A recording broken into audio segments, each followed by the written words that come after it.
You should be hearing from you.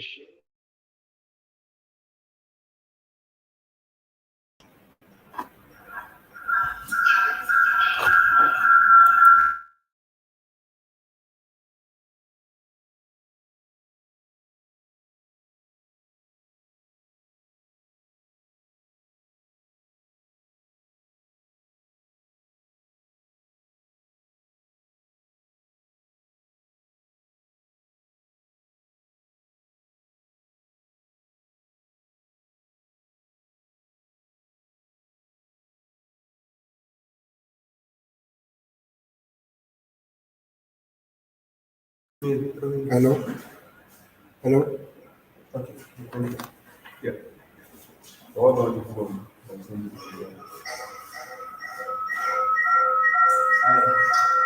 can't have multiple mics on. Yeah, but I have to go on. This is it's not. There's a mic that is on. There's something else that is on.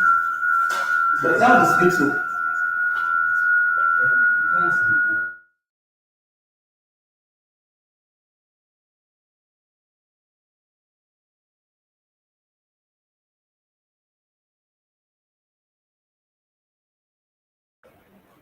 Hello? Why is still doing that?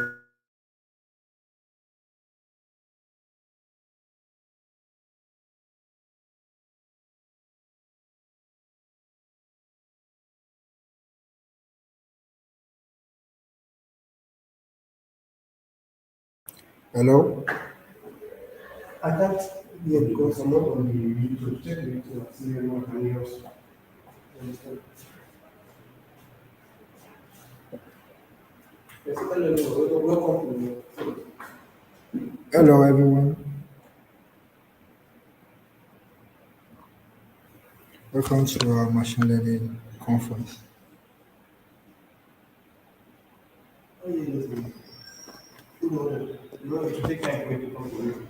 Hello. Say something. Hello. Good morning. It's something. Yeah. Yes.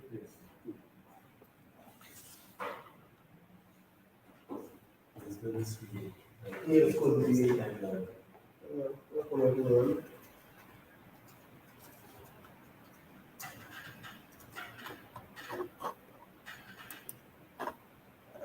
So let's share this. Okay. So the first one, if this is that, let's see, if jump your phone again, reduce the volume, and let me see if you can show. I'll put it on the right. So then you now show your answer.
My.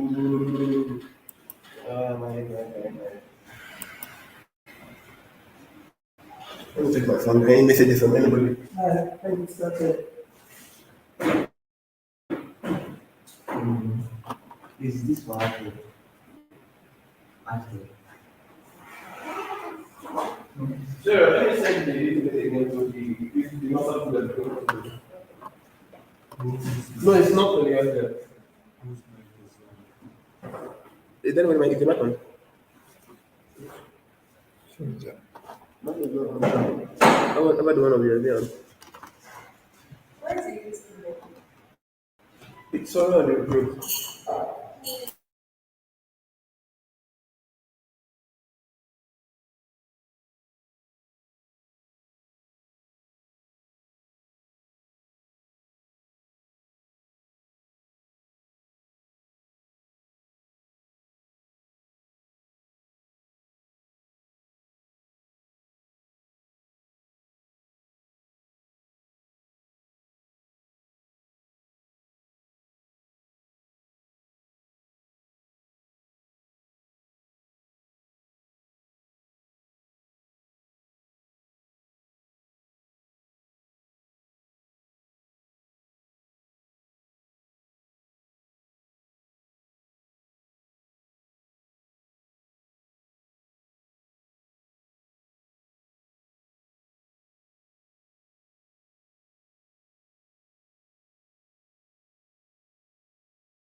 All right. So I'm starting. I'm starting with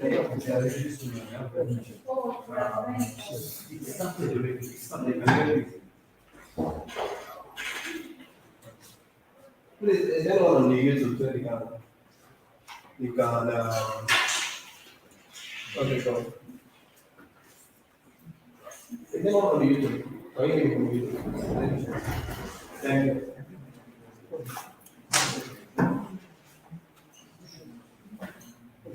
If you have any slides to share, good. You have think I'm send it to. All right. One thing.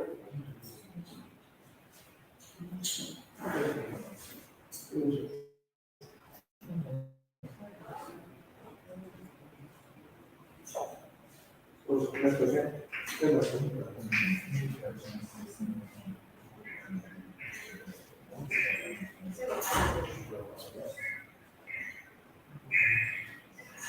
You can hear me. Without listening. How did this sound? Why is it like that? I'm not like that. The mic stand.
Because this morning we have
Octave corporations. Yeah, it's a digital solutions company that's aimed at advancing digitalization in Nigeria and Africa at large and providing available, accessible, affordable, and demand skills and services.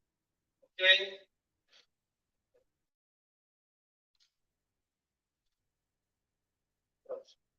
So our mission is to lead Nigeria into the goal of pure digitalization, making it become part of top countries in digital technology and educating as many as possible by providing available access and affordable digital education.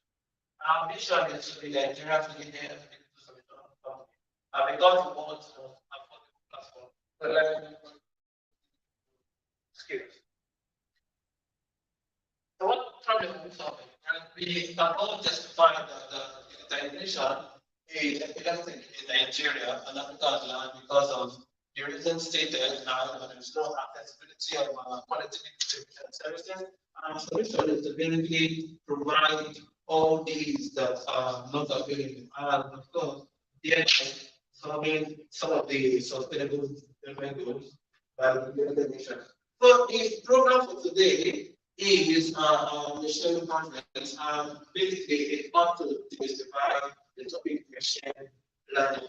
Okay, and that's me. I just like to join operations and also experience at the University of Lagos, studying chemical engineering, and you can definitely reach out to me. Okay, so we'll begin by our first speaker, I think it's unavailable, but let's check this on the screen so we can get it.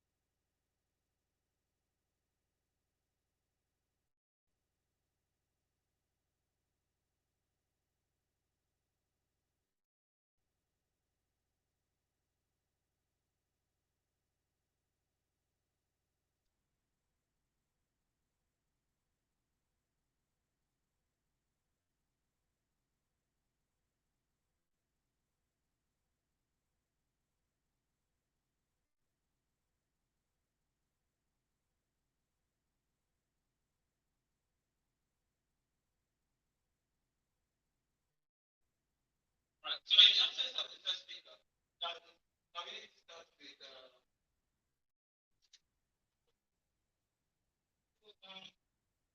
first speaker,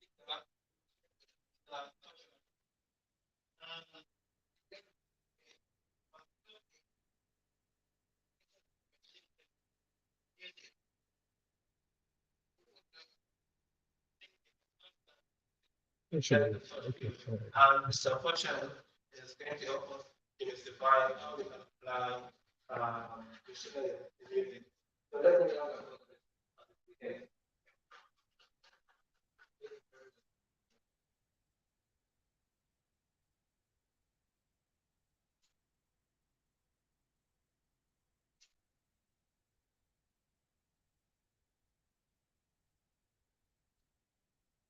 Share the slideshow. Yes. Is that my change my name? I don't use my name.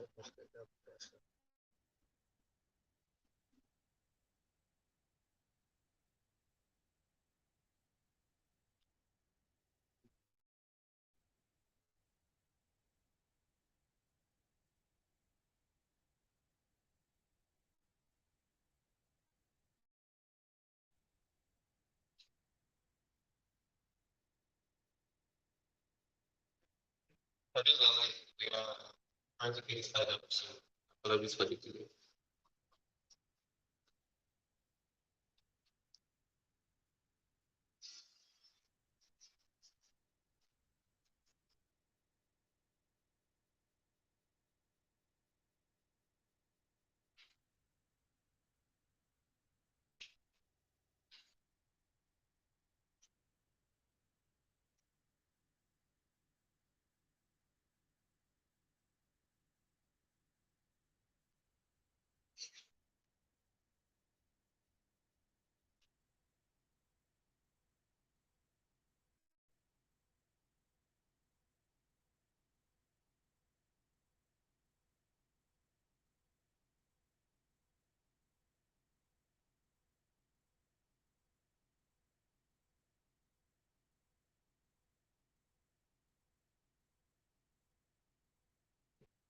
Give up share.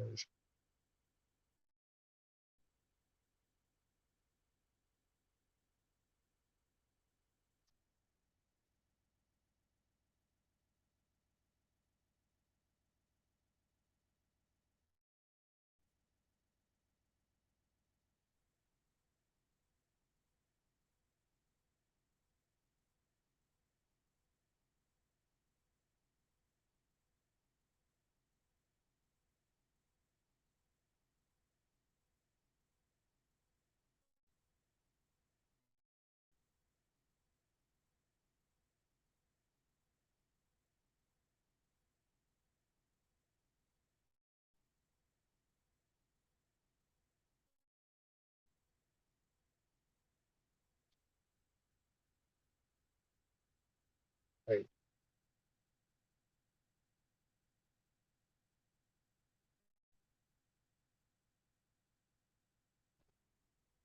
This is quite tough. Okay, the shift. Russia. Yeah. Oh, no, okay.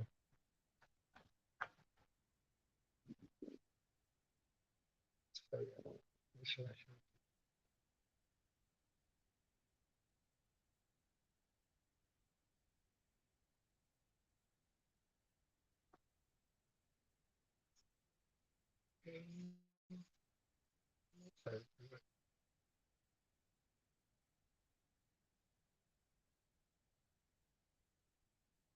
Huh? I know. The level is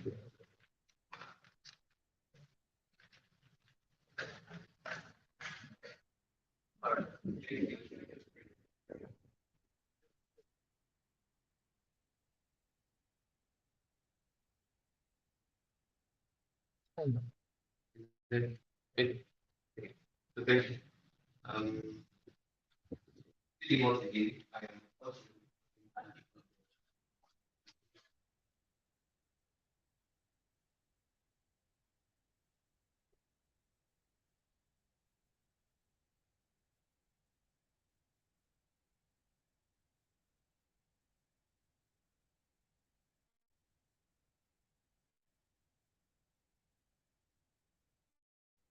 most of the last 2 years working with intelligent just aside, I'm a Python developer. I I'm a machine learning engineer, and I also am a technical writer. Currently, I do more technical writing and data development at later. So yes, this is why I'm here to speak to you.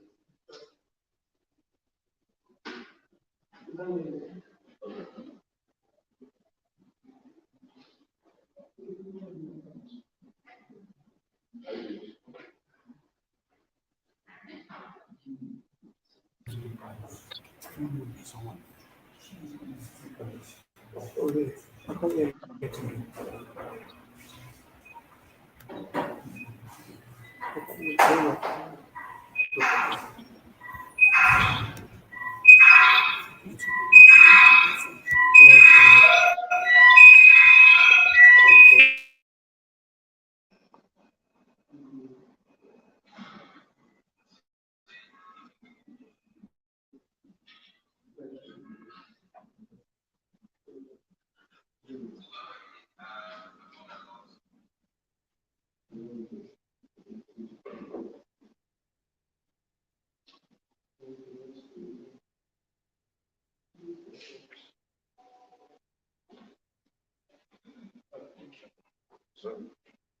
So can you get me online?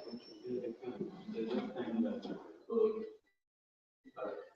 um, while thinking about just briefly introduce myself again, I'm coaching an audio media and I've worked with an African intelligence startup in the last 2 years.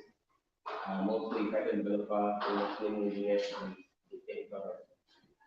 And for the most part, I currently do technical writing. I write on data related products and tools for various companies on okay. And I also do ML focused research and development in Octave. Okay, so this is the overview. First we'll go through the introduction and then I'll walk us through how ML works in the music development process. Following that, we'll answer two questions: how exactly ML applies in the music industry, and what are the challenges faced when applying ML in this industry. Next slide.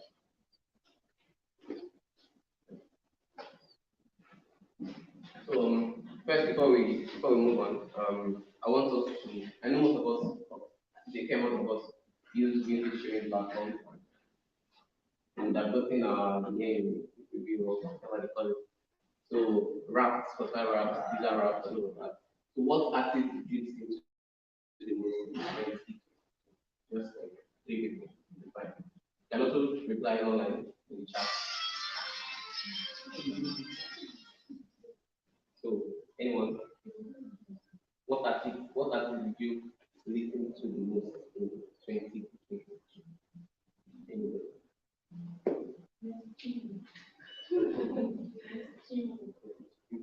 Okay. Any other person? That's nice. Okay. All right. Any just one more person? That's interesting. Okay. Thank you. For me, it was Eminem. I enjoy rap. Okay, so thank you for that. So the question is, I mean, since I'm the first speaker, I will briefly talk about machine learning. Machine learning essentially is using data to solve or to automate tasks that human beings want to do in life, right? So automation is the backbone behind machine learning. That's why we do machine learning. To automate tasks that human beings do. Because that is why we do programming in general, to make life easier for us. And music, you can see this short form composed by ChatGPT, a large language model by OpenAI. But music is a very interesting form of entertainment. When I was in my younger days, I read a lot, so I like reading books, right? So when I started listening to music, I was more drawn to music that was narrative, yeah, so music that had like maybe a story in the background and a general context like that. And but I also, grew older and listened more, I realized that music is more than just lyrics, right? It is the melody, the harmony, how everything comes together to form that thing you enjoy. Yeah, you realize that if you strip out some elements of the music or the track, you probably not enjoy it as much as you would have. So yeah, some of the tracks that I listen to are Eminem Stan. Stan is a story about an obsessive fan. Um, um, then NF the story about story is just a story. The story about a cohabitation when going sideways essentially. Um, the boyfriend of a roommate was a robber, and and definitely let's be the story about let's be the story about a wrong relationship, an abusive relationship, and it's quite interesting again. And the very last one here is carried with kind of and the story about um it was especially someone throwing out their feelings about you know cars and how music helps them within that section. So these are all narrative pieces, but music is more than this. And as you can see, ChatGPT says music is a escape, a symphony of sound, a melody that shifts us all around. Okay. So then the next question is why or where does music come into the or where does machine learning come into the music development process, right? And I will just walk us through some of the differences. So one is in songwriting and composition. Given all the existing body of work in the music space, right?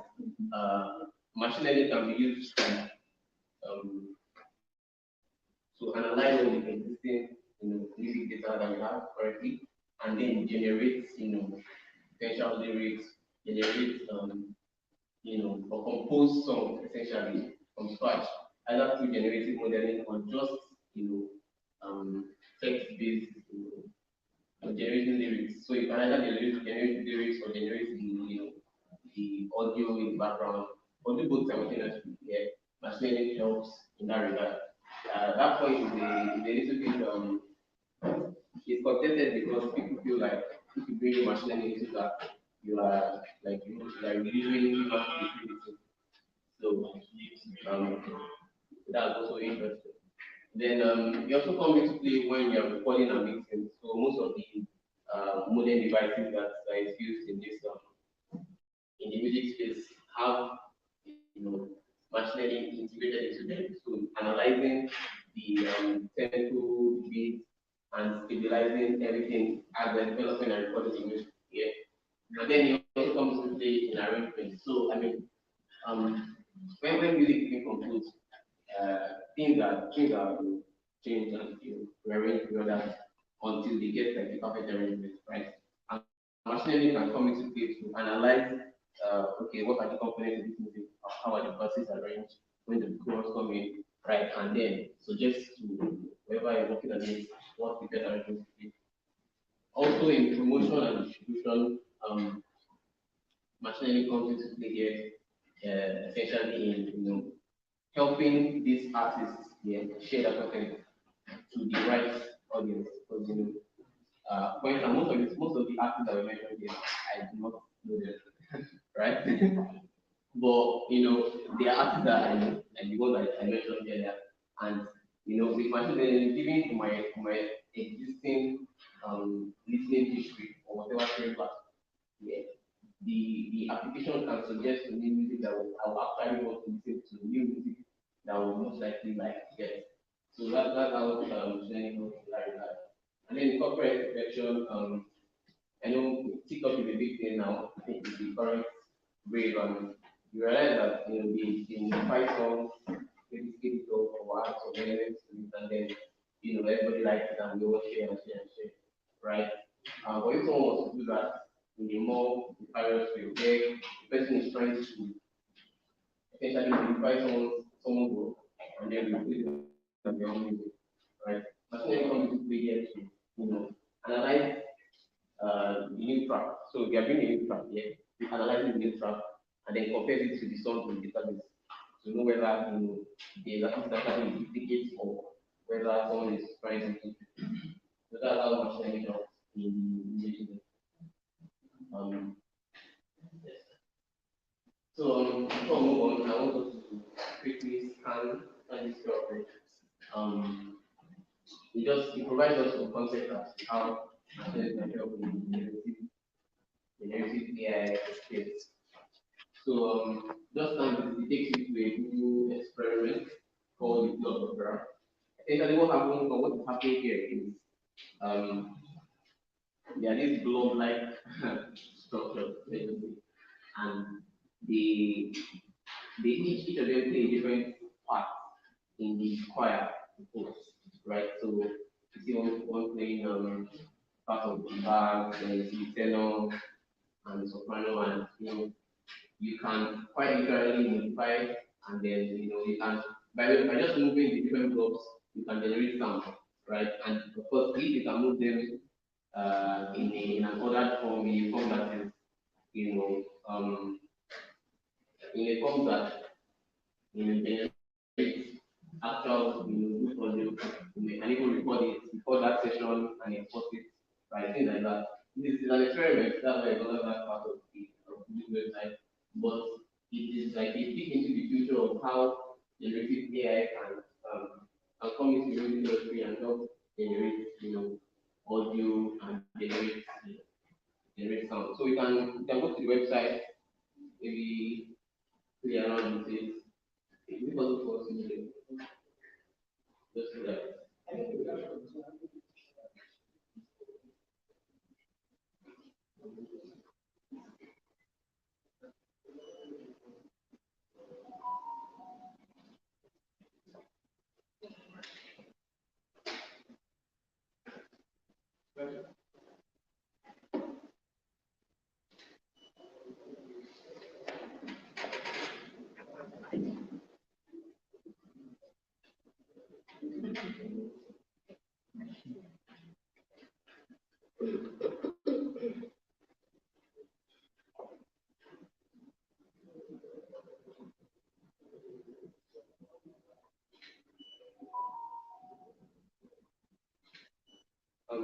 Well, are we on websites? Okay. There is somebody in the parents, so if you have like an earpiece with you, you can just launch the experiment and just try moving it, if it sounds good. It's quite interesting.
I think they're looking about the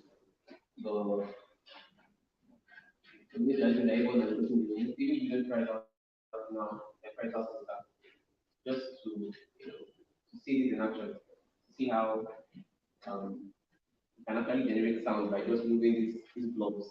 So I mean it was created to make it uh, interesting to the users, right? So that's why those things that they are shaped that way, and then you can just easily move them, you can just move them with your hand and finger, and then generate sounds. If you get the hang of it, maybe generate something that actually sounds very nice, and things like that. So yeah, let's just do that when we time. I'll skip sharing it from here. Okay. So thanks for participating in that. The very next thing I want to talk about, and I'll share with us, perhaps the core of this session, the application, the actual application of machine learning in the music industry. So, can you take the next slide? So, yeah, how exactly is machine learning applied in the music industry? Um, First one is music generation. I feel like this one will understand it better since those who have gone via that lot of stories understand the potential of this. So machines can be used to generate seemingly original pieces from existing body of work, yeah, using something called generative AI. So um, there are a lot of state-of-the-art models that do this already, and it's an active area of research. So if you go to your wherever you get research papers from, Harvard or papers with code, you will see a lot of papers on music generation and trying to build either a text to audio model or even an audio to audio model just to generate, original pieces. Also, people debate about how original the pieces are, given that they were trained on existing work. So that's another interesting sort of debate and conversation. Then music analysis. Here, okay, so I'm going to give a context to this one. Most audio in the African music space, particularly the older ones, they don't have enough, or they're not documented well. So most of the time, you see an audio file, it does not have metadata that refers to the genre, the emotion associated with the track. It does not have all those specific information about what the track is. Most of the time, you just see maybe the record label, the artist or artists, and then things like that. So that is not all that there is or all that is there to the music track. So something we do in machine learning is to infer right those information from the audio, right? So since the producer did not tell us, we will try to find out ourselves. That's the general idea, right? So for instance, if we take genre, yeah, as an example, um, one interesting one would be Aquala, right? Um, what we do is we get a team of domain experts, people that know how Aquala sounds, right? And then we get them to develop tracks. So tell us whether this track is Aquala or not Aquala. And if they're able to do enough of that, give us enough data, we can build what we call a classification system to determine whether a new track now is Aquala or not Aquala, right? And we can extend that to handling multiple genres at the same time. So you can see you can handle like 22 or multiple genres. In the music space, or in the African music industry, there are about there are over 70 different genres, right? But if you check your streaming platforms, you probably can see them segmented like that. So for us to actually, if you're going to bring something like the African music into, the limelight, let's just say, they need to be understood better by the streaming platform. Yeah, they need to be able to understand. They need to know exactly what is different genres. They just classify the genre in other African music, or maybe some generic category. So this helps us get out this, important data. It could also be language. In some cases, because the goal is to reduce the human intervention. Of course, if we hire enough people, they can do that. Yeah, but I mean, the goal is to reduce costs using technology, right? So yeah, we simply use sequence-based models, things called recurrent neural networks in this case, and because of the size of audio data, it requires a lot of experimentation to get the right or the model that performs well, and never stops because we always have to keep improving the system. Next, we do recommendation. I think most people get the idea of recommendation. Giving a listening history and some information about the audio. Yeah, you are trying to determine what other tracks in database or what new tracks a particular user is going to listen to, right? In some cases, you may not have the listening history, you may not have some information about the music, maybe you've not done music analysis. Yeah, but that information is not just there. In that case, we do something called a cold start. where we have to infer the relationship between different music tracks from the audio itself. Now, not just from either your own listening history or metadata as sharing the audio, but now from the actual music, the audio track itself, the waveform, the audio. So yeah, that's something we do on that music recommendation. The goal generally is just to suggest the right music for users so that everybody in that, all the stakeholders in that space get what they want. We get the good music, the app gets it, they make money from it essentially, and then the artists also make their money and everybody's happy. At the very next thing is search. So search is related to recommendation, yeah, but not exactly. So in the case of search, you're trying to find out something exactly, right? You are not trying to say, okay, what are the things that are like this guy, but you want to know exactly what it is, right? In this case, you could think Shazam, right? That's what it does. It helps you identify the exact trap, giving like a snippet of the. So typically we use similarity detection systems for that. Usually a combination of hashing the audio tracks and then doing some similarity detection using neighbor algorithms. But essentially what we do here is we try to convert the audio into a form that is unique for each audio track. And then when you bring a new audio, we also use the same algorithm on it. And the idea is that whatever you get for the new, maybe even smaller audio should correspond more with the original track, right? So uh, it should be more alike, or it should correspond more with the track that is its source as opposed to other tracks.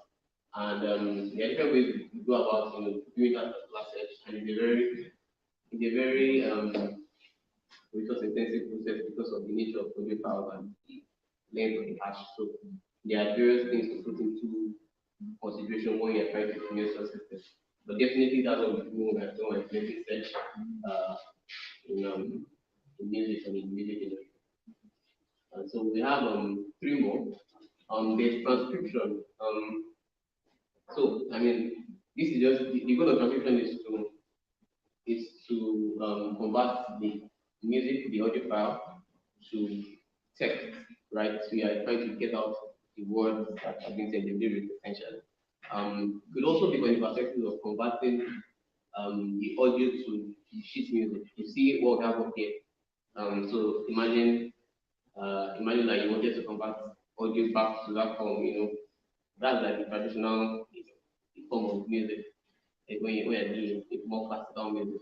So transcription is all about converting that audio um, back to like a lyric or sheet music. And in that process, it has to be customized because music has in the context of lyrics, yeah, um what do you call it, the instrumental and everything in the background is essentially noise. Because of you want to hear the lyrics, like this the system here will regard the instrumentals as noise. So you need to first build a system to separate instrumentals from the actual vocals and then you know have the transfer. So like a two-step approach.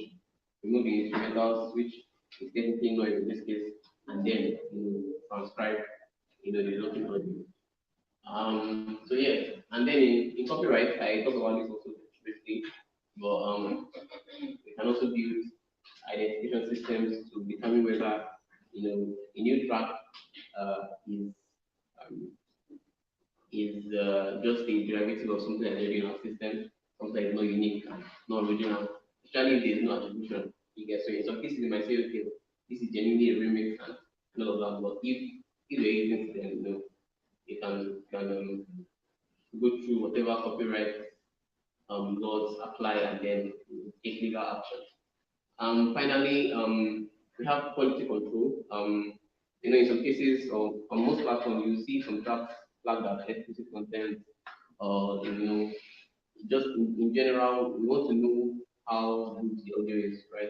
Whether there's a lot of noise in the audio or not, right? So these are like different objectives in quality control. So either you want to just know how good the audio is, get whether there's breakage or whether it's like consistent and you know, or whether listening to that music will give you a good experience.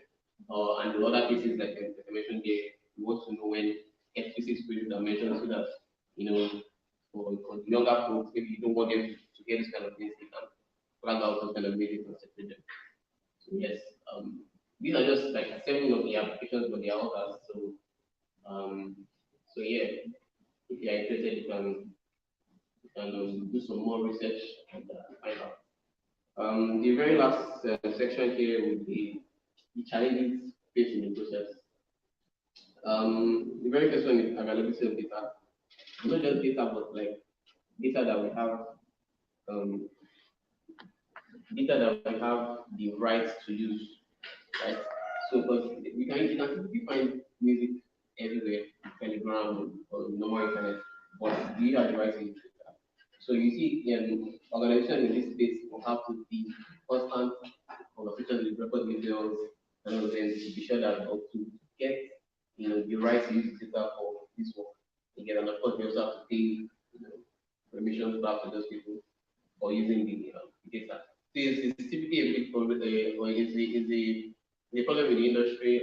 For someone that is just coming to the space, maybe learning, yeah, you probably face some bit of issue getting data that you have the right to use. Yeah. And then there's the instrument of data quality.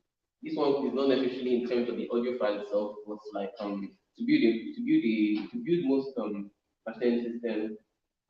Something a popular technique is called supervised learning, and in supervised learning you need to know what the track is, essentially. So if you are trying to identify emotions, you need to know that okay, this track brings out sadness or okay. And if you want to yeah, per track. So if you don't have that kind of data in large quantities, yeah, you cannot do much in the space. So and that is your objective. So giving your objective, the quality of the data, whether the things that are the tag given to the different music, whether it is actually what the music evokes. Yeah, those different things you need is a problem in the space because of different people hear audio and experience different emotions in some cases depending on some other environmental factors like weather and all of that. So that's also something that I will face. And then the structure of music generally because of music is complex. You have all you have the audio, you have the vocal, you have the instrumental, so it's a little bit complicated. Building models to handle this, and the models we build they are typically very large in terms of size because there's a lot of information in the audio track. Even a short audio has a lot of information. So handling that is tricky. Copyright, like I mentioned, I'm sure you understand that. And then the diversity, because if you're going into a new sector in the music industry, you probably find out that some of the things you know about a previous sector, yeah, will not apply directly. So you cannot just take a model that identifies some traditional Western genres and bring it to the African landscape. They would not they will know work here. So you now need to solve problems from ground up again, get people that know this new music, this that in the new sector, and then try to solve the same problem over and over again. And that's what the challenges of this in the development process. So I believe that is yeah. So conclusively I was going to say two things. First is that it is important that we use these tools as a complement to the human efforts and not trying to completely remove human beings from the process because I mean we are pivotal to ultimately we are pivotal to the experience we get from music. And also despite the challenges that I mentioned, I mentioned about 5 of them, machine learning is still being used actively in this space. And of course, as research continues, because we're always turning out research papers, so as research continues, these challenges will be solved, and then we can, have better experiences. Thank you. I'll be taking questions.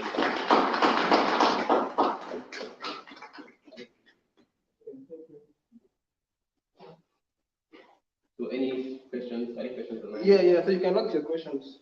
No, just two questions today so that we can move to the next speaker.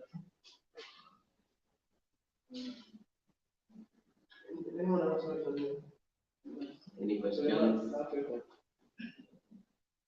Okay, so I have two questions. And the second one is kind of like it's concern.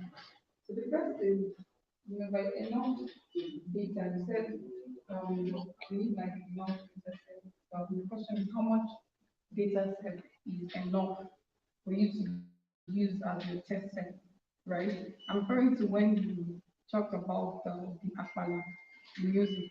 So getting people to discern the particular genre of music is Apala. So what um, volume of data set is enough for you to say this is where you can work with as a test set?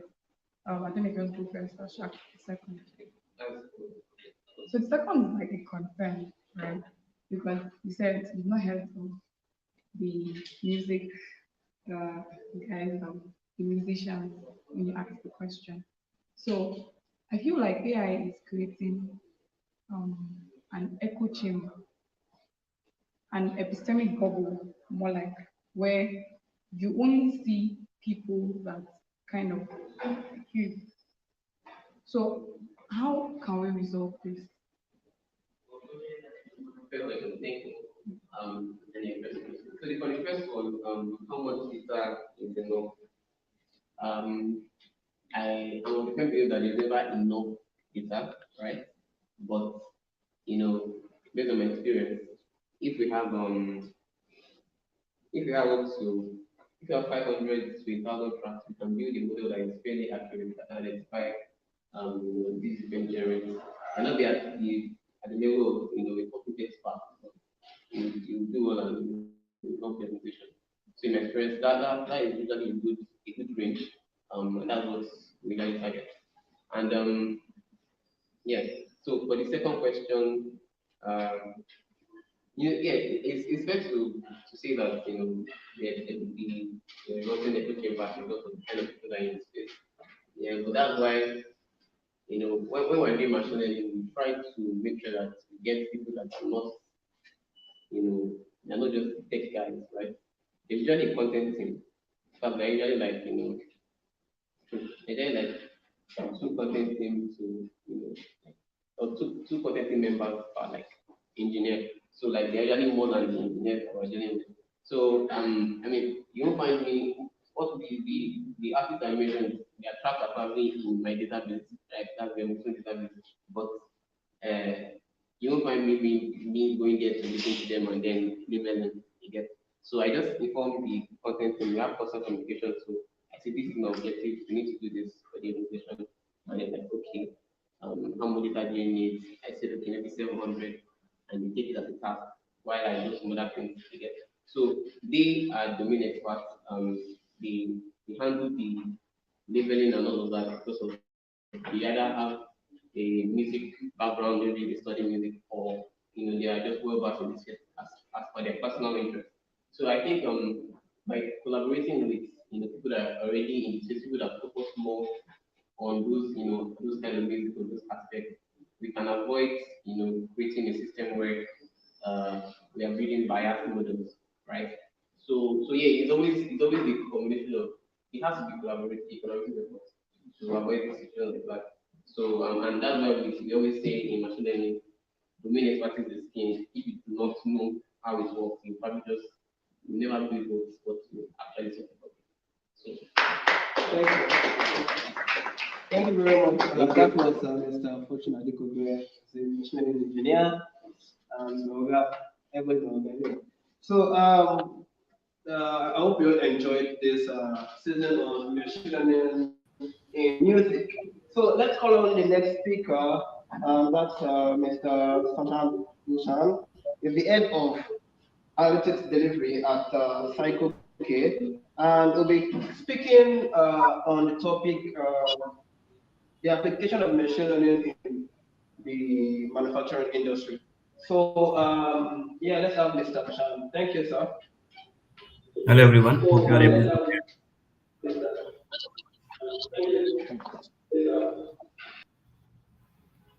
Can you confirm if you are able to hear me?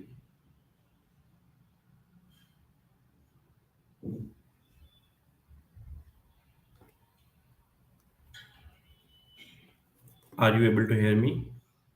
If anybody can gives me a thumbs up or any confirmation.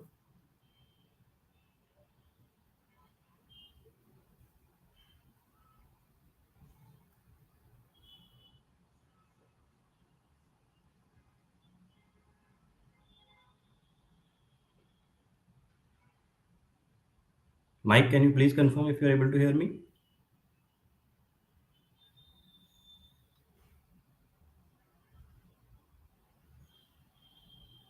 Okay, cool. So, hello everyone. So, thank you for inviting me and joining me today as we explore the use of machine learning in manufacturing and retail.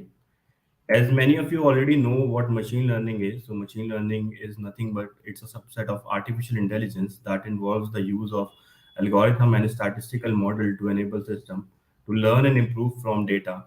It's been a hot topic in tech industry for quite some time, but the application are not just limited to technology companies. It is increasingly being adopted across many industries as well. So in manufacturing and retail, machine learning is becoming an increasingly important tool for optimizing process, improving efficiency, and driving growth.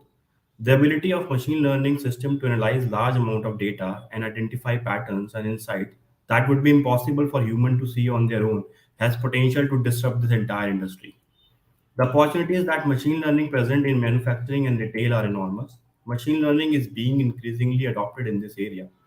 Today, I would like to take a deeper dive and explore some of the specific use cases of machine learning in these industries. One of the most significant use case of machine learning in manufacturing industry is predictive maintenance. By analyzing large amount of data from equipment and machines, machine learning algorithm can predict when a failure is likely to occur, allowing manufacturer to schedule maintenance before problem occurs. This can reduce downtime, increase efficiency, and also helps companies in terms of saving costs. Companies like GE has implemented this in their wind turbine farms and experience up to 45% increase in their energy production. So we can understand how much impact it can create from various breadth and spectrum of multiple use cases. Machine learning can also be used to improve the quality control process in manufacturing. By analyzing images and sensor data, machine learning algorithms can detect defects in products and can also be used to train operators and machines to produce higher quality products more efficiently. Again, this can help us in terms of saving cost, improve customer satisfaction, that is most important in service industry, and reduce waste. Because as a word, we are also pledged to make our world as sustainable and eco-friendly as we move forward. Another important use case is around supply chain optimization. Machine learning can be used to optimize the flow of goods and material through supply chain. From the sourcing of raw material to the delivery of finished good, this can improve forecasting, reduce inventory costs, and increase responsiveness to change in demand. By identifying pattern and trend in data, machine learning algorithms can help companies to improve lead time, reduce delivery cost, and again, it helps in increasing the customer satisfaction. In retail industry, machine learning is disrupting the entire ecosystem. Machine learning can also be used to personalize the shopping experience for customer. By analyzing customer data such as browsing history and purchase history or their behavior, retailers can make personalized product recommendation and they can create targeted advertising campaign which can increase customer sales and also helps these companies to get more customer loyalty. Machine learning can also be used to predict forecast sales and predict customer demands. So, which in simpler terms we can call as a sales forecasting. By analyzing data on past sales, machine learning algorithms can identify patterns and trends that can be used to optimize inventory management, pricing strategies. This can also help retailer to increase sales by reducing costs by avoiding their stockouts and some of their markdowns as well. Another important use case has been, which is being used by retailer, is to make their brick and mortar store experience more seamless. This is where the majority of the innovation is going on in current scenario, where we are more focused on touchless or sensor-based payment system and all sort of those things. With the help of image recognition, retailers can help customer find products in store using their smartphone, help them identify product, and even provide personalized discount based on their shopping pattern and their shopping history. Marketing is a very important concept no matter in which industry you are in. So manufacturing and retail is heavily reliant on marketing. And marketing, as we all know, is being driven upon on four P's: product, price, promotions, and placement. When we talk about product, so in product, what are the features, what enhancement we can do, whether it's fit for market or not, all those sort of activities can easily be achieved by implementing various machine learning techniques. Every company gets their revenue by pricing. So price is the most critical and very important aspect in any industry. So machine learning helps these companies in various domains like manufacturing, retail, to understand what would be the right price point. Some companies have different strategies. Some companies has different strategies. Like some companies want to sell less number of products at a higher price. Some companies want to sell more products at a lower price. This is what we call as a concept of elasticity. Machine learning clearly helps in terms of understanding what is the elasticity, what will be the price point that we can put for that particular product. And then once we get a price point on the basis of different market scenario, different economical condition, we can optimize our prices. There are various use cases which I can talk about on day basis, but since the considering the limited amount of time that I got, I'll be moving on and I'll be touching upon on another aspect, which is promotion. In this world of digital transformation, when everything is going toward hyper personalization, this machine learning algorithms can not can I'm saying it is playing a major role in terms of personalizing what campaign we should do, how we can promote particular product in which particular geography. All sort of those activities are happening with different machine learning algorithms. The concept like customer lifetime value or lifetime total value of a customer. So with the use of machine learning, we can predict what is the potential of what is the potential in this particular customer in order to have more value so that we can generate more revenue from the customer. This can also help in understanding the purchasing pattern. This can also help in understanding how this customer is most likely to move, whether they will churn, whether they will stay with us, or should we go with better promotions and all sort of those activities. So we can personalize, we can make significant impact using machine learning in this particular third P. Fourth P is around placement. In our context, it is more around if I talk about the retailer perspective, it's about store. In a store, the space is limited. You can't have everything in one store. So it's very important to understand what product you would like to have in that store.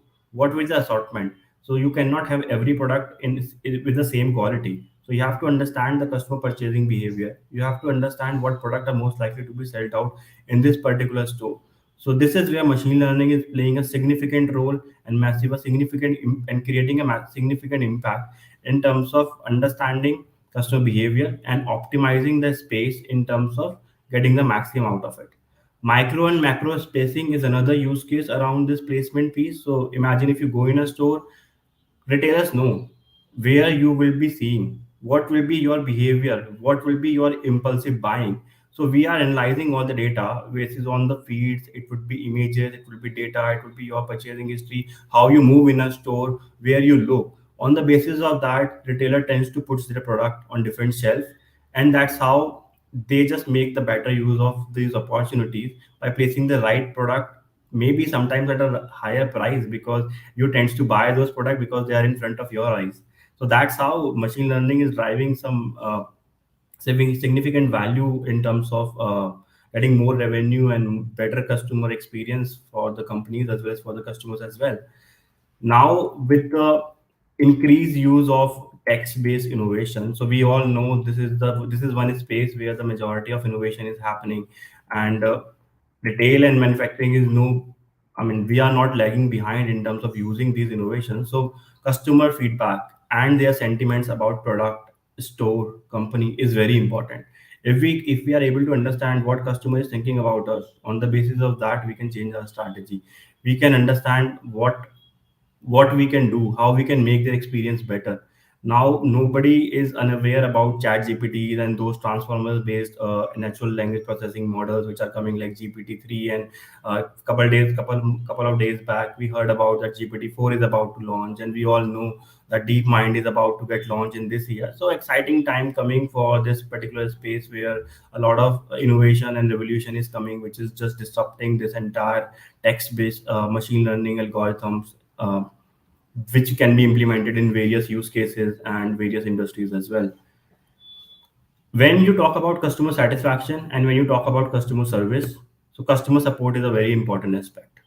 Previously, it was a heavy, resource intensive job where there was no consistency. All the people, all the support executives were giving different responses. But now, with the adoption of customer support chatbots, we know there would be a consistent answer that every customer will be receiving for the same complaint. We can reduce our headcount from there and put them in a better utilization so that we can get maximum out of them. So these are some of the use cases which I can say are majorly impacting this retail and the manufacturing industry. In summary, the use of machine learning in manufacturing and retail has the potential to disrupt these industries by optimizing processes, improving efficiency, and driving growth.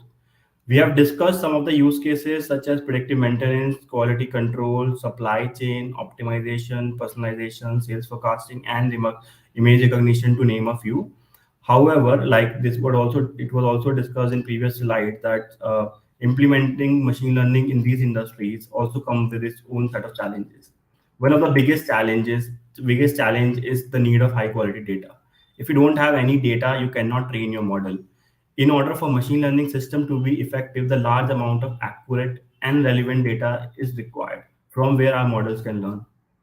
Another challenge is lack of expertise in machine learning, where industry might face difficulties in finding the right talent to work on those projects and to understand the result of these models. By understanding these challenges and opportunities, we can help better prepare ourselves for the incorporation of machine learning in our businesses and to reap the most benefit. It's important to remember that the technology is still developing. We cannot say that we have achieved at that point where we can leverage everything. It is still developing, and we can accept some more and more use cases in the future. It is exciting time to be in this industry when machine learning is playing a massive role, and we have the opportunity to shape the future of manufacturing and retail with the help of machine learning. I hope you found this talk informative and thought provoking. I'd like to thank you for the attention and invite you to approach me for any further discussion or any question on this topic. And also would like to call out the effort which Mike and team is making in this Octave incorporation, where he is revolutionizing and disrupting the entire education space. I have known him for some years and can see how much impact he is bringing in. So, congratulations to you guys. Now I can open the floor. If you guys have any question, any concerns, I'm happy to take those questions.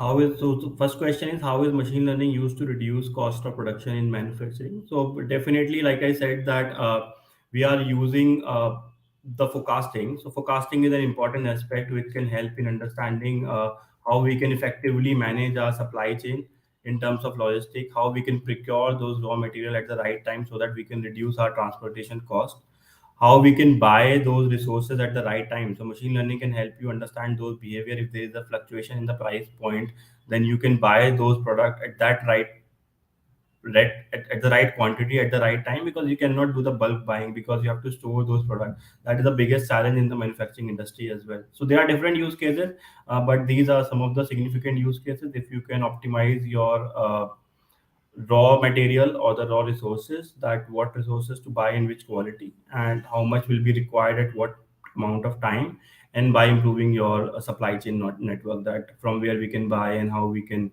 make it more optimized.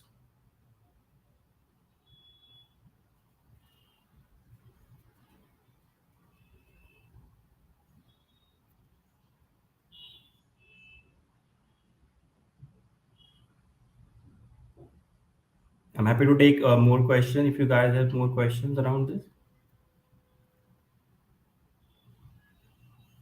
I've been in this industry since last 12 years, so it seems like that I've grown old now, but I have seen this industry right from using those Excel files and moving and importing those text files to now totally cloud-based transformation. So it's been a big journey which I have seen over last 12, 13 years since I've been working on these different use cases. So we used to call it analytics when I started my career.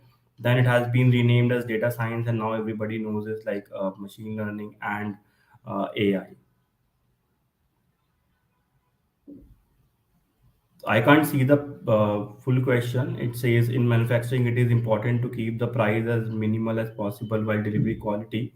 You have mentioned that AI helps to get the exact price point. I mean, it helps companies too. So, can you put your full question, because you have kind of said what I have explained previously. So, what exactly is your question?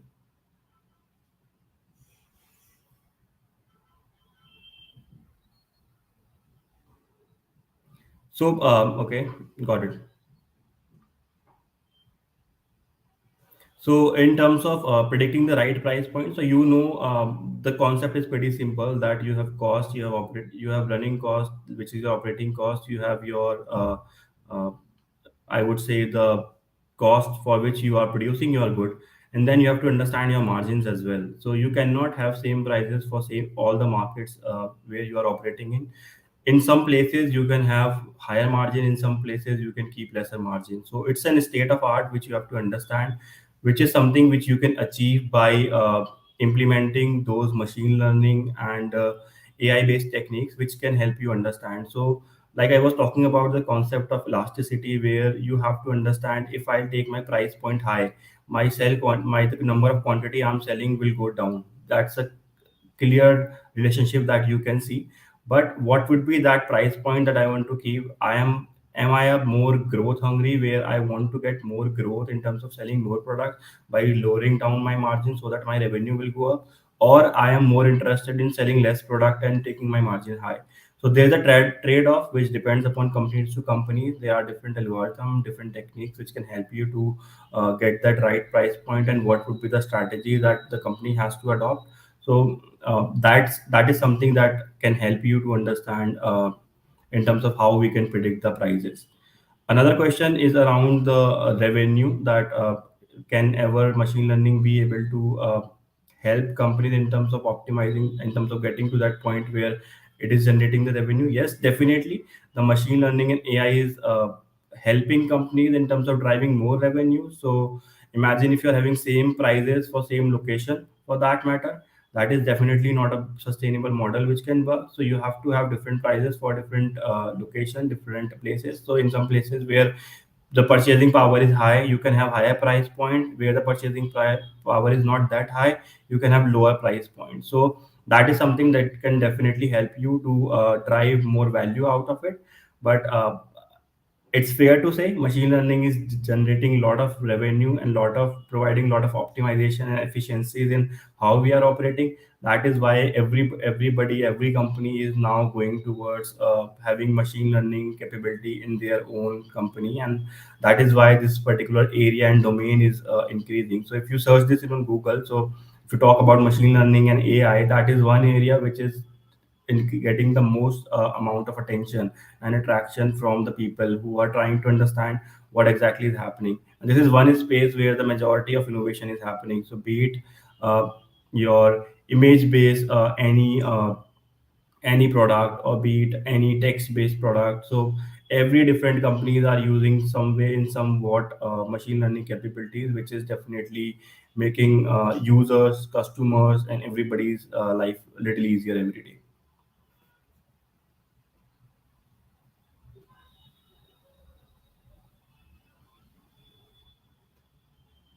I'm not sure if we are at the time, but I'm happy to take one last question if there is any other question in the room.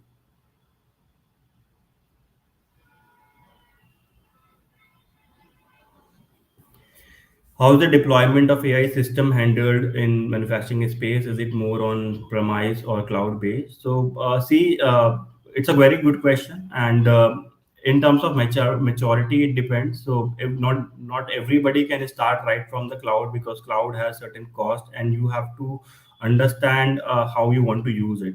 So, I would say if somebody is getting into this journey where somebody is looking to start their journey in manufacturing space, I would say start with on-premise, because that's where you can reduce your processing cost. The only cost you can spend is on the data if you want to store it somewhere which is backed up capability, including your in-house server or any external cloud server. So start with on-premise, build certain solution, build certain capabilities, optimize that, then put it on cloud. That's where you can get the maximum revenue. So as we all see in this industry in terms of how machine learning is moving in current scenario is, couple of years back everybody was trying to go for cloud adoption. So even the smallest and the big companies, everybody just moved to cloud. And then now what exactly is happening, it's a reverse process which is happening because of the enormous cloud cost. So everybody is now moving back from cloud to on premise. So I would say it's the company call. If they have funds, if they have revenue, if they can afford those inefficiencies on cloud, then definitely they can go with cloud from the starting. But the correct way of approaching any problem would be to on premise and then to move on to cloud.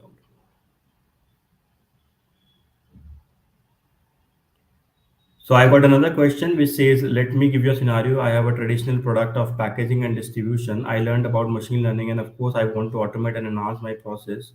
So my question is, where do I factor in the cost of utilizing machine learning and how much effect would it have on my price point? See, so in terms of packaging and distribution, definitely price point and predicting the price is not something which we can achieve using machine learning. But there are other ways you can achieve optimization and efficiencies in your process. How you can do that? By optimizing your supply chain, because in distribution it's very important. You should not waste your resources. Your supply chain network has to be on top notch, so that in a lesser of least of effort you can get maximum coverage. So that is one important aspect. And in terms of packaging, now companies are using a lot of deep learning based image classification problems. For example, player like Amazon and all sort of those companies of similar capability, they are using various algorithm, which is image classification, where if packaging is being done, they are censoring how it's been done. The so one of the biggest cut down cost is the coming back of those orders which we have already sold out. So that is something which you can achieve. And there are another multiple use cases which I can talk about, but in the interest of time I'll just call out these couple of use cases which can definitely help you in terms of packaging and distribution. But once your packaging and distribution are sorted, you have attained certain efficiencies, then ultimately your operating cost will come down. Then you will have more margin, and that will give you some levers in terms of playing with your price point. That is what I would say, and that is where again the machine learning will come into picture, wherein it can help you to optimize those prices on the basis of your lower operating cost. I hope I answer your question.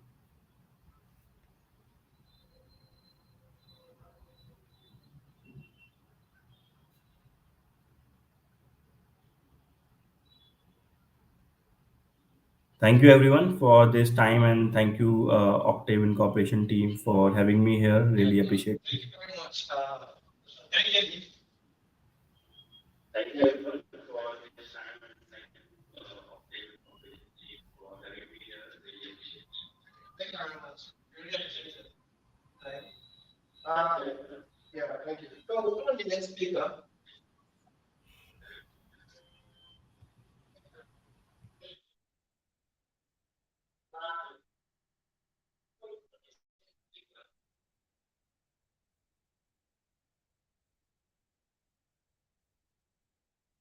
So our next speaker is Professor Abiodun Musa Albino. He is the Vice Chancellor of Summit University in Ofa, Kwara State. And he's going to be talking on the topic, the future of machine learning in Africa. Let's welcome Professor Musa.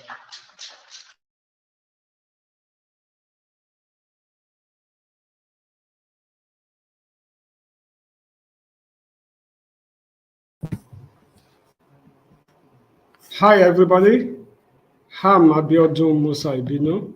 I will be speaking to us today on the future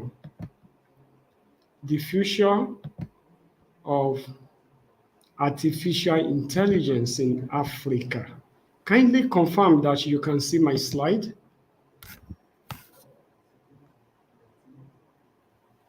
If you can see my slide, just let me know. But if you can, I think I can make it from here.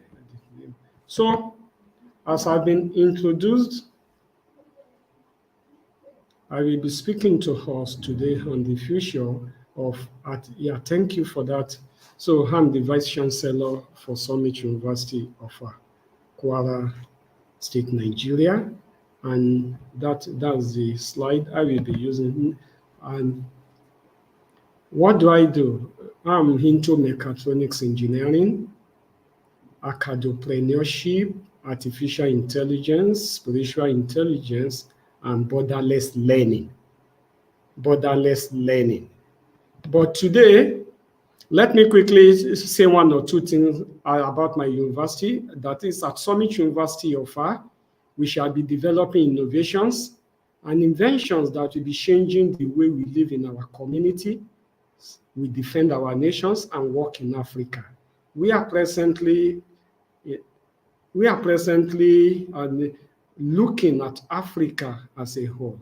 And please be kindly note that things are changing, and they are changing at a fast pace. So just let me share with you some of our projects that we have applied, and we are presently applying artificial intelligence. One of it has to do with artificial intelligence for clean energy. We have also AI for females in science, technology, engineering, and mathematics. And sometimes ago, we had funded research projects that use AI for what is called cognitive phone, and then AI also for walking stick. But today, this is going to be the outline of my presentation. The first one has to do with conceptual clarification, followed by Industry 4.0 and artificial intelligence. Then I will be talking about the future of artificial intelligence in Africa, though I've been asked to talk about the future of machine learning, but I've tried to change it to be a bit broader than that by moving to the future of artificial intelligence in Africa, and what's the way, or what are the ways forward. So I have that slide titled The Way Forward. So, but before going further, let's look at what is called conceptual clarification. Conceptual clarification. First, I will be talking about demystification. Most people have heard about artificial intelligence, but they don't seem to understand what is it all about. So I'll be clarifying Industry 4.0, artificial intelligence, and provide the distinction or the differentiation between, or the differences between artificial intelligence and machine learning. What do we even understand by demystification? Number one is just how to make a difficult subject clearer and easier to understand. That is the removal of mystery or confusion surrounding a topic or an idea. That's what we call demystification. So after this talk, you must be able to understand that AI has come to stay, and AI has come to stay in Africa, and we are going to be removing any myths or what you might be thinking are not so clear about artificial intelligence. Let's start with the fourth industrial revolution. Let's start with that. The fourth industrial revolution. We call it Industry 4.0. Industry 4.0. But before that, you know that science, technology, and innovation are the fundamental pillars of any nation as per progress. So the ability of a country to consistently produce valuable and innovative research output is critical to its development, especially at this age. And a major driving factor for this in this present age is what is called artificial intelligence, or what we can assume has to do with Industry 4.0 technologies. When you look at the evolution of technology that you are seeing on the screen, some years ago we talked about landlines, and then to first mobile phone, then we entered the era that what you can only send just has to do with text messages. Then there come a time that we had picture messages, but now we talk about 5G technology, where you can send video, audio, music, and with endless possibilities. Also remember the evolution of technology regarding computer system. Observe that in 1976, what we had there, Apple I and less, in 1976 is totally different from what we are experiencing now. And now we talk about flat screen with Macintosh and less that has so many capabilities. And that has also led to evolution in the way we work. Some times ago, we talk about typewriter, but now we talk about wireless mobile phone, we talk about wireless computer, wireless screen. So evolution is about a change in the manner and styles of doing things. With the advent of Industry 4.0 technology, we shall be witnessing series of changes in the way we work, the way we talk, and the way we defend our nations in Africa. And that now leads us to the history about what is called industrial evolution. We have witnessed the first industrial revolution that has to do with mechanization. Then we move to what is called the mass production assembly line under the second industrial revolution, before moving to the third industrial revolution, where we witness computer and automation. But we are now talking about the fourth industrial revolution that has to do with cyber physical system. Cyber physical system. So, and the cyber physical system is what we talk about under the fourth industrial revolution that involve minimal human intervention. What is the meaning of cyber physical system? That is CPS, cyber physical is a system of collaborating computational elements controlling physical entities. That's what we do under cyber physical system. And the CPS are physical system and whose operations are monitored, coordinated, controlled, and integrated by computing and communication core. So you have three things there: computation, communication, and control under the cyber physical system. And these are what you have on the screen right now is the list of some of these technologies associated with the fourth industrial revolution. And this is a non-exhaustive list. A non-exhaustive list. You have the artificial intelligence, you have the big data, robotics and mechatronics, renewable and clean energy, smart cities, blockchain, 3D, and so on. But I want us to pay attention to the first one, which has to do with artificial intelligence. And that's what we are going to be talking about today. What is artificial intelligence? You have two words there. You have two words there.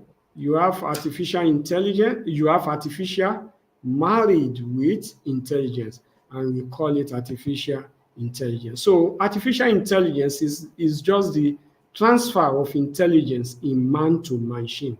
That is a way of making a computer, or what we call a computer controlled robot, and at times it can be ordinary software, to think intelligently in the similar manner the intelligent human thinks.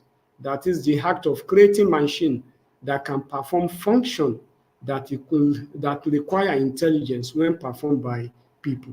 That's what artificial intelligence is all about. So we can describe it as the study of how to make computers do things at which at the moment or at the present people are better at. So how do we make computer or computer controlled robot or software to do those tasks? That's what artificial intelligence is all about. And these are what you are seeing on the screen is a list of some of the known AI techniques That is, we have the artificial neural network, we have the fuzzy logic, we have the genetic algorithm, and so on. So my first question for us today is, can machines think? Can they really think? And can they be better than human beings? So can machine think? But before going further, let's understand the difference between AI, artificial intelligence, and machine learning. Let me put it straight that machine learning is a subfield of artificial intelligence. It's just part of AI. So machine learning has to do with algorithms whose performance improve as they are expanded to more data over time. So machine learning as a field of study that provides computer with ability to learn without needing to code explicitly. That is not just about coding. No, it's about learning, it's about intelligence, and it's about evolution. So we have the machine learning life cycle here for us, from data gathering to data preparation to data wrangling, analysis. Then you develop a model, you train the model, and you test the model before you deploy. So that's machine learning has given the computer system the ability to automatically learn without being explicitly programmed. And normally we go through these 7 stages. So these are some of the things you may need to actually look at when we talk about machine learning. But machine learning algorithm can be broadly classified into 3 types. We have what is called supervised learning, we have what is called unsupervised, and then we have what is called reinforcement learning. That is, when we talk about supervised learning, in that case, you have the training data and the expected output, or what we call the target data. While for the unsupervised, you just have the input data without associated target output. So for the supervised learning, you train it, and then from there, it evolve and learn. But both techniques are used in different scenarios and with different data sets. So the one thing again, as per the demystification of artificial intelligence or machine learning, is that it has multidisciplinary applications, from transportation to home automation, healthcare, education, public safety, manufacturing, agriculture, banking, oil and gas, and so on. The application is just endless. You have it everywhere and you can apply it. So the next question is, when is the future? If you are talking about the future of artificial intelligence, is it now or later? For this talk, we are going to be looking at future. And what do we mean by future? We mean today. We mean right now. That is what is really happening now, not what's going to happen tomorrow. Because during this ongoing fourth industrial revolution, future means right now. Right now. So, but before going further, let's look at humanoid robot, especially humanoid robot in Africa, and what's happening right now. So humanoid robots in Africa is one of the areas that we are going to be talking about as the future of artificial intelligence. Omefe is an humanoid robot that was unveiled in Nigeria in 2022 on December 2nd. So that's what we mean by future, which is now. What are the other areas of application that is the future of AI in Africa? Number one, AI will definitely affect education, and is being applied in the field of education, in the field of healthcare, in business, in finance, in manufacturing, and in law. Even more than this. So this is just a representation of some areas we can apply AI, and which area AI is being applied in Africa. Let's look at the other areas, especially let's look at sports. Can we apply artificial intelligence in sports? Yes, of course. Presently, we talk about Paralympics, and then we also talk about Robocop, that is where robots can play football and this. You can see it also in biomechatronics that focus on the interactivity of biological organs with electromechanical or mechatronics devices and system. So that's one area we can apply AI in sport, and which Africa is also contributing. What of in the area of security? Number one, you must have heard about surveillance monitoring, robotic patrol, bomb disposal, and robo army. Some of the countries in Africa are presently witnessing insecurity. So AI in security is another area of application. And you will have seen some of these things being deployed across some countries in an in Africa and outside Africa. So this one area AI can be AI find usage in recent time. What of education?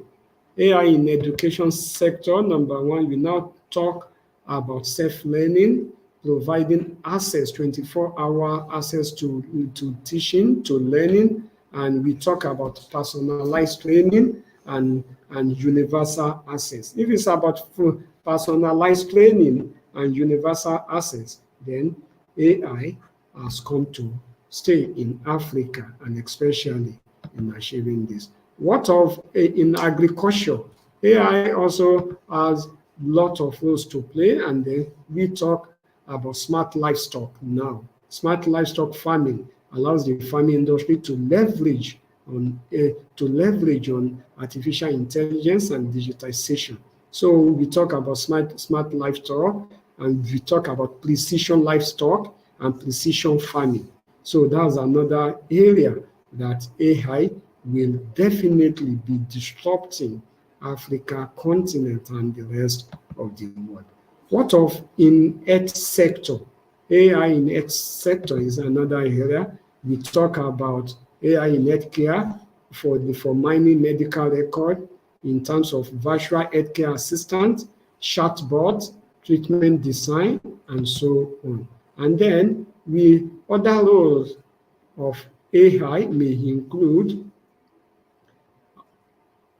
interacting with patients in the hospital, because study has shown that humanoid robot and they can also provide support for patients while in hospitals and the rest.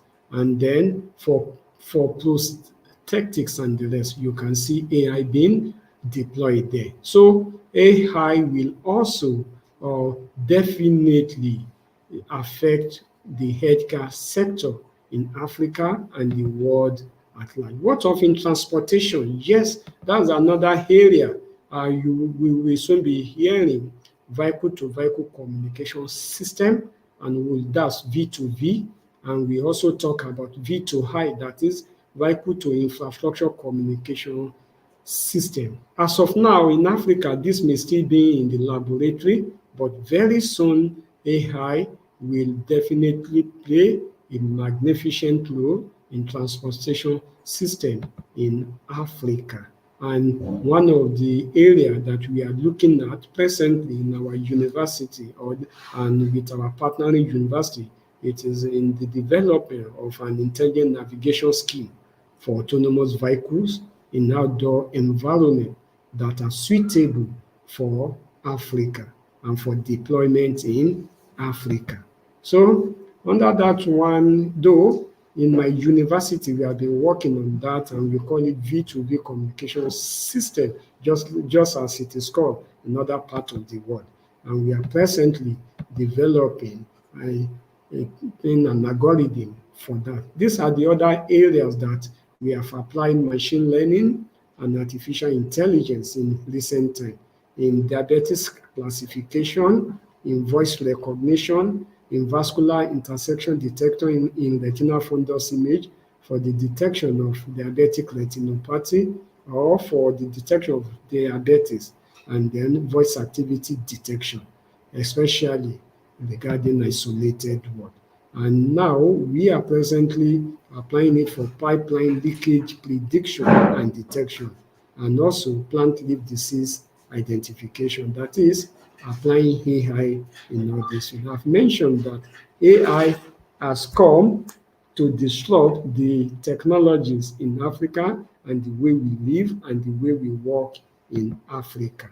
So what's the way forward? There are some skills that we need in addition to AI, and we call those skills the 10 skills that must be acquired in addition to the knowledge of AI. Number one has to do with creativity. That's another future that we need to look at, emotional quotient, because we may also need to be adding emotional quotient to the field of AI. Under the responsible artificial intelligence, we also critical thinking. We must also have these skills in order to transfer it to our machine. Then judgment and decision making with active learning, with a growth mindset. And again, interpersonal communication skill. That's another thing we need to add to our AI with our AI skills. Then we talk about leadership skill, cultural intelligence, and technological skill. AI comes under technological skill because we need to marry AI with the other things we are doing. And then we must know that under this fourth industrial revolution, we must learn how to embrace change or changes. And again, we must be talking about education 4.0, where we talk about fusion of knowledge with skills and fusion of artificial intelligence with whatever we are doing. And we must also be talking about skills that enhance and goes along with the fourth industrial revolution. We call it education 4.0, education 4.0. And again, the way forward, and which also the future of artificial intelligence in Africa, has to do with knowledge economy. That is the use of knowledge to create economic benefit, especially in terms of high technology, businesses, and this may include computer, software development, telecommunication, virtual services, and so on and so forth. So this is the future of AI in Africa. And when we say future, we mean now. So that's another thing that we must presently look at in Africa, because knowledge economy is not about economy of scarcity, but rather but rather that of abundance. So the effect of location will be diminished and totally remote by the application of artificial intelligence in Africa, in some of our fields in Africa. So because we also need to know that knowledge enhanced products or services can command price premium over comparable product with low embedded knowledge or knowledge intensity.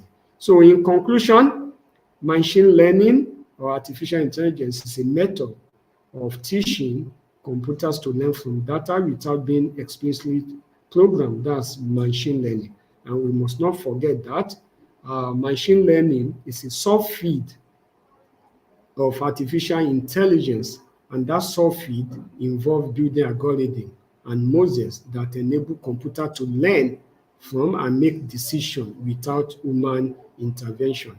And artificial intelligence it can be regarded as transfer of intelligence from man to machine. And the future in Africa lies in this fourth industrial revolution, where we take advantage of knowledge economy, because it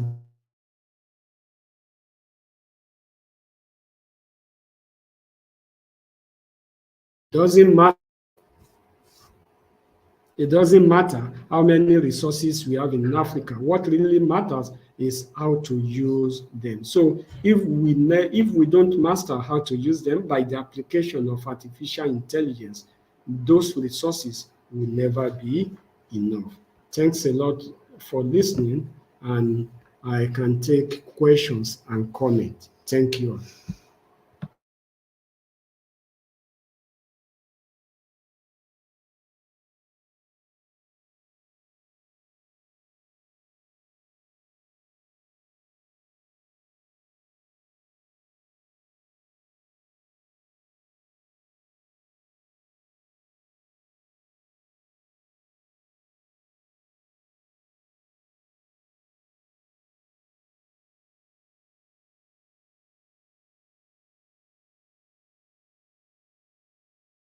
Okay, I can see one question here.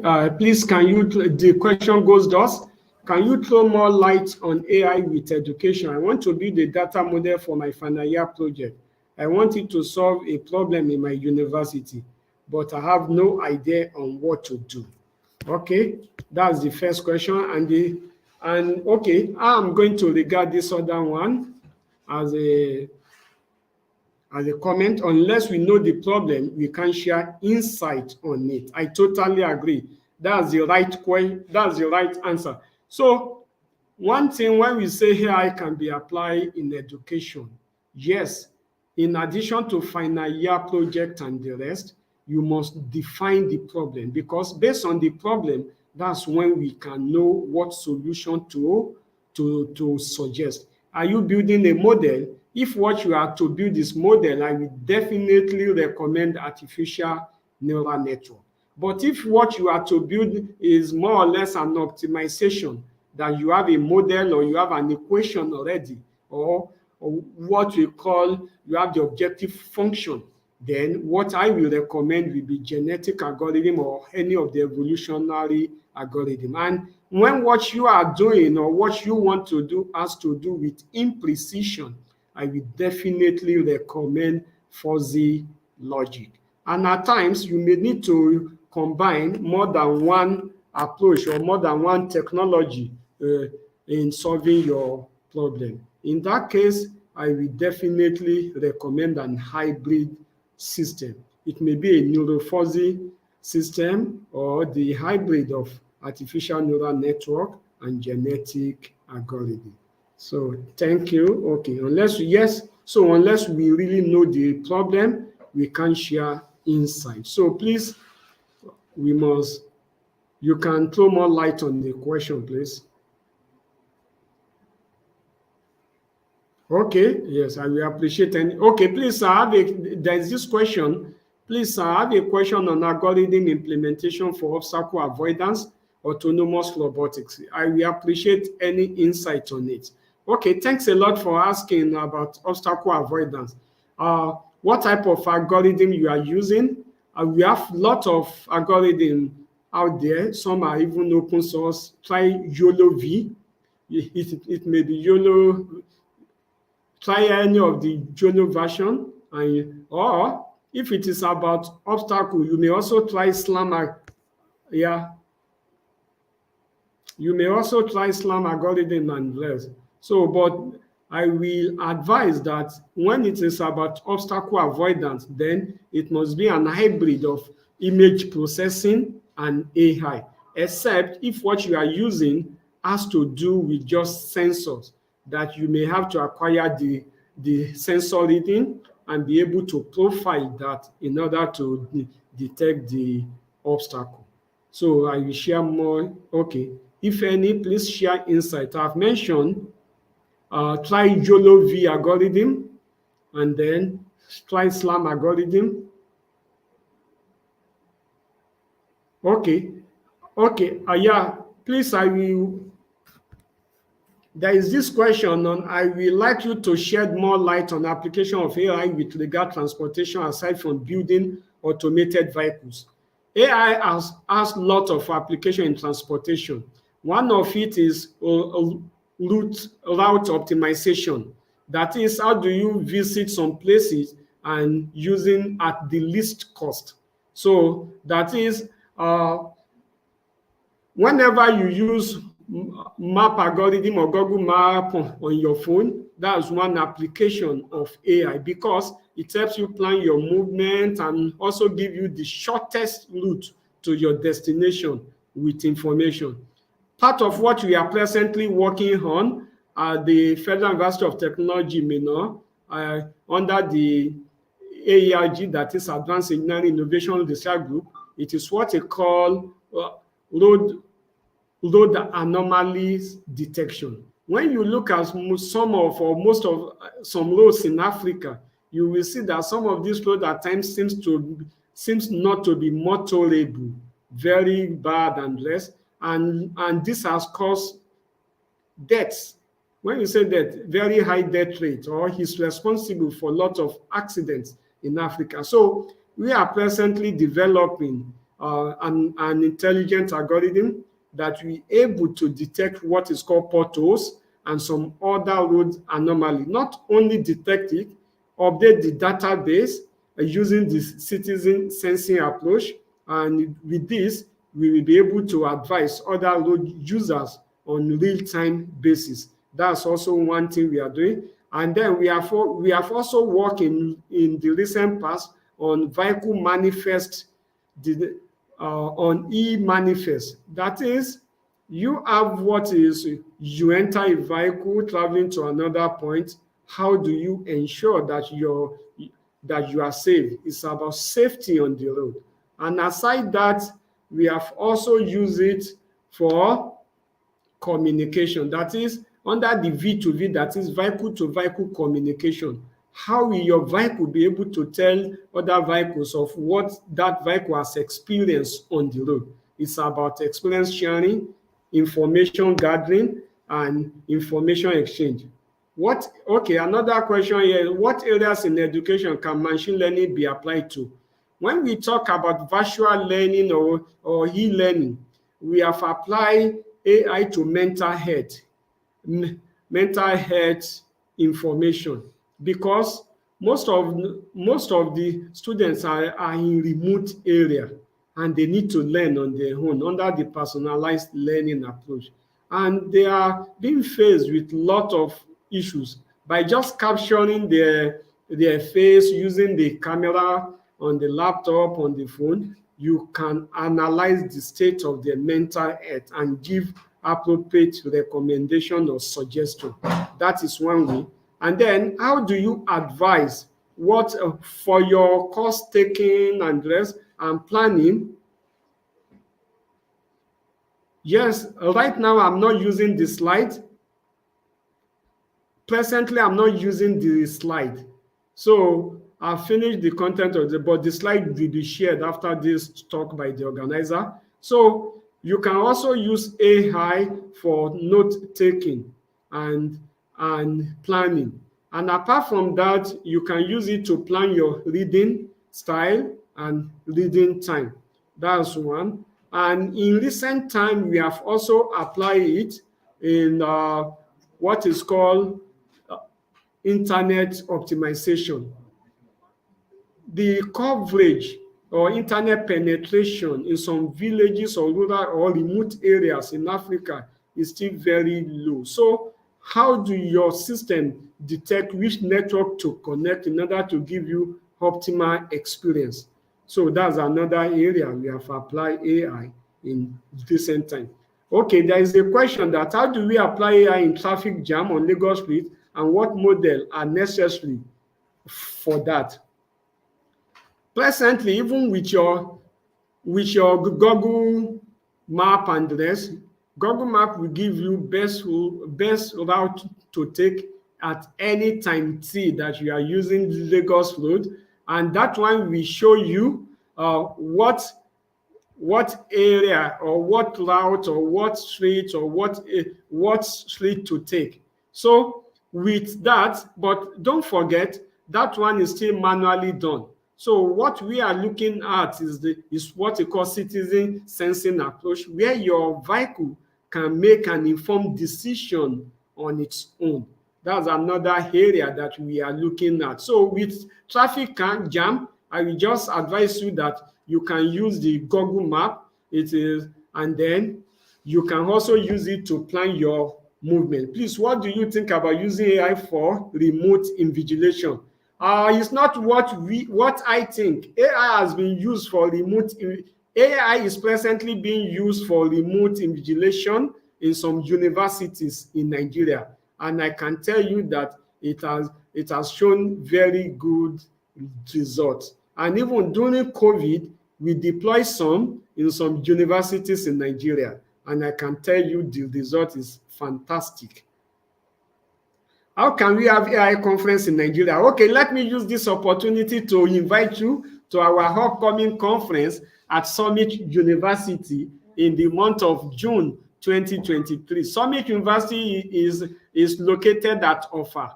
And when you visit our website, ai4fs.com.ng, That's another one. So that's a conference. And then about 2 months ago at University of Lagos, no, at University of Ibadan in Dabahex, and then they also organize AI conference. So what I will suggest is always check for information, even with the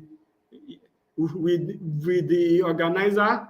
And then, so there is this question: can I present a paper at the conference? Yes, you will definitely have opportunity to present AI related work at the conference. And let me assure you that you will meet some AI gurus from around the world at that conference. And also, when you look at the slide, you will see that one thing that we are passionate about at Summit University is artificial intelligence. And we have 4 specialization there that you may be interested in. So visit us there, and then visit our website. And again, we have a lot of AI programs, like we have AI Saturday in Lagos, where run by Miriam and the rest. So you have a lot of other programs that you can actually learn. So, but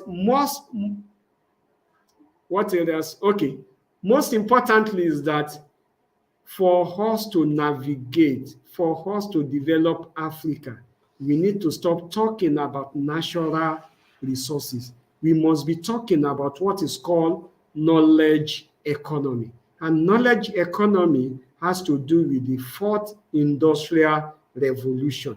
When we talk about EV, that is electric vehicle now, that has with EV and AI, that means Nigeria can also be manufacturing. I am not talking about assembly, because with EV, you don't need that block engine again. You don't need all those things again. So AI, or what is called Industry 4.0, has come to make Africa to be a key player in this present revolution. We talk about the 4th industrial revolution. So if you are an undergraduate or a graduate in any universities or higher institution in Nigeria, you must definitely acquire the knowledge of AI. AI, you need to apply it in your final year project. You can also take courses online, and I'm sure the organizer, Octave Machine Learning, will also, I'm sure they too have some courses that you will benefit. So thank you for your time, and I thank you all, except if there are other questions that you want me to address. So I'm here, and let me also thank the organizer for giving me this opportunity to share my knowledge and experience with the audience. Thank you all.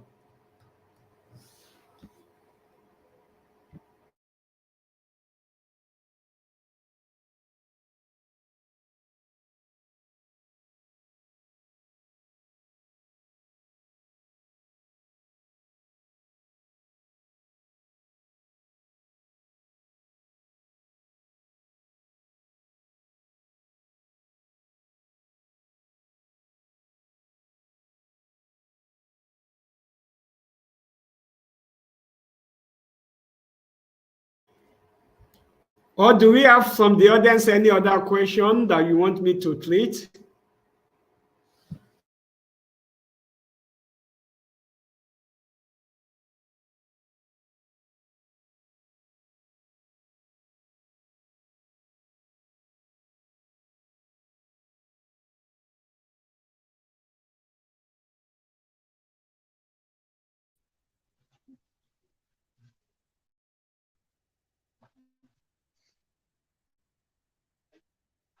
All right, thank you very much, sir. Really appreciate your time.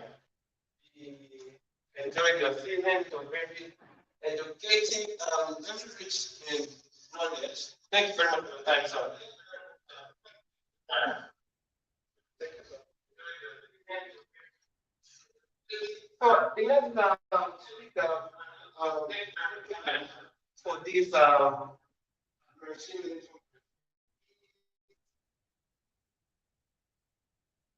Dr. Victor, the director of this dialogue, this organization, yeah, and they also, this part of the machine learning, computer science, AI,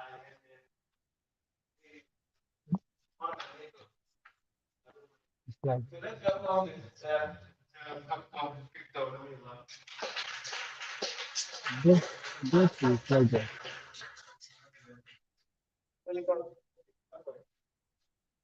Okay.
Can't you make this one the main?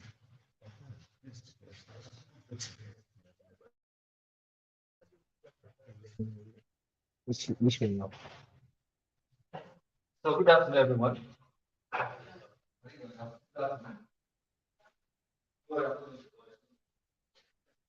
I don't know why I'm so that's just the geography part of it.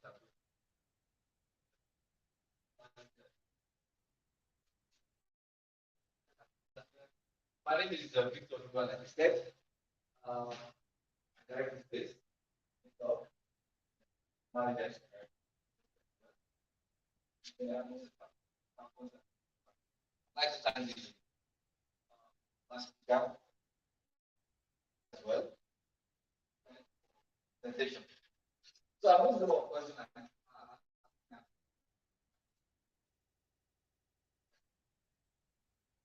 My video was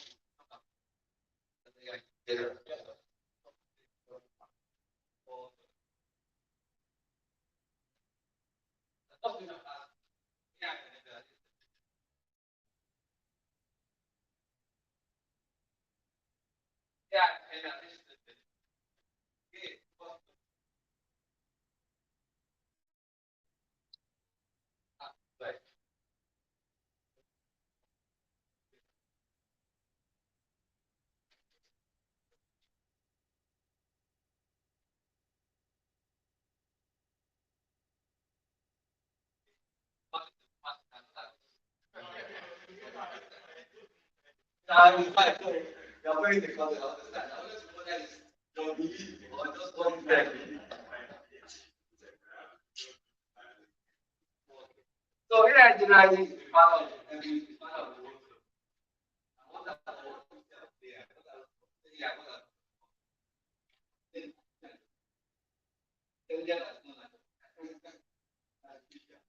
That is like made by somebody or most of the other. So really is science and labor science of making machines to learn and things. Like, yeah. So it's not anti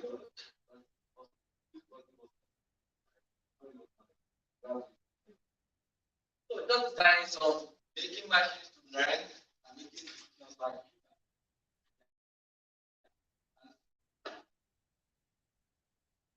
I mean, yeah,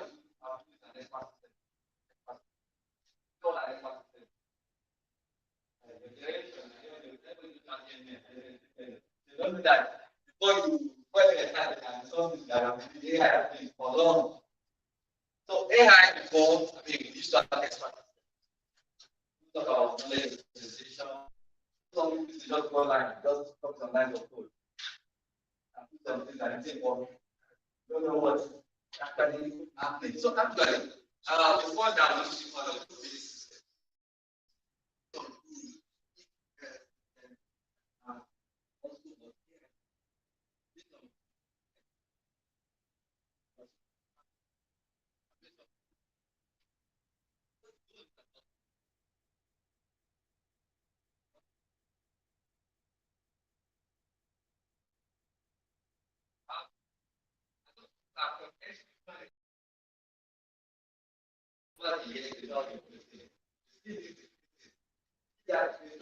And so based on that, they come up and so AI generally talk about expert steps. That's what I'm talking about. We have my ML, we have NLP. NLP and ML are not same. NLP is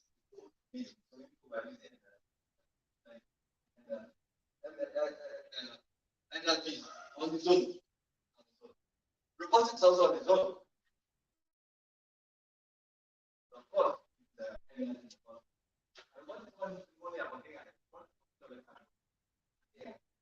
because when you talk about hard robots, all the soft robots, not that what's that? The robot really, but it's not about hard robots, then I what one about hard. Well, AI, ML part, or AI part. Now, Go to the next one.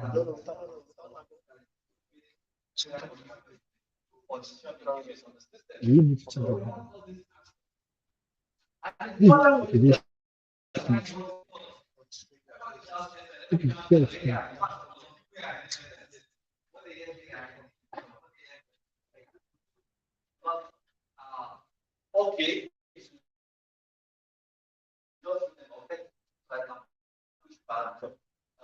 just No, okay. Yeah, sure. Yeah, I understand. So,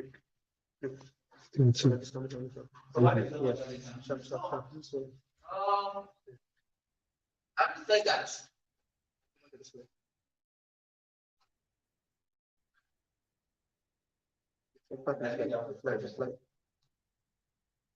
you find. Yeah. Don't worry, I don't have much time, so it's not you know. Yeah. Now, if you show the time frame so that you can. I'm going to go out pricing time. So what? Yeah, this is great. What I think the work, kind of going. Very sure. Very.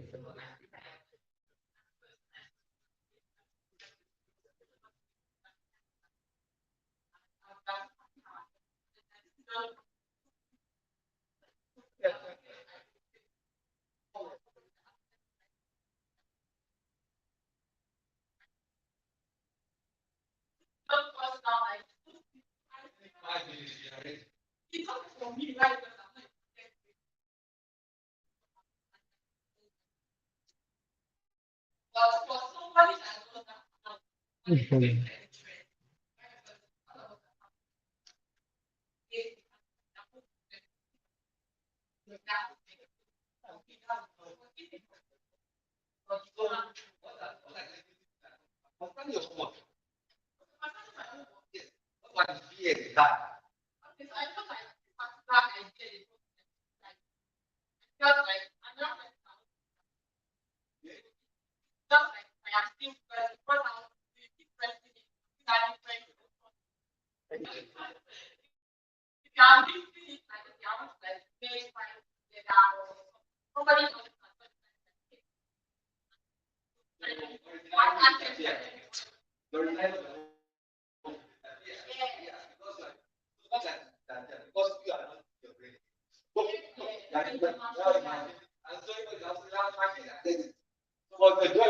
Wow.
Also, how about the program billion new sent every day?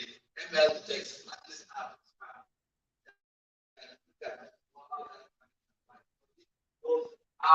What is the billion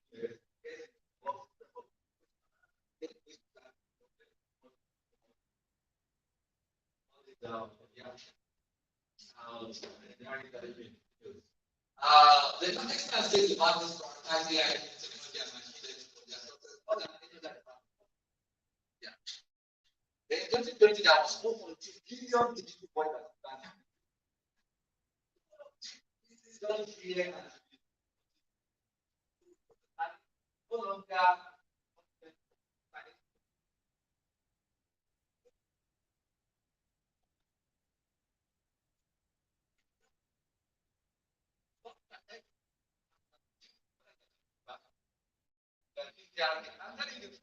that's the project I'm working on. So,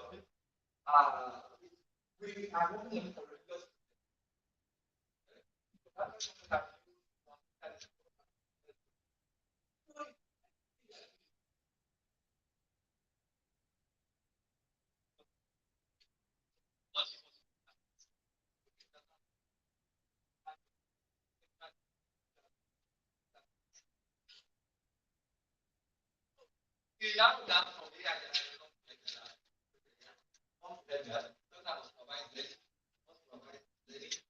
So, okay, sir. Okay, sir. Yeah, okay.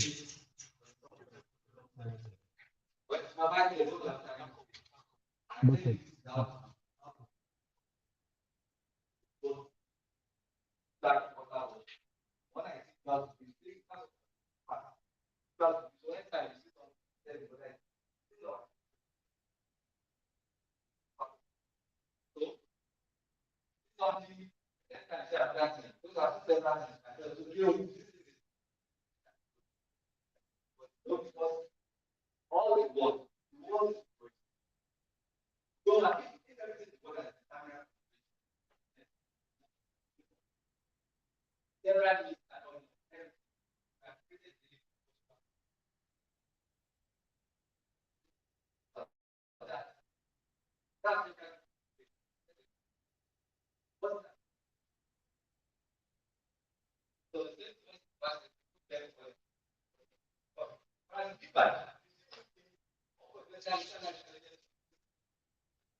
now, let me summarize learning. We have some basic, you understand how to categorize from that, then from that, you keep everything learning and everything else do your classification, categorization. Now, reinforcement learning, which is more that we will assume that not the reward based system. Try some give the reward. That way, you will go and go for a test and you fail. When you come back, you can test yourself and check direction. That's what you learn. And if you pass, you that your direction is right. So that's what I'm trying to do. We don't have data set. But when taking test, this is the reward system, positive, negative, then that's what happens there. So basically, all the small things are performed. Learning has come and is actually really why? Because we want that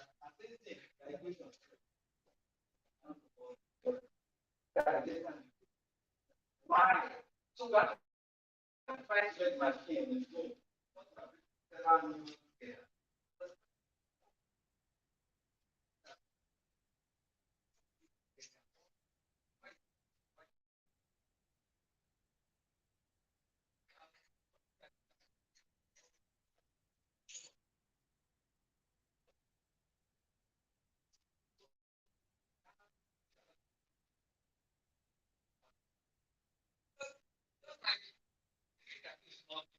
Fine.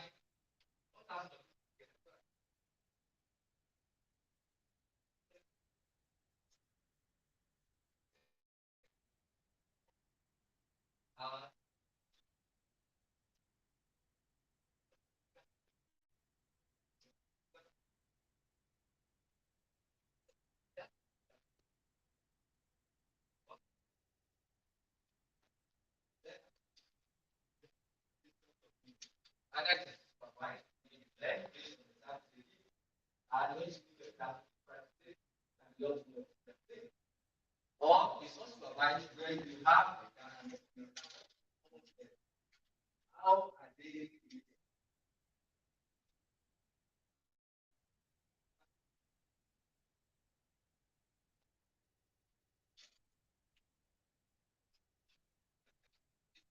and service providers don't have all the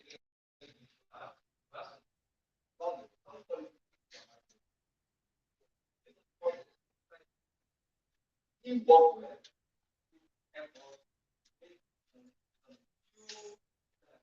like very much like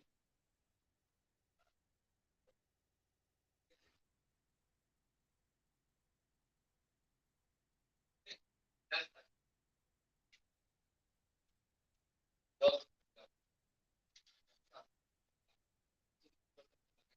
areas here. So what I was saying,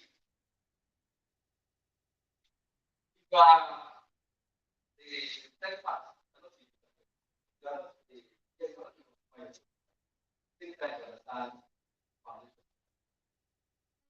Those take the other way of my projects, those now, right?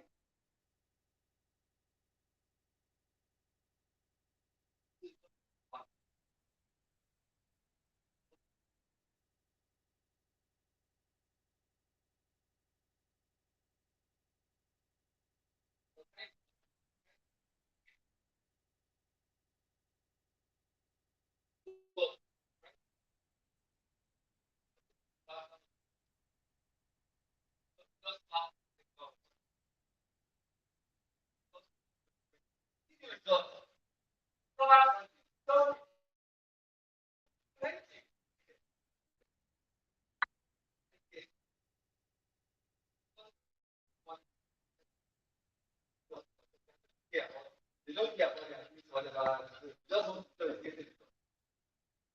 So it's like you can get started. But for us,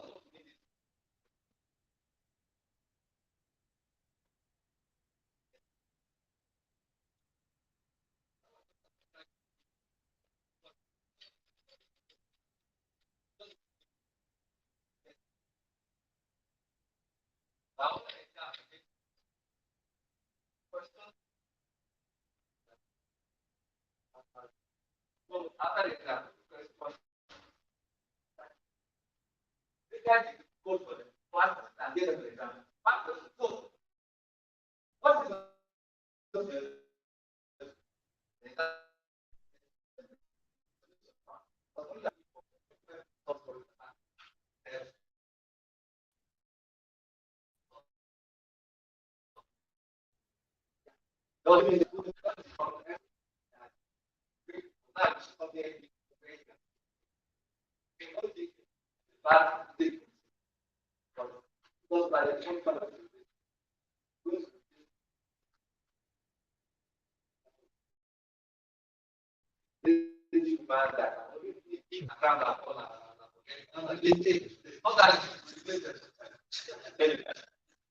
before I get back together, when I pray, so my pastor,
Okay. Okay.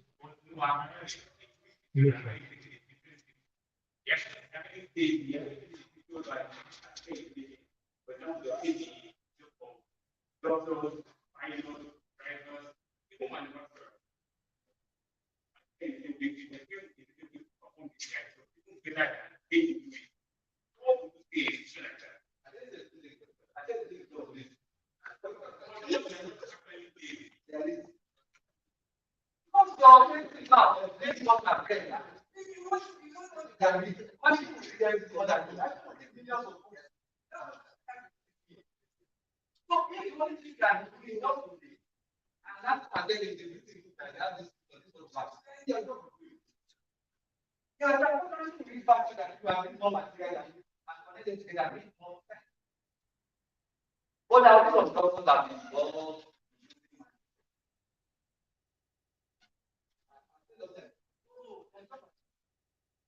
Mm. You guys, stay where you are. Why are you here? Why not go and stay where you are? Why don't government is involved? I don't become better president. Why you call that? You don't say it's done. If everything because you don't want to work and I don't want to do Wàhálà for lazy man.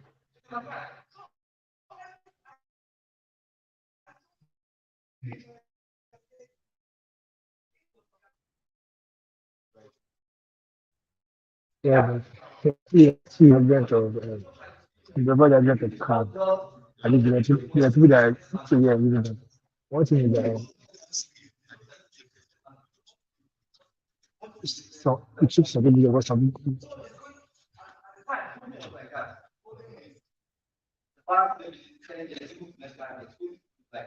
language for everyone. That is what not it's not like that, but I'm not the language also for you. Now, AI is really that AI is not that it's like way to express itself. Going forward. That's why it's hard.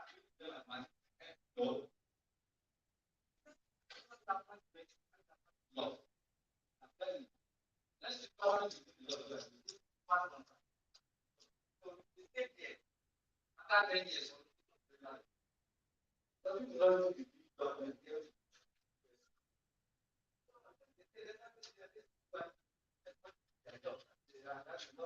Don't like that right now. Okay. So yeah.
If you get a point where it becomes saturated, yes.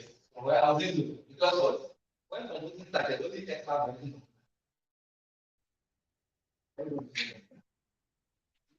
One year is fine. So I'm thinking, so don't worry, don't worry. That you just do it. No, no, no, just yeah. Now coming to your question, these are possible. Sorry, you might right from the data. Knowledge is going to understand ways of learning. Ways of learning. How we get it. There are some foundational knowledge. But I get it.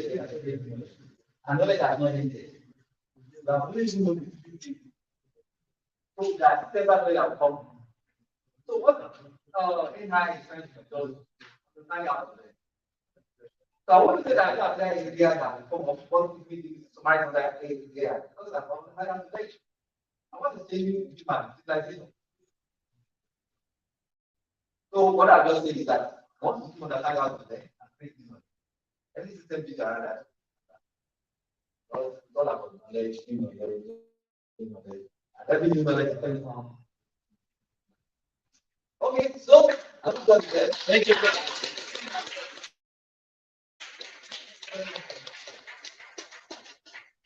That was Dr. Victor Weaver. Of course, was a very interactive and very enjoyed this presentation. So thank you for your time. Very you told me a lot, right? So let's see you later. Thank you, sir. So for the next speaker for the conference, we have like 10 to be the co-founder of Benchmark, based in Canada. We will speak on the topic application of machine learning in healthcare. So let's welcome Michael Tendo.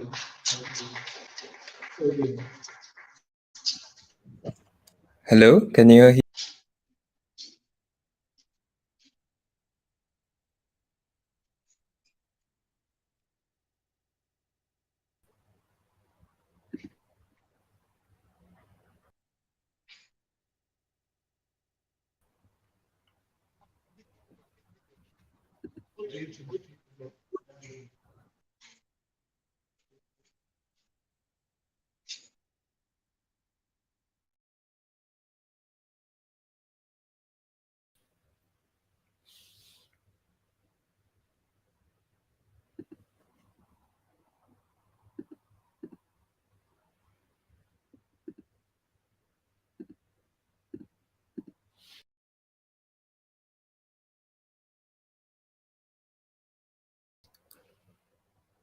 Hello, can you see my screen?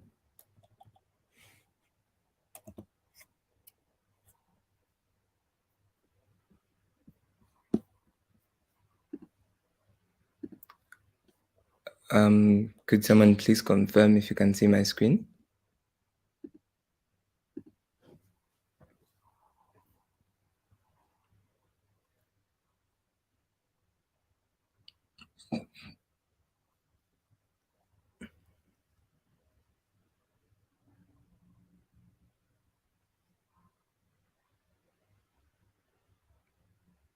Hello?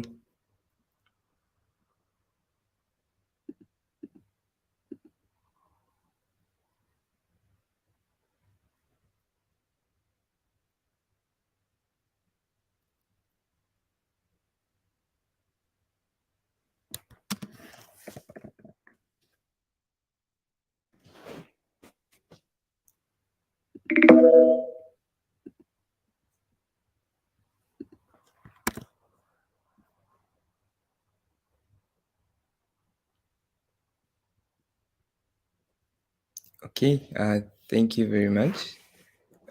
My name is Michael Tendo, and I'm the CEO at Mage Health.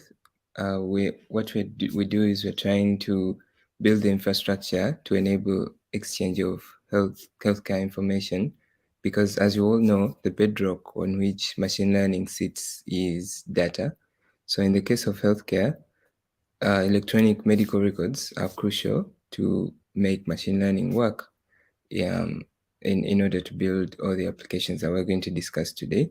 So what we're doing is to make sure that we can enable sharing of medical records while patients are still in control and while we still follow the necessary regulations. So if you can hear me clearly,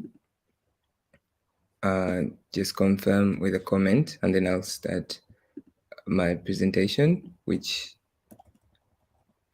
will be about the applications and challenges of machine learning in healthcare.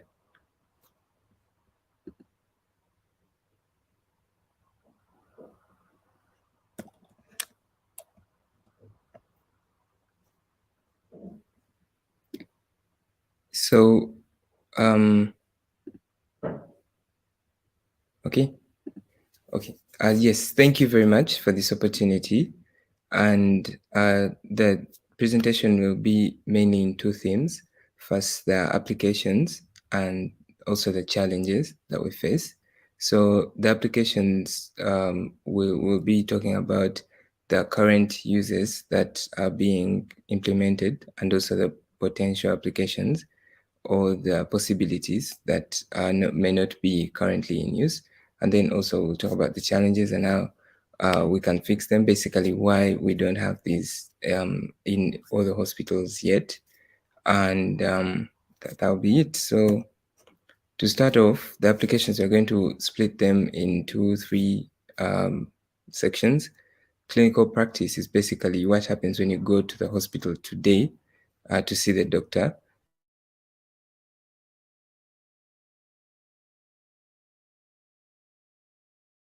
Years before you visit the hospital, basically the scientists in the lab and how machine learning is helping them in their work to build drugs and to study the spread of diseases, basically to prevent what the disease, that the patient ever getting the disease in the first place, or to figure out how to treat them when they do.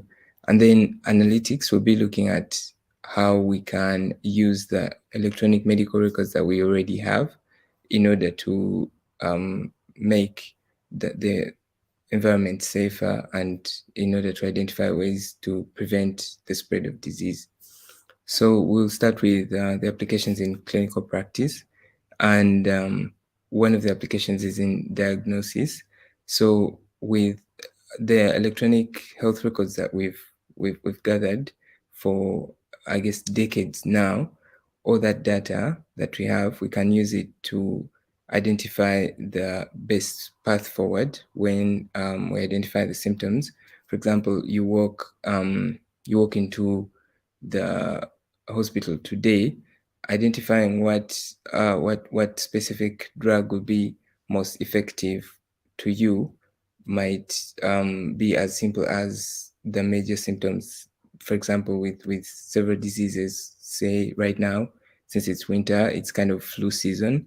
So some symptoms may not need a doctor to determine that this person should take an influenza test. And if it's positive, then we should give them this type of medication. So in order to fix the shortage of labor and the high rising costs of labor in the healthcare industry, we could use machine learning models to do the triage or the preliminary analysis in order to determine the best path forward before we have this reviewed by an actual doctor. So the other application is in medical imaging. And as you know, there's many ways, many types of scans, CT scans, MRIs, X-rays, and these are used to diagnose diseases. For example, cancer, brain tumors are diagnosed in MRIs. Some of the diagnoses are literally just using images, looking with normal light. For example, skin cancer, melanomas are very common ways of identifying skin cancer in its earliest stages. So it has already been proven that AI is much better even than human doctors at reading these medical images.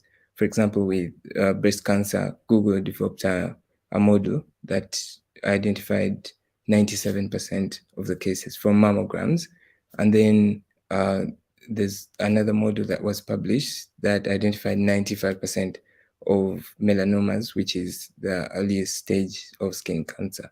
So this literally solves our labor shortage with the medical industry, because there's always going to be higher demand for labor in the medical industry than supply, because, well, being a doctor is not an easy career to accomplish. So we're always going to need more doctors than we can actually provide.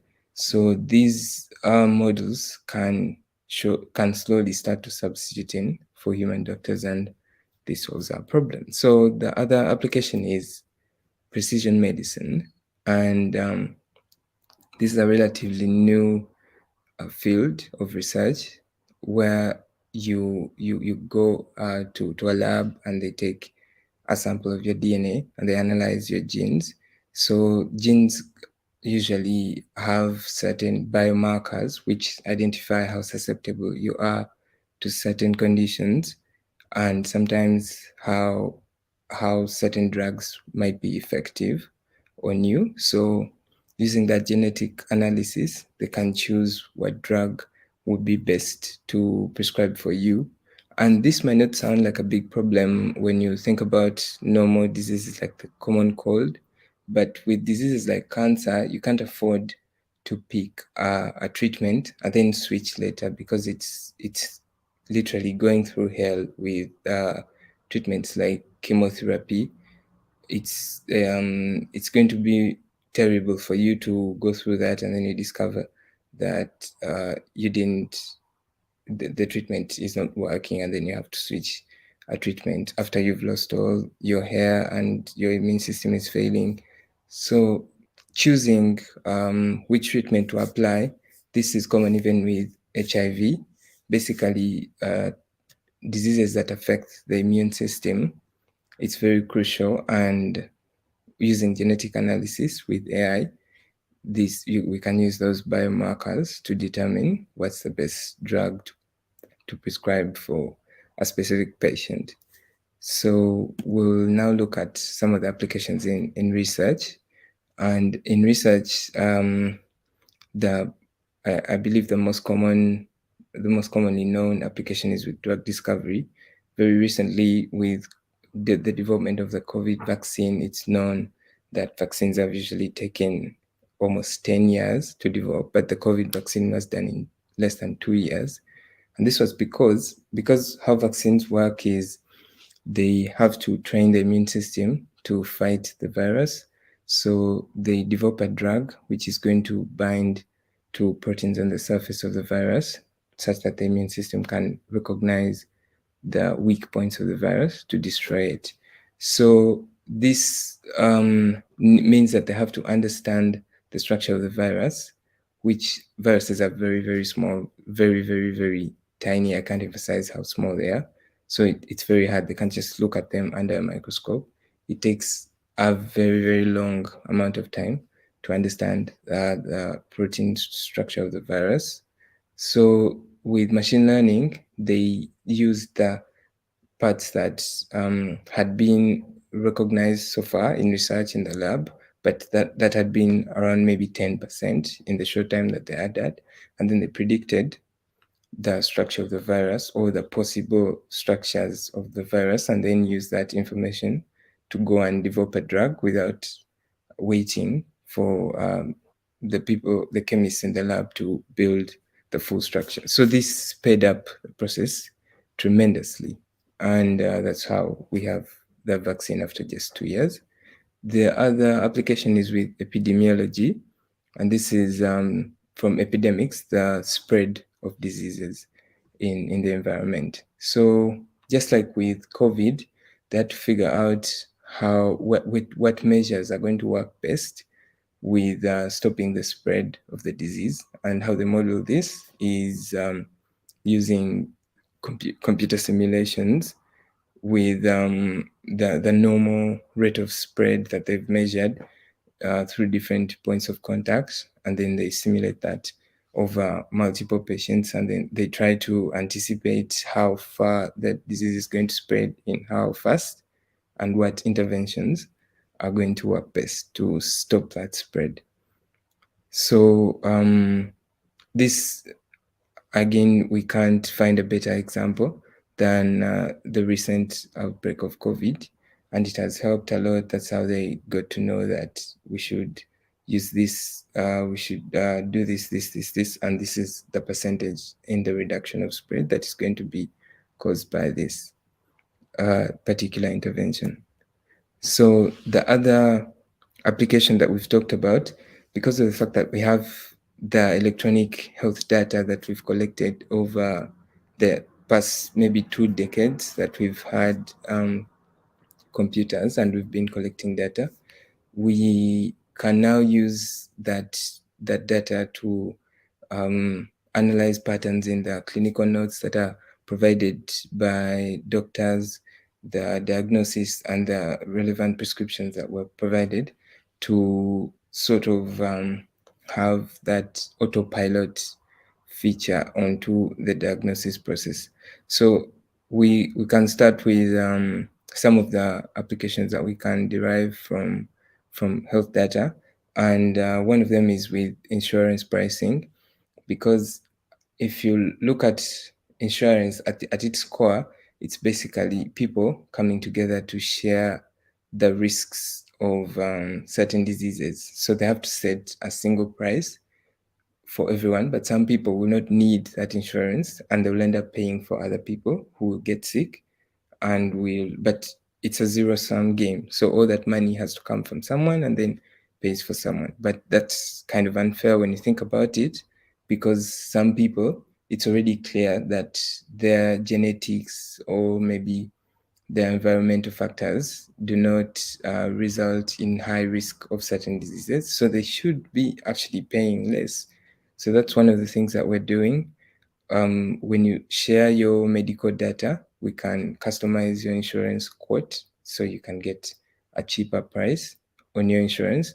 And this is better. It reduces the costs for both the insurers and the patients, because when the insurers can calculate who will need the insurance and who will not need the insurance, most likely, then they can raise the prices for the people who are at a higher risk and then lower the prices.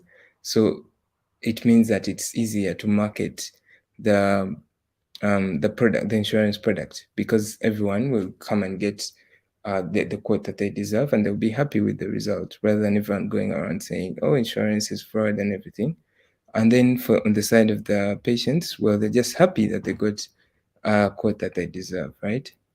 And another application is with public health, and this is with maybe designing health policies and maybe the government trying to identify where to build hospitals, where to set up the infrastructure for say facilities to reduce pollution, or generally public policy problems. This can be analyzed by following the patterns of spread of disease to do some root cause analysis to figure out what's the best intervention to stop certain patterns in health problems. So an example, again, would go back to epidemics. So when there's an epidemic, the rate of spread can determine how fast they need to respond to curb the spread. Or so how big of an area, for example, do they have to quarantine based on the time from which the first case was reported? They can do a model to estimate what's the geographical blast zone, so to speak, and they can do a quarantine of only the people that are required. So this is more of an application in government and public policy problems.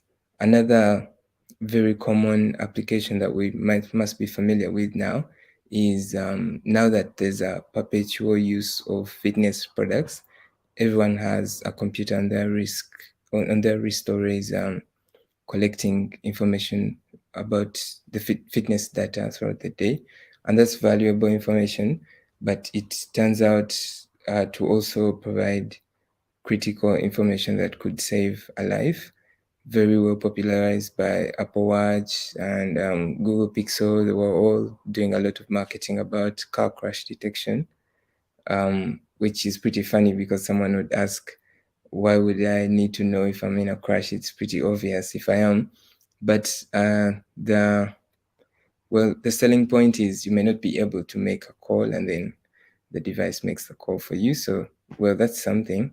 And another event is a heart attack. And like again, like we said, because these devices are perpetually collecting information, it's easier for them to identify some odd patterns in breathing, in heart rate, and then they can call the relevant, maybe an ambulance or something similar. So yeah, that's something. And many other applications actually can come from fitness data because of the fact that it monitors things like blood oxygen and what it has a lot of insights about, say, ovulation,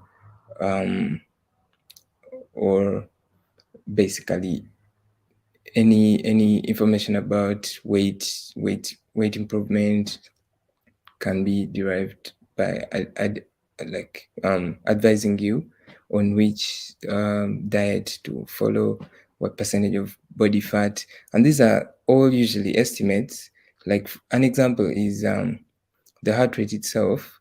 It's not that the sensor has some kind of stethoscope in it. It's literally just a camera and a flashlight.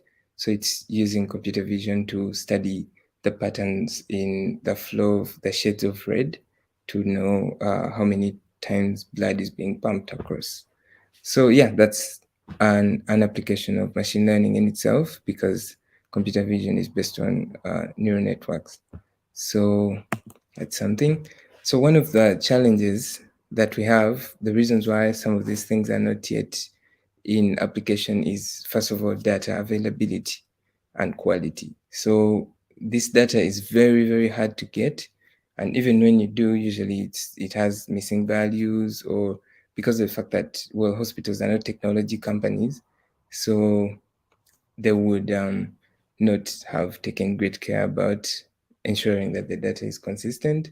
So this is a big problem, and of course, it's not easy to solve. But first of all, one of the solutions that we can have is to have because this leaves a vacuum for innovators, normal technology companies to intervene and build that infrastructure.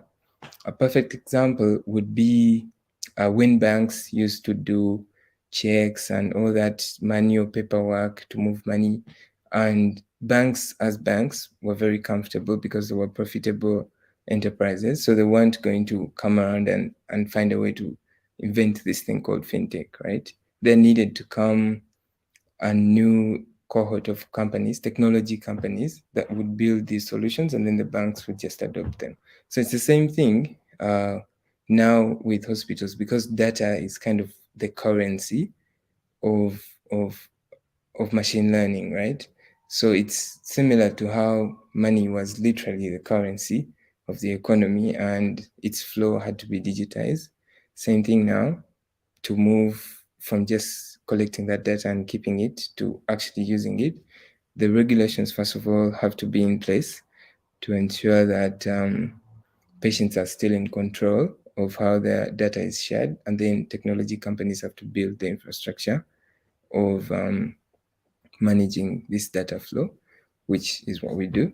So the other problem is bias and fairness. And a glaring example of this would be clinical trials.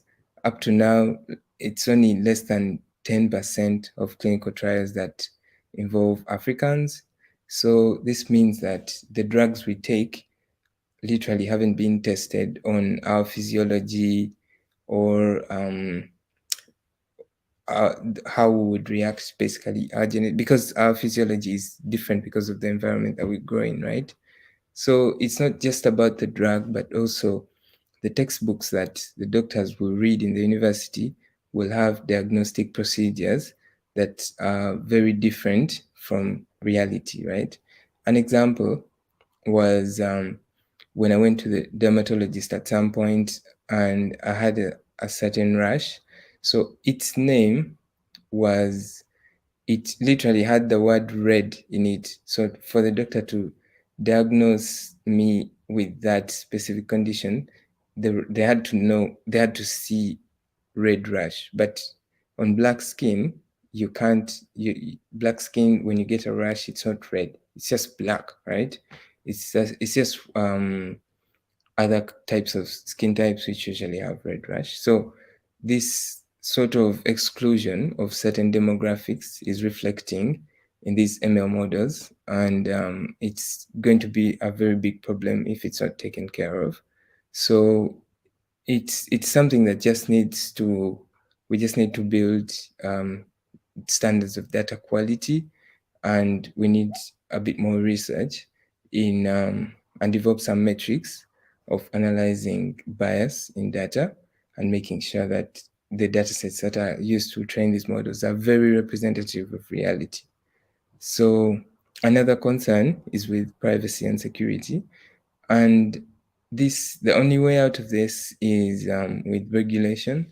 So we need the governments, the respective governments, to come up with data protection laws to ensure that the hospitals or maybe technology companies that are in charge of this data are using it with their consent, are using it for purposes well within the law. And yeah, just it's as easy as the government getting involved.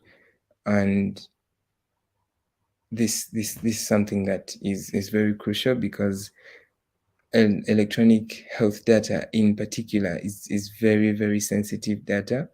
And an example would be with how social media data has caused a lot of rage about people saying that companies are spying on them. But frankly, that was just social media data. Now you can imagine how enraged people would be if technology companies started sharing, say, their fitness data, which could represent a lot about their mood, and generally infer a lot about whatever is going on in their life. So yeah, that's pretty much it. Thank you very much for listening. I'll be ready to answer some questions now.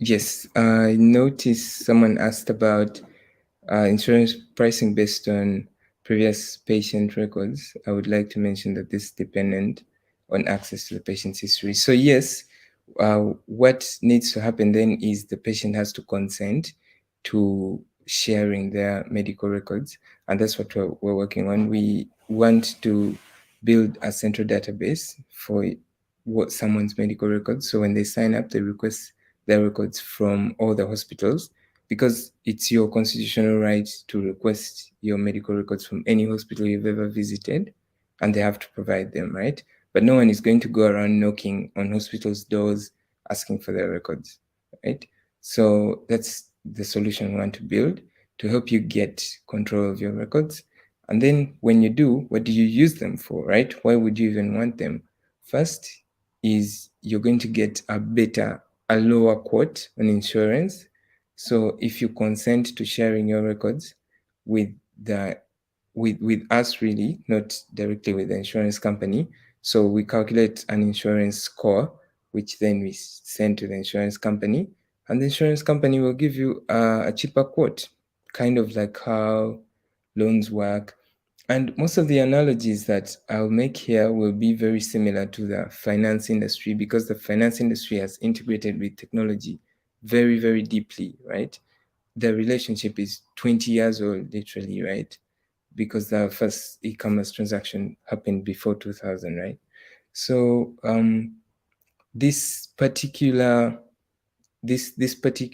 problem of data access and control is kind of being ignored in the healthcare industry, because healthcare data is very sensitive, but ignoring it doesn't fix the problem. It still remains that hospitals, which are not tech savvy or even very, very conscious of what responsibility they hold, are still controlling large amounts of data, right? Some of them are not even cyber security aware enough to protect this data. So we just need to stand up and face this problem and fix it. And then afterwards, it will be easy to trust, say, an insurance company when they request access to your health records. They don't actually get access to your records. We get access to the records and calculate an insurance score, like a credit score, just a number that we provide to the insurance company, and then they give you a better quote. So how do insurance companies have access to client records that would enable them to price health insurance based on individuals? Yes, this is with their consent. So the patient, with the interest of getting a cheaper quote, shares their records. Oh yeah, you're welcome. Thank you very much. Any more questions?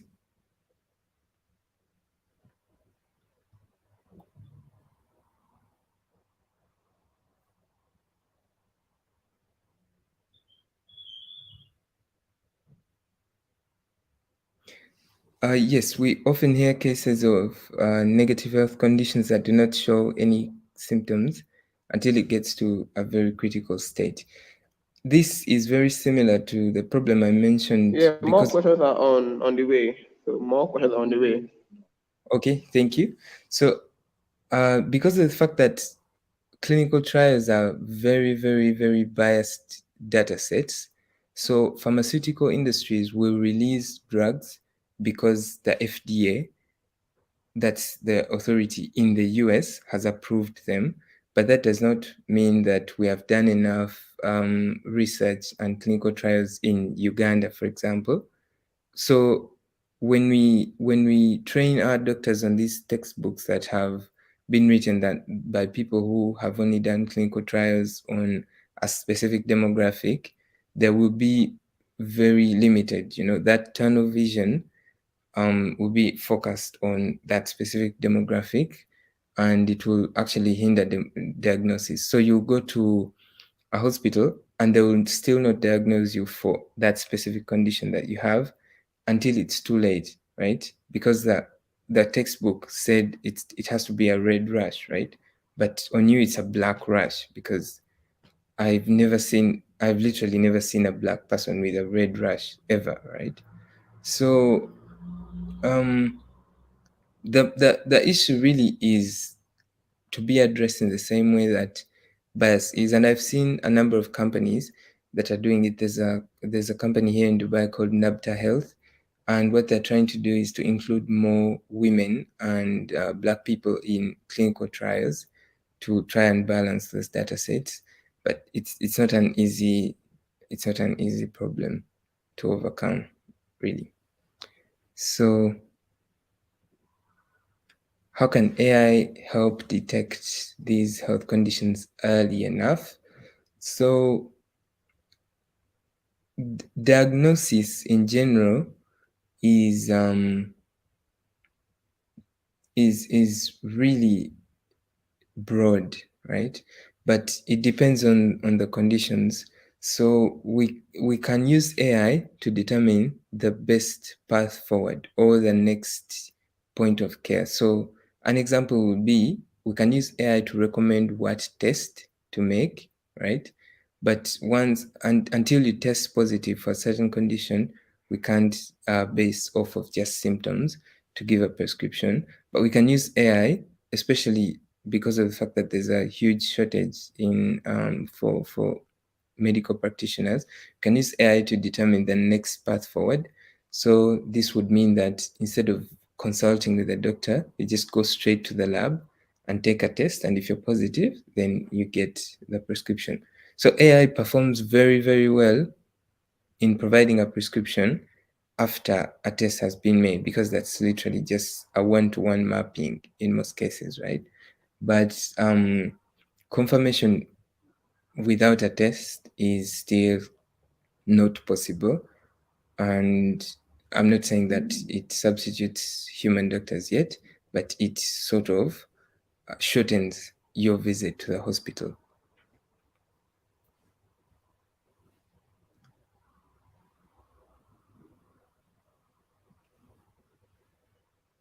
Yes, I hope I've answered that. Hope I've answered that. Okay.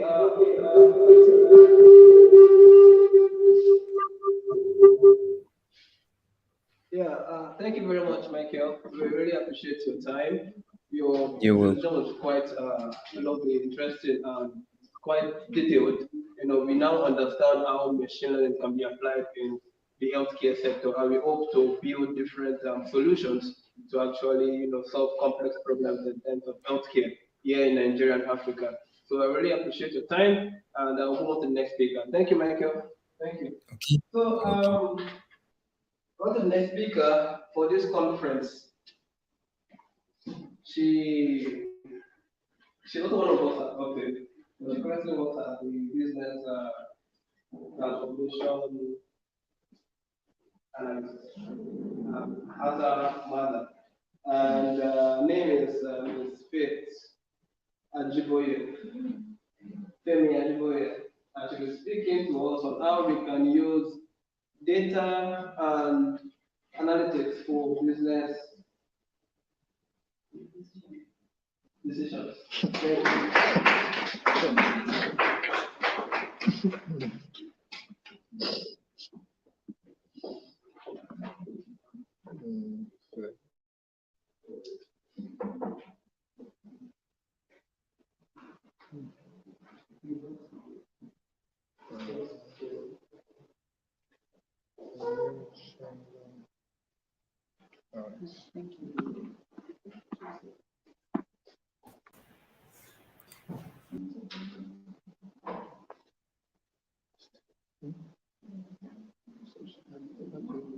Slideshow.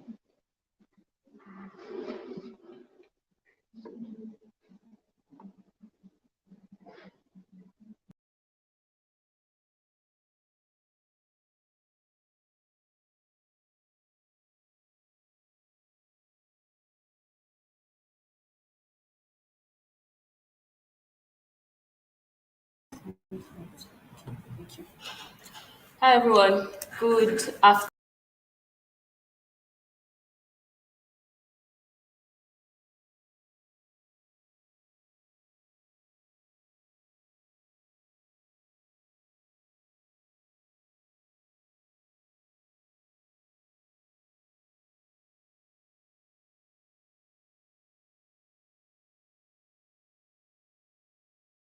Big data and analytics to drive how we can use data. Sorry, I'd like to see the screen as well. So I'm moving this a bit. That's fine. That's fine. Okay. All right. So today we'll be talking on the topic how we can use data and analytics to drive business decisions. All right. So before we get started, I'll just like to briefly introduce myself to tell you a little bit about myself. Okay. Okay. So I mean you can just read the slide, but then I'll still try to say a little bit about myself. So my name is Faith Ajiboye Femi, and I'm currently work as a business transformation analyst at AXA Mansard. I don't know if you all know AXA Mansard. It's an insurance company, so you can buy our products, buy insurance, life insurance, any kind of insurance, basically. So I'm a certified Power Platform developer, and I'm a certified Microsoft Data Analyst Associate as well. Okay, so I'm passionate about getting results, beating data, trying to dive into data to get insights to help businesses grow and improve their processes. And also in my free time, I would like to say something fun about myself. So in my free time, when I'm doing my thing, I like to to try DIYs out using YouTube. So I watch like YouTube videos, try to learn new stuff, how to mix something together to get something. That's just what I do in my free time, basically. So today we're looking at the top. Sorry, this is my table of content. We're looking at the evolution of technology and how it relates to the topic today. What data-driven decision making is, what the benefits are. Also, we're looking at use cases in the industry, and we're looking at the steps that we can take, to achieve data-driven decision making. All right. So, according to Craig Mundy, who is a senior advisor to the CEO at Microsoft, he said, and I quote, data is becoming the new raw material for businesses. So we have data everywhere. I mean, we all generate data. And this is becoming the new raw material for businesses. So how can this data is relatively, I mean, it's free, it's everywhere. But are businesses really making, trying to take advantage of this and then trying to, benefit and drive growth, I mean, push their business forward to, make more profit and basically grow. Are businesses really tapping into this, field? So before we go into that, I would just like to, talk about the evolution of technology and where we are currently. All right. I don't know if all of us can see the image on the screen. So that's like a handwritten note. So I believe we all remember a few years back when all we had was letter writing to our loved ones. We'd write letter, we'd use post office. I don't know if any one of us ever tried that out. I mean, so Gen Zs, yes, basically. So we would, write letters sent to our loved ones. Then later we had this our mobile device here with the whole hook and everything. And then we had our landlines. So this time data was not really generated because most of our contacts would either cram them or would, we had diaries where we'd write our contacts. And if we wanted to make phone calls, we'd go to call centers. I believe we all know call centers. Go to call centers, place our calls. But nowadays we have our iPhone gang here. We have Samsung. I know people debate Samsung, iPhone, which is better. We're not going to talk about that here today. So we have our phones, and most of our information about us basically can be found on our phones, our pictures, our social media pages. Basically, everything about us can be found on your phone. I mean, if I pick someone's phone here, I don't even need to, talk to you at all. I can say one or two things about you, just going through your media and, the kind of apps you have on your phone, basically. So that's just data generally about you. Okay, I believe most of us we've seen this also. Maybe some businesses still use this, but this is our desktop. It will only process little amount of data. So, but nowadays, I mean, we have laptops, we have iPads, and all of that to process our data, more faster rather. And nowadays, I believe, okay, so we used to have, okay, we still use that. We have our drive. I think I saw one here the other time where we store our data. We've moved to the cloud. I believe we all have, all of us here, we have Google, what's it called? Google Drive. We have what's the one for Outlook. So we save all of okay, OneDrive rather, not Outlook. Outlook is the emailing now. So we have Outlook. We have OneDrive. We have Google Drive. We save all of our information on the cloud because we don't want to lose them. All right. So moving to our present day, I mean, our TVs, most of our appliances, they are all connected to the internet, right? We even have smart cars now that just press something and then you're good to go. So the evolution of technology basically has led to an insane amount of data being generated. So that's just the bottom line here. Okay, so I'll be asking us a question. Have you ever wondered how much data you personally generate every day? Have you ever wondered the amount of data, or you believe that I just wake up, just go to work, and I don't generate data? Okay, so I'm going to say that every of our move online leads to data generation. I believe most of us, before we came here today, we posted, maybe we took a picture, we posted it on IG, we replied some emails related to work. All of those things leads to data generation. And so far you're online, you're doing one thing or the other, you're even existing, you're generating data. So also we have over 4.66 billion active internet users worldwide. So we can only imagine the amount of data that is being produced daily. I'm just trying to, give us an idea into the amount of data that is being generated daily.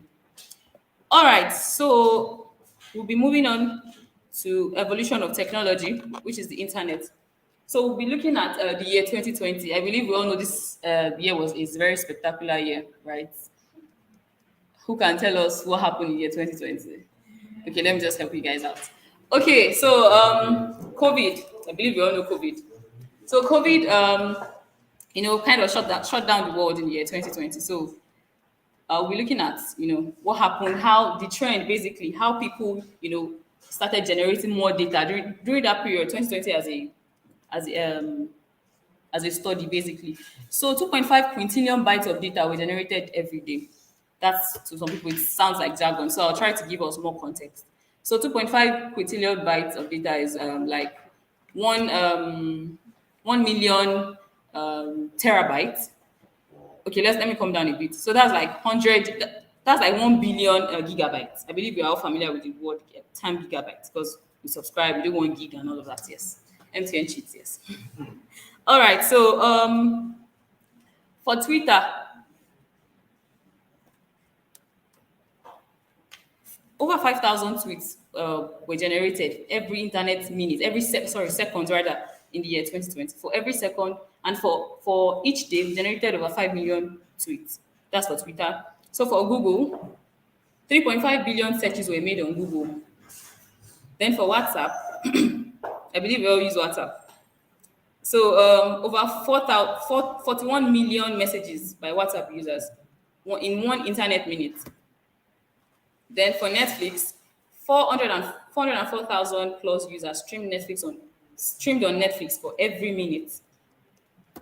Then YouTube, 300 hours of videos were uploaded per minute on YouTube. Then for email, 306.4 billion emails were sent per day in the year 2020 rather. And lastly, Amazon shipped over 6,000 packages per minute. So we can see the insane amount of data. I mean, data generation in the year 2020. And this has been like, our everyday life, keep on generating more and more and more data. So how can businesses basically leverage on this data generation? Is there any advantage to, this creation of data? Is there any benefit we can actually derive from all of this data that I've just mentioned, that okay, we generate this, we generate that? What exactly is the advantage and what benefits can we get from the data? So that's basically what the presentation today is all about. All right, so we'll be entering the presentation proper. Data-driven decision making for business. Okay, making decisions can be very hard. For example, this morning when I was coming here, after checking all of the dresses I have, and I trust me, I have beautiful dresses. I didn't know which one to wear this morning coming to this event. I like, should I wear jean and trouser, or should I, take it up a notch a bit? So making decisions in our everyday life can be hard. Can be from using public transport, to using Bolt, or to using Rider. All of these, ride-hailing apps rather. So, and when it comes to businesses, knowing the right thing to do can be a little bit, tricky, because I mean, as a business owner, you don't want to make a mistake where your customers will start having issues and your products will not like sell properly. So, but what if we could use the data around us, the data we generate in our business, our own personal data? What if we can use it, to improve our decisions, basically? So this is where data-driven decision making comes in, and it simply means that you are using data and analytics to inform your decisions and also to guide you as well. So you're not like it's like you're in a dark room, but then you have a touch, to point and then navigate your way. So that's basically what data-driven decision making is, and it can include everything from trying to understand what happened in your past, what is happening presently, and what will happen in the future by using your machine learned models to analyze your data. We had so many speakers talk about machine learning, all of that. So this is basically apologies, excuse me rather. So this is basically, using the current data that you have, training your model on it, and then trying to, okay, so the current data you have already has the output that you desire. Because I mean, if it's your customer data, whether your customer is satisfied or not, you can tell from data you have currently. So you build your model based on that, and then you use that model to make predictions into the future, to be able to predict outcomes under similar conditions. So that's basically what this is about. All right. And thanks to the evolution of technology and big data, I mean, businesses now have access and then they generate more data nowadays. So that's quite easy for businesses to tap into this goodness. All right. Moving on, at the heart of every data-driven decision making is analytics part. So you can't say you want to start making decisions based on your data without analytics. So analytics is basically, you are gathering your data, you are cleaning it, you're organizing it, you are then visualizing to see trends in your data, to see exactly what is going on, so that it can help you as a business owner or personally to make decisions. And what is the goal? What exactly are we trying to achieve here? So the goal we're trying to achieve here is to basically understand what is happening in your data, so that it can inform your decision. You can be able to make better and accurate decisions. And there are so many advantages. I believe some of us have been thinking about, different ways that this data-driven decision making can basically, benefit us as a business or as an individual. And one of that is that it can help to improve our decision making process. It can help us to make more money and also become efficient as a business. But we must note that for us to be able to take advantages of these benefits I listed, we must be able to collect data and use the right data so that we can get accurate results. All right. Okay. So what are the benefits of making decisions based on data for individuals and as a business now? Okay, so the first thing is that it increases confidence in your decisions. When you make decisions based on data, you have a backbone, you have a support, you have something that is, prompting you to make that decision. You're not just making your gut feeling that, okay, I have a feeling.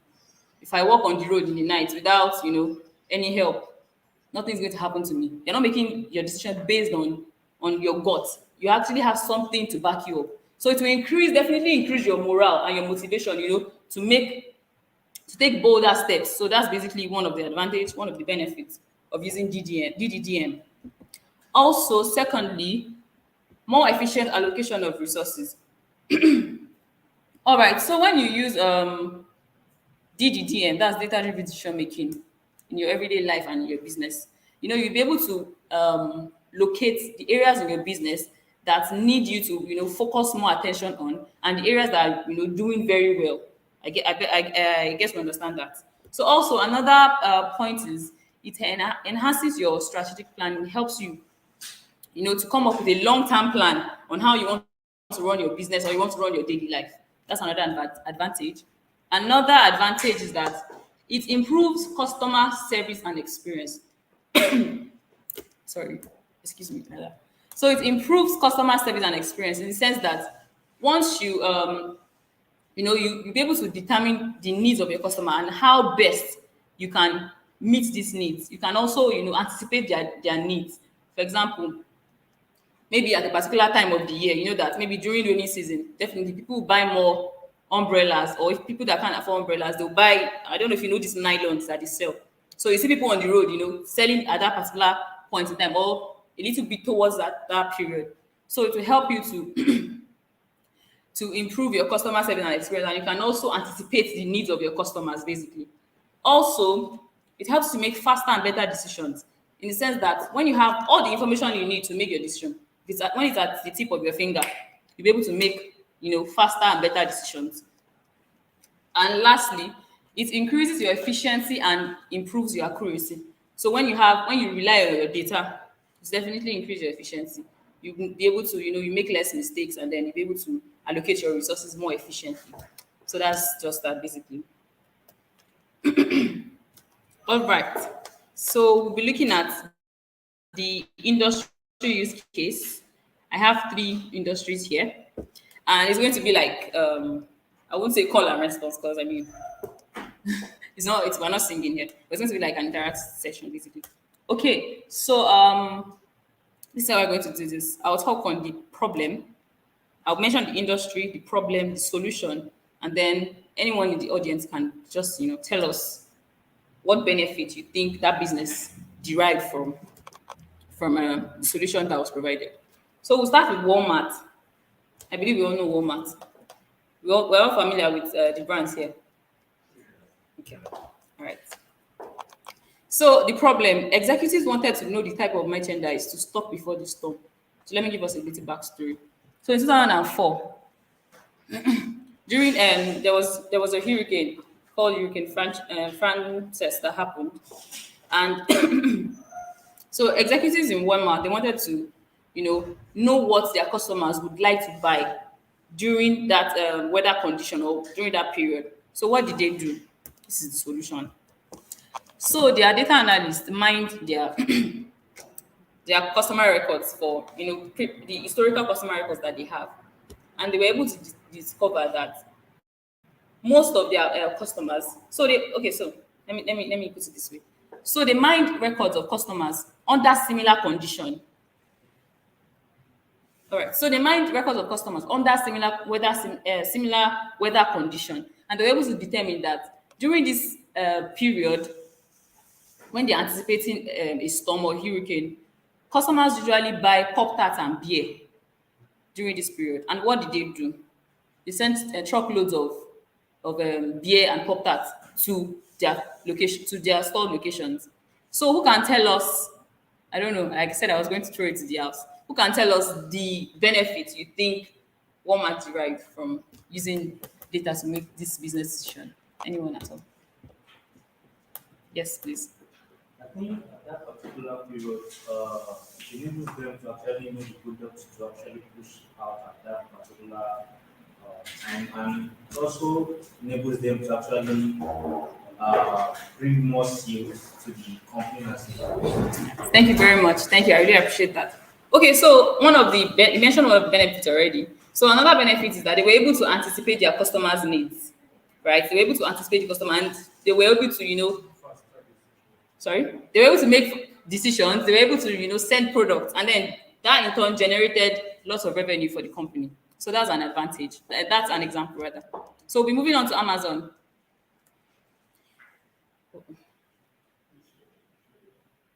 Apologies.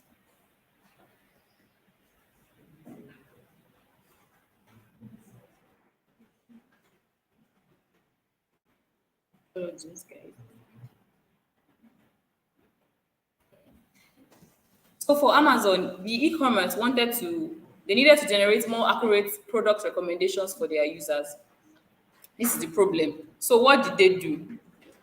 They actually, try to look into their customer records, past customer records, purchase records, and then they coupled this with behavioral analytics. So they were able to make accurate recommendations, and they didn't only stop at that. They actually incorporated these recommendations into the whole life cycle of from you browsing the products that you want to buy to you actually checking out from making an order. For example, if you go to Amazon, okay, let me say, for example, I buy a phone on Amazon now, and then they might actually recommend they might actually recommend to me that I should buy a phone case when I'm checking out, maybe when I want to make payments or something. Or they might send me an email. I don't know if you purchased anything on Amazon before. They might send me an email a few days after that. Okay, you got the phone from us. It would be nice for you to get, a pouch also to protect your phone. So what did they do? So okay, I already told us what they did. So who can tell us the benefits that you think Amazon generated from, benefits that they enjoy from doing this? Anyone? Yes, please. They increase their revenue, especially by recommending other products that are sort of complementary to the ones that their customers already want. All right, thank you very much. So that's like the major benefits. They were able to increase revenue and also customer satisfaction. They're able to like satisfy their customers, make accurate recommendations to them, even things that you don't feel like you need. I need this thing to protect my phone. So basically. So moving on to the next one, Netflix. We all know Netflix. So the company needed to find a way to enhance its user experience and to make customers to stay on the platform. Basically, what this basically means, they want to like continue to be relevant and stay competitive. That's just the simple meaning to this. So what did they do? What solution? So they basically started studying different metrics that's related to customer behavior and also interaction on the app. So they started studying metrics around, watch time, your location, the kind of movie that you watch. When you want to register on Netflix to ask for certain information. So they started using all of those information to make recommendations to users. And I believe, for example, I watch Korean movies a lot. I don't know if anyone has seen Alchemy of Souls here. I'm a fan too. Okay, so if you go on, so if I want to watch movies, I either watch based on recommendation. Maybe someone has seen the movie before. This movie is very interesting. Go and watch because I don't want to waste my data. I mean, data is expensive now. So what do I do? If I don't get recommendation from any of my friends, next thing I do is I go to Netflix, and then I check for related movies, some movies that are related to the movie I've currently seen, and then I'll see several, and then I can pick. Maybe I'll just read the this one. Okay, this one is fine. Let me just watch it. So basically, that's what Netflix did, and they were able to achieve that by using other users, their records basically to generate recommendations for other people. So the benefit here, basically, I mean, Netflix, the benefit is that it helped them to stay competitive. We have so many streaming platforms, but then we know that Netflix, even though most of the movies there, we know that I don't want to, but then we know that all the most movies on Netflix now you can easily, but then they still want to stay competitive, and this is actually helping them to achieve that. All right. Oh, this didn't come out well. But then you manage. So what are the steps? I've mentioned the benefits, this, that. Okay, so how exactly can we achieve this in real life? So making data-driven decision is not complicated at all. It's not complicated to get started with. But then, as a stakeholder, whether a business owner, whether an individual, you need to be aware of the many pitfalls, bottlenecks that you encounter when you want to, start using this. And also, as an organization or as a business, you must be ready to accept data-driven decision making, basically. So the first thing is that you must set clear goals and objectives. So if you are working for someone, or maybe working as a business, okay. So you must be able to get your stakeholders' expectation, because some stakeholders, in this case, okay, let me not use the word stakeholders, maybe business owners or someone you are working with, they might be having unrealistic expectations, like the data you're generating as a business, and then you want us to perform magic and come up with a result. So get their expectations, talk to them, let them understand that this is what we can achieve. And also, when you set goals and objectives, you'll be able to navigate the whole process, because you'll be able to tell, okay, what data will I be needing, then how exactly are we going to go about this? So this is what we do in the first step. So secondly, the second step, we acquire the right data. So after after setting our goals and objectives, the next thing is to acquire the data. And we can acquire our data as a business or as an individual from internal sources and external sources. Internal sources in the sense that you can, get your data from your customers by putting out surveys or having one-on-one interaction with them just to get their feedback. Also, your historical records in the company database, that's for internal. Then for external, you can get from social media. Basically, on social media, you can get from market trends. If you read on financial reports from different companies, you can get your data from there as well. So the next step after acquiring the right data is for you to prepare and clean the data. So this is actually a very important step, because I believe we wouldn't want to use inaccurate data to build our models or to analyze at all, because we will not get the how do I put it now? Sorry. Yes, so we won't be able to it won't give us the desired result basically. So that's this step is actually very, very important. So we are preparing our data to be ready for us to be able to perform our data analysis on. So the next step after cleaning our data, preparing the data. Okay, so it's important to note that during this third step, we carry out different forms of cleaning, like outlier detection, like removing your what's it called, inconsistencies basically in your data. So you remove all of that, make sure you take care of all of that before you move on to the next step, which is you perform data analysis. So this is basically deep diving into your data to bring out insights, things that you don't know or things that you can't tell from just looking at your data. So this is basically where you perform that, and the goal here is to help your business to make better and accurate decisions. So after performing all your data analysis, I believe you don't want to keep it to yourself. Definitely. So you talk to your board of directors, your stakeholders, basically your business owners. You talk to them, you share the insights with them, and you must note that when you're sharing insights, it has to be clear and concise. You don't want to bore people to death. Oh, so I did this analysis. This is the model that we use. Okay, so when X and Y, nobody's interested in that. Just go straight to the point. Be clear and concise. Hit it. You can even use visualizations, to make your presentation, or how you share your insights to make it more engaging, basically. So after that, after sharing your insights, now left to your stakeholders, and you as the person that performed the analysis, you need to Okay, so you need to, let me use the word, ginger your stakeholders to make decisions. Because I mean, if after running all the analysis, cleaning your data, going through all of that stress, they don't make use of it. I mean, it's pointless. So making decisions is very, very crucial based on the insights that you shared. So and lastly, monitor and adjust. So this is just like a feedback loop. So after sharing your insights, working on your data, you have recommendations, you have insights. You monitor after making your decisions based on the insight that you got. You need to monitor and adjust. It's not a one-way street that you just make decision and that's the end. No, that's not the end. You need to keep on checking and rechecking. Okay, so this decision that we made, what is the benefit? Is it really performing as we expected, or we need to change strategy? We need to acquire more data, to analyze and then to do something else. So this is what this monitor and adjust is all about. All right. So that brings me to the end of my beautiful presentation. And I'd like to conclude by saying that, thank you. So making decisions based on data is very, very necessary. If you are a business or you are an individual, you are looking to, thrive in the future. We know so many things that are going on in the business space right now. The space is volatile, and somebody can just come up with, you know, with a particular law or a regulation and then to affect your business. So you must be able to make your decisions based on data. And also, it's don't think we're a small business or maybe it's too late for us to start because I mean somebody here is doing something. No, now is the time for you to start. Also, you can start small. You don't necessarily have to start big. Maybe you're a small company now, like someone raised the question earlier. You're a small company, maybe you're just maybe producing tiger nut drink that I like very much. You're producing it and then you want to, go and go and employ my guy here to come and help you analyze the data. There's no how enter into you run into debt. So you can start small.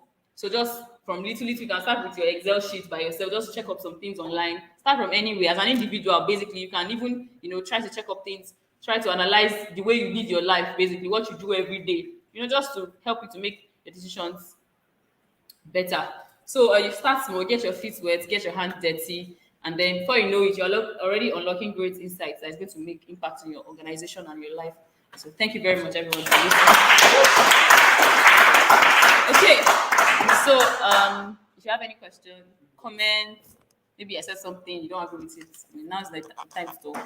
And also, you can reach out to me on LinkedIn, and you can send me an email if you have any questions. Thank you, everyone. So, thank you very much, Ms. Fritz. I call her. Analytics. It teaches me how to analyze it. Right. So, do you have any questions for us, please?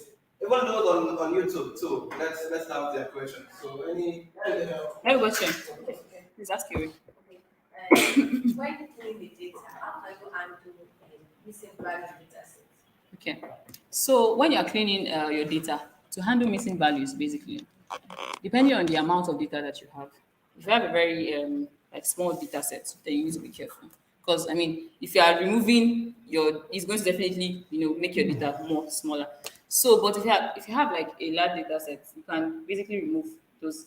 Because I mean, it will definitely make your data set as a whole inconsistent, and then the result you get will be a little bit skewed towards, might not be really accurate. So there are so many ways that you can do that. You can basically get rid of it totally, or you can, just use random values, just insert it in your data set, and then you're good to go. Yeah, any other questions? Ramos, I'll put any question. So I have a question. So what Okay, I are think you have a question, Susan. Oh, okay. Yes. So what are the different metrics that we ought to monitor to ensure that we are on track with our business goals, and how do we track those metrics and ensure that we are actually on the right track? Okay, so it depends on the kind of business that you're doing, basically. So first of all, if you're in the education space, maybe for example, Octave now, we know we're a digital institution, basically. So the kind of metrics, Octave as an example, the kind of metrics that we'd like to track, we'd like to know the kind of courses that people are more interested in, the kind of courses that people are least interested in, the demography. For example, now I'm the only female speaker here today. And I believe that in our next conference, definitely we would have, we'll have more female speakers. So we definitely know the field. Maybe ladies are not really interested in, analytics field or artificial intelligence space. So we know how we can, better put the product, better push it forward to them. That, okay, do this, you be this, you be that. Just to, let me use the word, ginger them to join the space. So depending, so that's an example of the kind of metric that we can track. Octave as an example. So what else can we track? We can track, where our money is coming from. I mean, every business wants to make profit basically. So we can track where our money is coming from, and so many things to track, but those are just It depends on the the business basically. Yes. So I don't know if there's any other question. On YouTube. Okay, I Right. think that's Thank you, everyone. it. Thank you very much. Yeah, I don't All right, so are you? I think you're using the mic of that now. So I hope you're really enjoying the conference so far. I hope we're learning, how machine learning can be used in these different ways. I was telling that, bro, I don't think you have a choice anymore. It was like, whatever it be in technology, I think you have a choice. No, I'm saying that you didn't even have a choice to choose whether or not to stay. Because tech is not giving you your life. They will decide to say no, you want to be ignorant and scared of tech. No, no, I think I got that so that don't do attention. I'm being, very factual with you, okay? Look at lots of statistics that we've mentioned, right? I'm not surprised that you know that. Okay, I'm not surprised, right? Because I'm hoping that our national government today. Really for projects, I'm not sure you understand. All right, then, please, we would like to welcome the next speaker. I think he sent a message there will be leaving soon. Very busy man. He used aeroplane. He used aeroplane, right? So please, can we ask someone come before you, please? So that is Mr. Maxwell. I think on the flyer we have also Chinoso Maduka, and he's going to speak on how we apply machine learning in the agricultural sector. Of course, definitely this is Nigeria, Africa. We have to understand how we can apply the tech to, the agricultural system, so that we can build better system and solutions for farmers, right? And of course, if we do that, there's more food for us to eat, right? I like food, so of course. Yeah, so let's have Mr. Chino.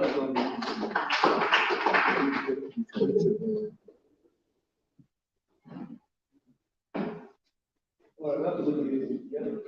Yeah.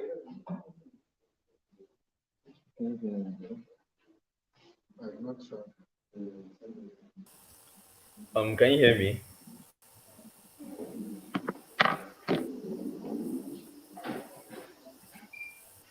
Um, can you all hear me?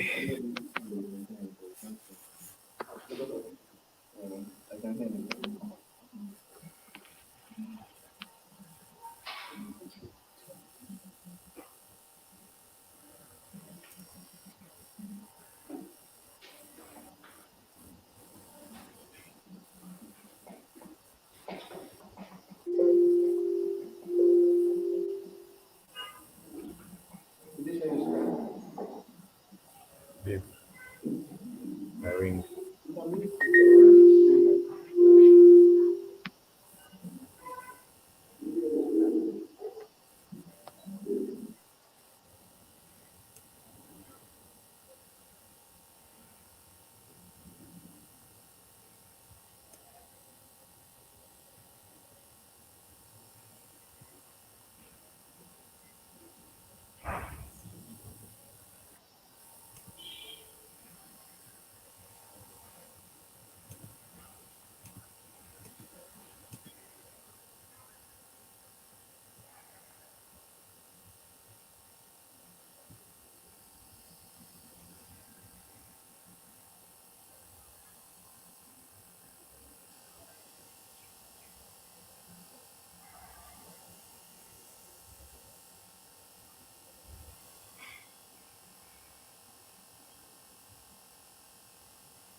So I want to confirm if everyone can hear me.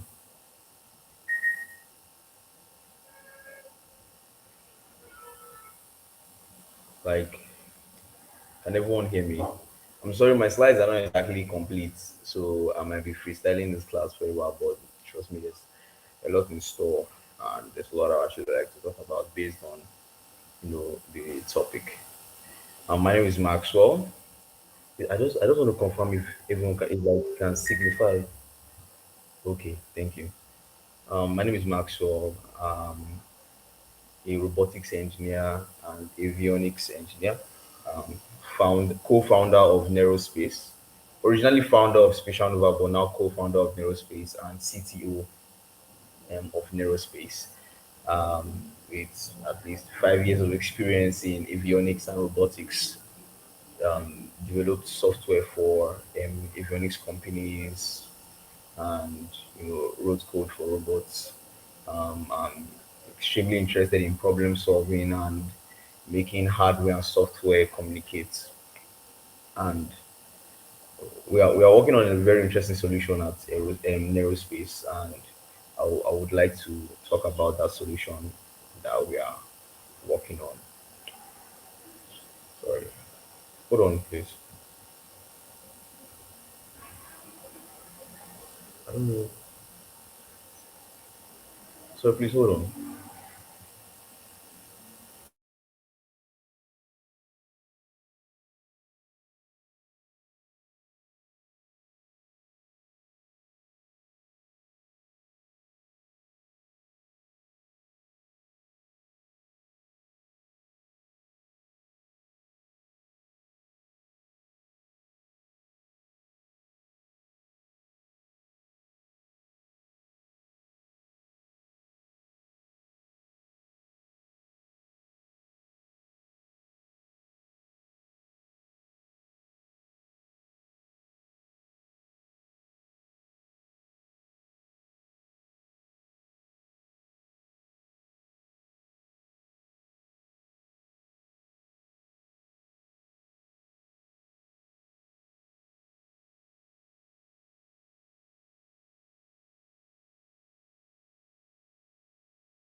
I figured that.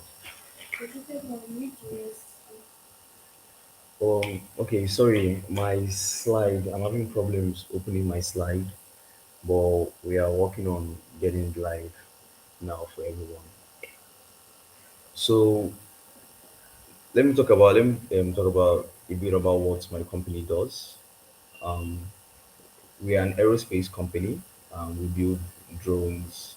Let's let's simply put, we are democratizing drone technology in Africa. We are building drone technology for various aspects and various applications in agriculture, real estate, um, oil and gas, security, surveillance, and um, in this conference, I'm going to be talking about how our drones play a major role in agriculture and how we use machine learning to actually make those that impact possible. So I'm just waiting for them to open up the slides so I can get started.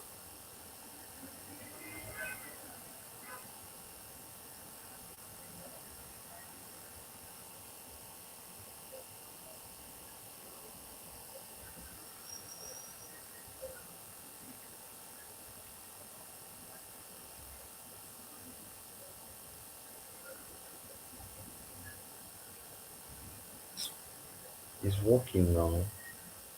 Let me join with my phone.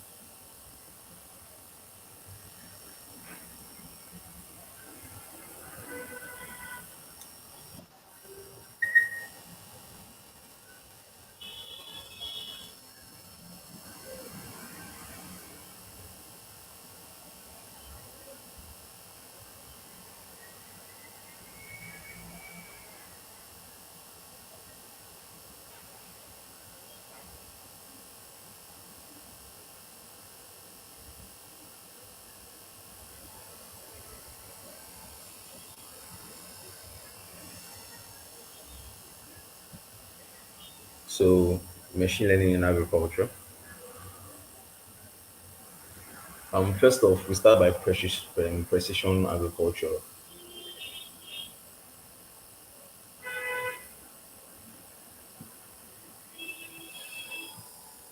First, we start by precision agriculture. Well, first thing first, agriculture is a very dynamic thing. It's like it's a very important part of the technology, or a very important part of humanity in itself. And realizing that technology has can make a huge impact in how agriculture itself is being done, or how agricultural practices are being carried out. And that is one thing that for a very long time I've been trying to figure out a way to get involved and make impact there. And as much as there are other ways, even in software development, in data analytics, that um, agriculture can be impacted, drone technology and machine learning is also a very huge player in these fields. So can I see the slides on the screen, please? What is this like? Okay. It is to be on YouTube. Sorry? On YouTube.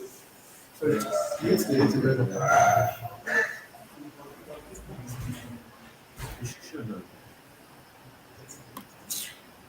Do the slide.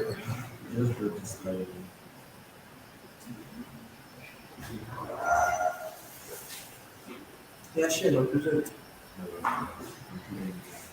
The lesson will be, he has to bring it up. Yeah, you should have this one.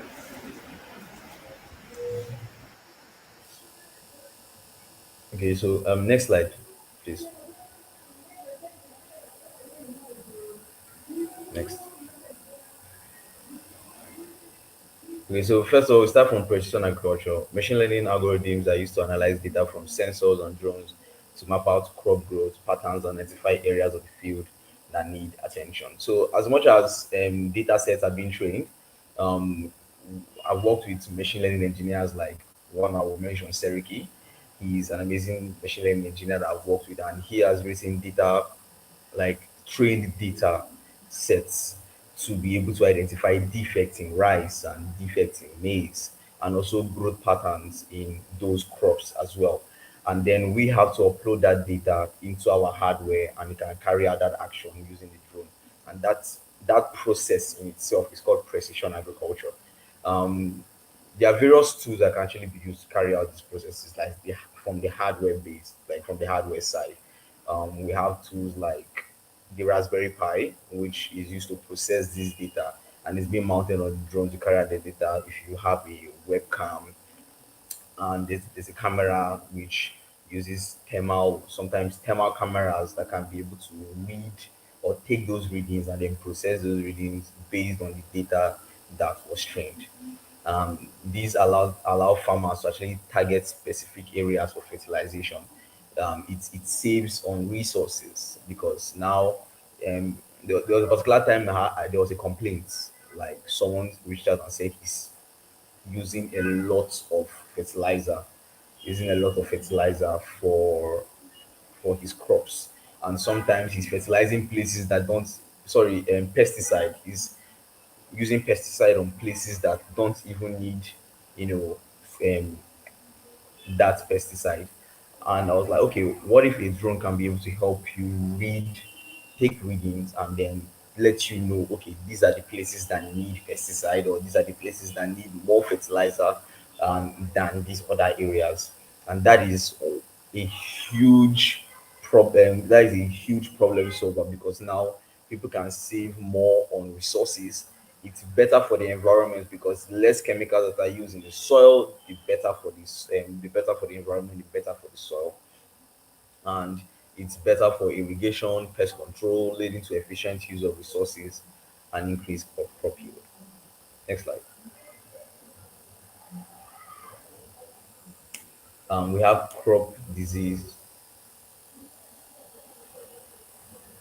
We have crop disease and pest detection. Thank you. We have crop disease and pest detection. Um, Most times, because in machine learning we have reinforced learning, supervised learning, not supervised learning, and actually most of the times we use supervised learning or reinforcement learning to train data sets to carry out these tasks, identify pests, know the right, identify pests on the field, on the crops using a drone, know the right pesticides to use, know the right um, um, fumigation fumigation process to carry out. And I really wish I can show you a few of the tools that we use in person, like bring a drone and show you how the drone carries out this operation, but actually at the office.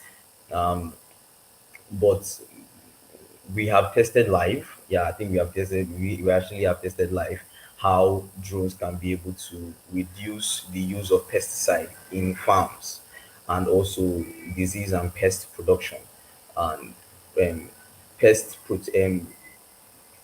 detection, sorry, pest disease and pest detection, and can reduce wilting of leaves or can spot out discoloration in maize by identifying these issues early. And farmers can take steps to prevent or mitigate the damage, reducing crop loss or increasing yields, and also increasing yields. Next slide.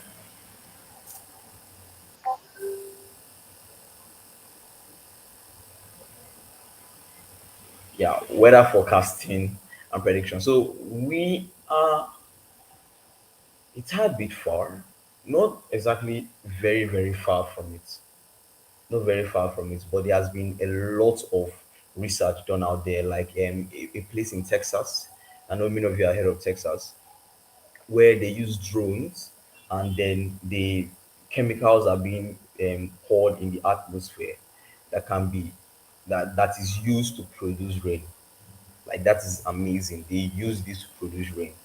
um, the process of rainmaking, which is evaporation, condensation, and then precipitation, they can be able to reproduce that process again using drones. And even there's a place in Saudi Arabia, the UAE, where drones are used to clear mist. They used to clear mist on the farms. Um, and it's all this is machine learning because the drone doesn't just know, oh, this is mist and this is what I should do, or this is the process I should take to actually get these things out or solve these problems. Machine learning has taken us a step forward in being able to control the weather, and being able to make changes to our environment that brings about efficiency and also brings about results. Machine learning algorithms can analyze historical weather data and make predictions about future weather patterns, and also steps that can be taken to take advantage or make the best out of those weather patterns. This information can help farmers make decisions about planting, harvesting, and protecting crops from weather related damage. Next slide.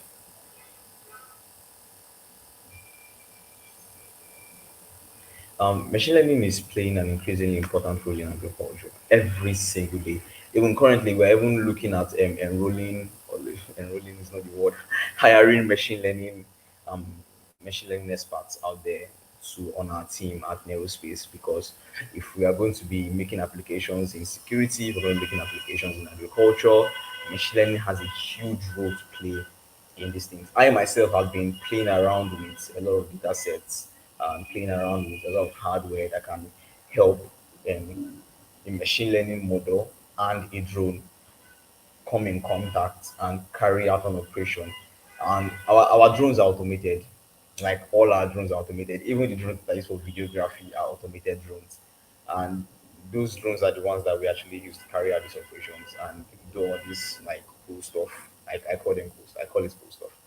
And every single day we are taking larger and larger strides in research and development, and we want to make that change. I would urge anyone here to every single time you can actually engage in agriculture and how data analytics, machine learning can change agriculture, can impact agriculture. Please, you should. It's an extremely important, you know, part of technology that we should really be looking into. When we say technology, people will be like, oh, fashion or this thing, robotics, things that are more technical. No, technology in itself is the ability to make things better, making something that is less efficient more efficient, and reducing harm as reducing harm to the environment while making something way more efficient than it was before. And if we can be able to take the next step in agriculture, it's going to be really important for us because that is an edge we have as a country. Or let me use the word as a continent. The edge we have is that agriculture, we have an edge in agriculture, not oil and gas only, actually. Agriculture, we have an edge in agriculture, and we have to take that edge. So every single time that we can make that change, we should make that change.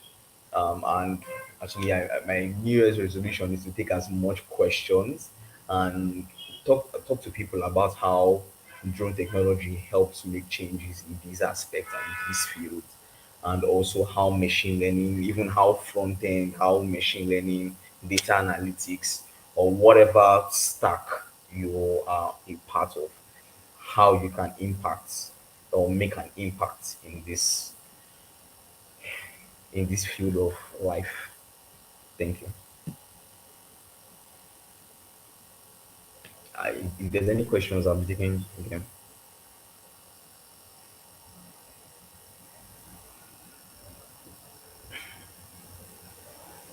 Are there any questions?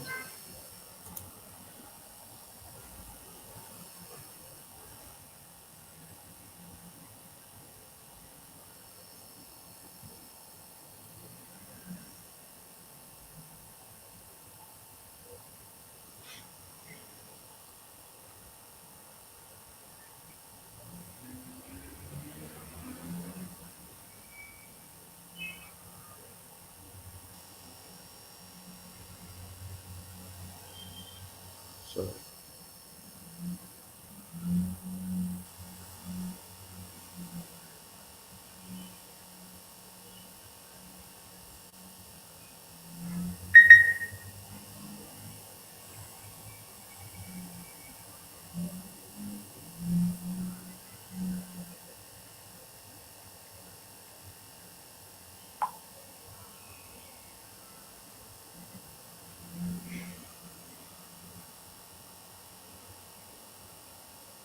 okay, so how we integrate AI with drones?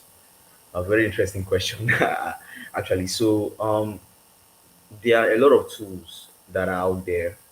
Um, Most people use Arduino, like the Arduino So now let me do a quick introduction to robotics right now. Let me just do a quick introduction to robotics.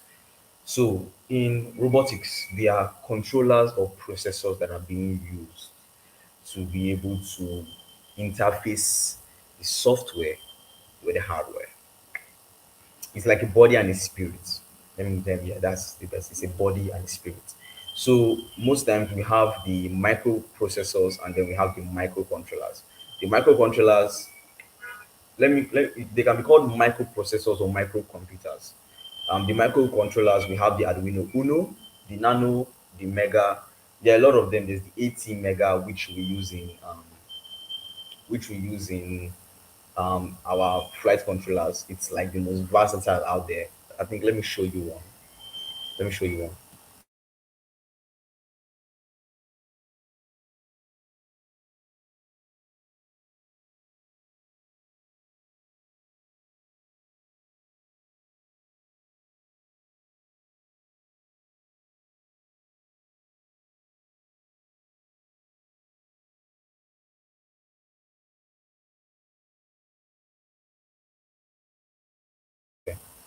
This is an autopilot. It has an ATT Mega inside.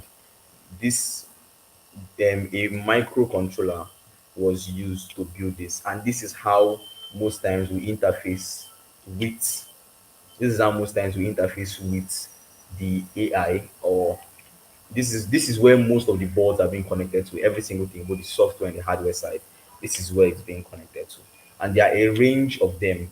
There's actually a range of boards out there that can be used. So now, now to the part where now that you understand what these are to an extent now. So now how the AI is being connected is first off, it's being uploaded to a computer or like a microcomputer.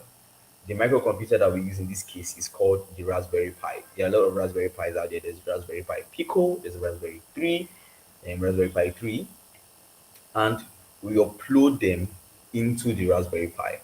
And then from the Raspberry Pi, we hook them up to this. This is what we call a flight controller. Normally, this is an outdated version. We no more use this version again in aerospace, or we no more use it for building drones anymore because we now use an outdated version called the Pixhawk. The Pixhawk is now the version we use so that we can be able to upload code from the Raspberry Pi. The Raspberry Pi, most of the code is written in Python, but the Pixhawk is mostly programmed in a Python or C++. So if you want to join our company today, we'll ask you whether you can write code in Python or C++ or Golang. We use Golang most times.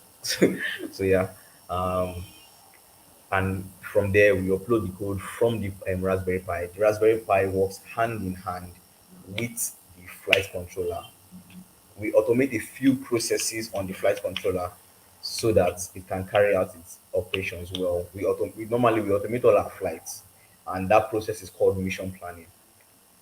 We plan we plan missions. We plan missions on the drone. So the drone knows, okay, my owner wants me to go left, right, forward, backward. And then we program those instructions into the drone. And then the camera now plays a role in taking visual data, sending it to the Raspberry Pi. The Raspberry Pi processes that information and then stores it in the server. That's it.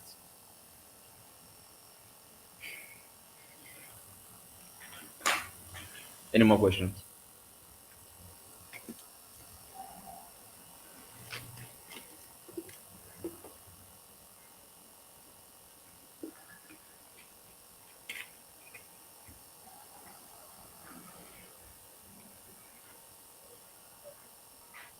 I'm not sure.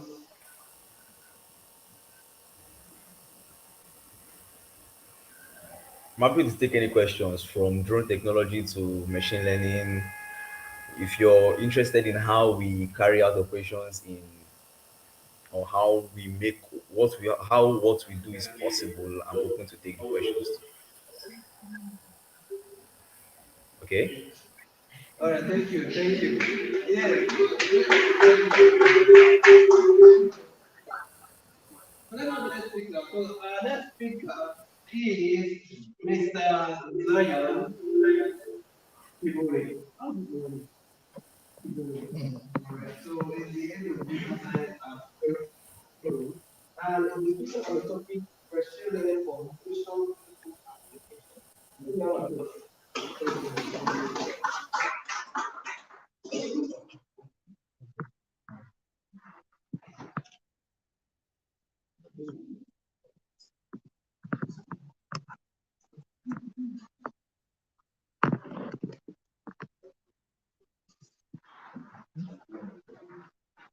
Yeah,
Yeah, just about to.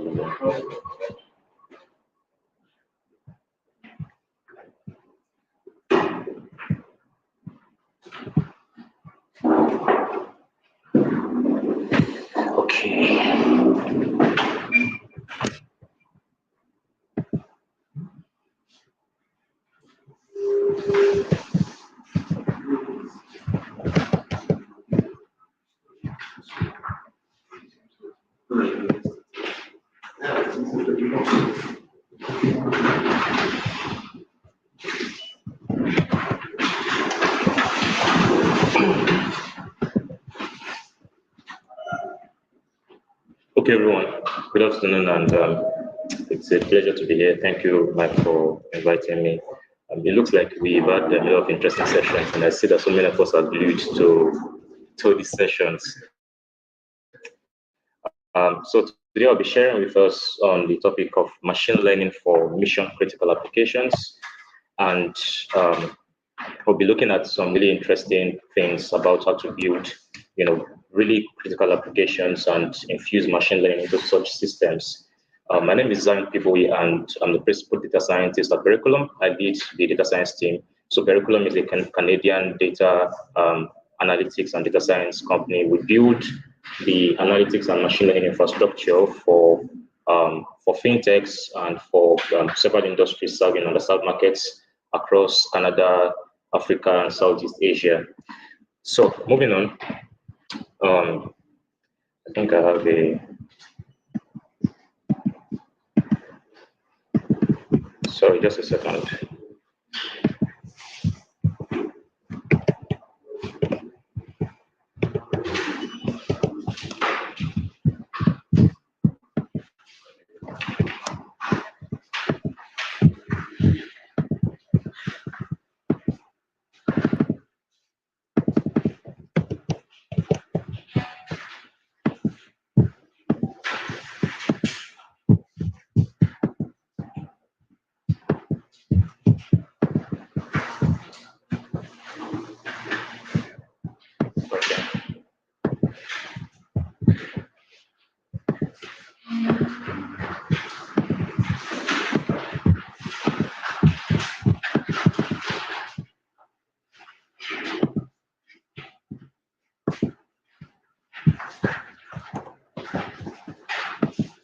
Okay, so sorry about that. All right, so we're talking about machine learning for mission critical applications. And when we talk about mission critical applications, we're simply the term mission critical.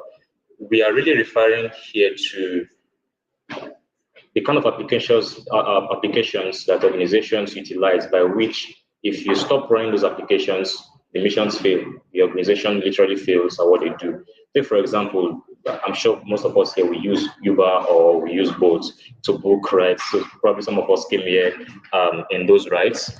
Now, data science and machine learning are so critical to those systems that the moment we stop or you stop running data science or machine learning algorithms in those systems, the business literally fails. They lose revenue, they lose key business, they start recording losses on key business metrics. So that tells you that these algorithms or these data science models in these systems are mission critical to the success and running of these organizations. So just a bit of background about me. I have an academic background in physics and mathematics, and of course, I've also been a major beneficiary of online courses. So ranging from Coursera to YouTube. So please leverage online courses a lot. They are going to help. So online courses have been very helpful to my 7-year long career in, working with data. So I have 7 years of experience, combined experience working with data, from data analysis to research to quantitative analysis and to data science. I also have I have several certifications in data science and machine learning, but for the topic we're looking at today, which is mostly around production machine learning, I have certifications from IBM and Google, and so some of these things that we do in the industry are very highly specialized, and we'll be looking into some of these issues. We'll be diving deep into actual applications of machine learning beyond just theory. We'll be looking at things around attacks on machine learning models. We'll be looking at things around privacy and security. We'll be looking at things around governance. How does my team, for example, how do we handle really critical issues in data or with machine learning when the machine learning models have been deployed? How do we take care of the issues that arise when the models go live, issues beyond what we could actually test when we're running experiments and when we're building those models? We're talking about some of those things. And so before I proceed, I just really want to know what the our background here is like. So I just want to be sure I'm talking to an audience that really catches what I'm saying. So what I'm going to talk about today is going to be beneficial for everyone, but I want to know how many of us here are beginners or you are new to machine learning. And I just see your hands. Okay, great. So how many of us have some form of experience? You've worked with machine learning models, you've built some models, you have experience building models, maybe, or even if it's up to a year, just can I see your hands? So more than a year, you've built models, you've worked with different types of algorithms, whether it's classification or regression. So, okay, but if I talk about a classifier or a regression model, you know what that is, right? Right? Okay. That's the important thing is just for us to really understand what machine learning is, and then we are going to look at some of the things that go beyond model building. And often we think that it's the complicated part of machine learning is building models, but by the time we are done building the models, we now have the giant, the monster that starts to really deal with us, which is deploying those models in production. After deploying the models, we are faced with another giant, which is monitoring those models in production. Okay, let's assume we are taking care of monitoring. So we have set up observability, we have platformized the entire thing, we automate the entire infrastructure. Everything is working fine on the cloud. What happens next? Thousands, probably millions of users begin to use these systems, machine learning models in production. And maybe you begin to see things like data poisoning. External people attack the models. You have issues like adversarial attacks and all that. And when all these attacks happen, how do we mitigate the impact, negative impact that all these various issues have on our models? Okay, so we'll look at four key areas. So I'll be talking about 4 key areas. Just briefly share with us on how companies use machine learning, and we would also talk about machine learning factors of scale. And then we'll talk about AI incidents. We'll look at classic model failures in the industry and the lessons that we get from that. And then we'll wrap up with model governance. So I want to, as much as possible, be able to do this in 30 minutes. So help me God. All right, moving on. So the first part, how companies use machine learning. Now in the industry, machine learning is used at various scales, right? We have small organizations that use machine learning at a very small scale. They just work with maybe megabytes to gigabytes of data, and they believe what they're doing is, For small businesses, maybe you're building for internal use cases, and for pet projects, like maybe you want to build your own side machine learning project. You're just going to be working with minimal data, and your model is not going to be served to thousands or millions of users. Maybe you just want to show like dozens of persons, your friends or your peers, or even in interviews, you want to showcase your project. So this is small scale. Then we have reasonable scale, machine learning at reasonable scale, where we begin to talk about gigabytes, terabytes of data. Then we have machine learning at large scale, where we begin to talk about Facebook scale data, Uber scale data, Netflix scale data. You begin to talk about petabytes of data. A petabyte of data is 1,000 terabytes of data, or 1 million gigabytes of data, or 1 billion megabytes of data. That's how big it is. Now, an organization like Facebook, they generate about 4 petabytes of data. That's 4 billion megabytes of data in 1 hour, right? Just in 1 hour.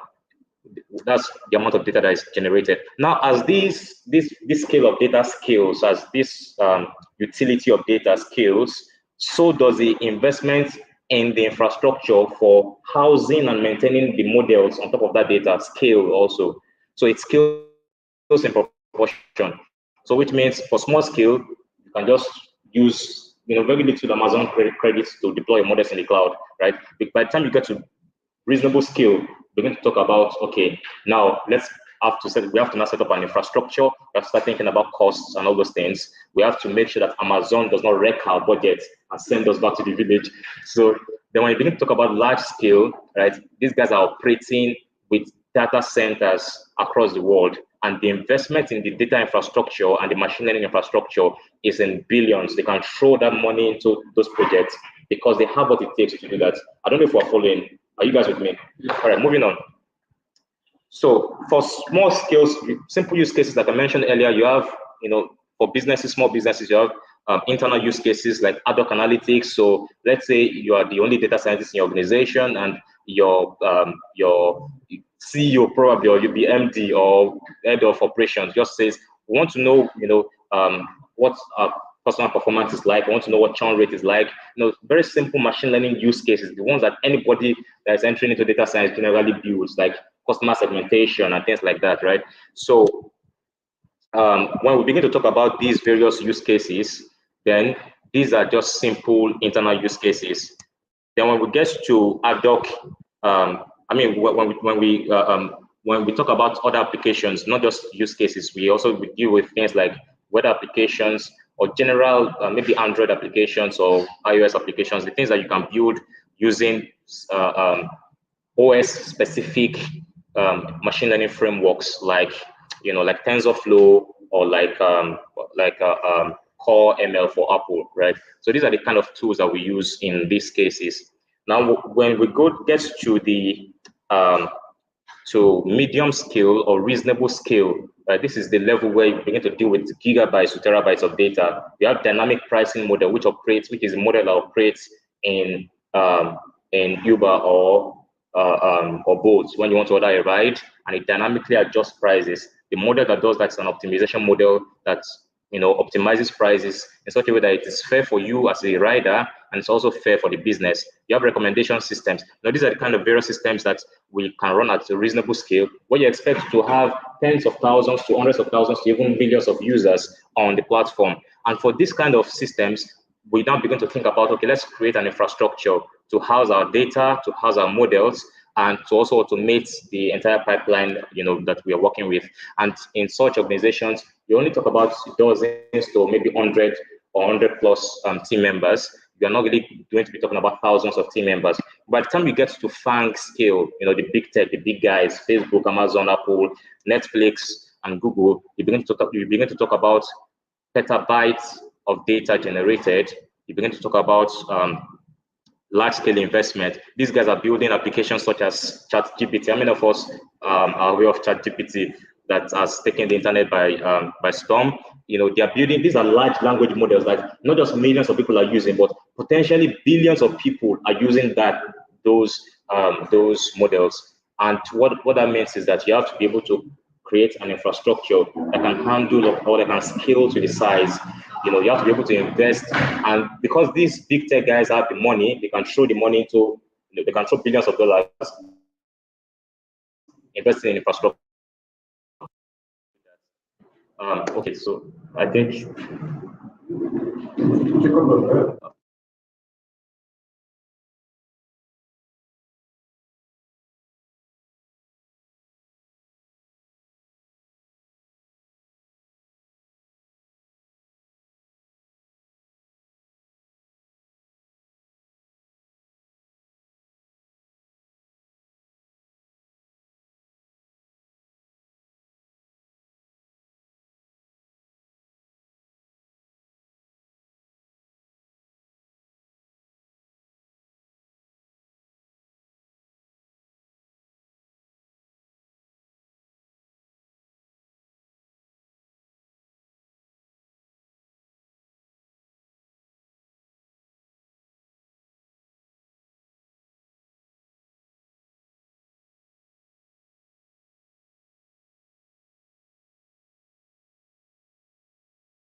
Let me know if I'm good to go.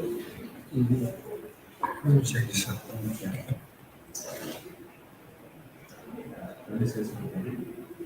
Hello? Hello? Can you hear me? All right, I will be to go.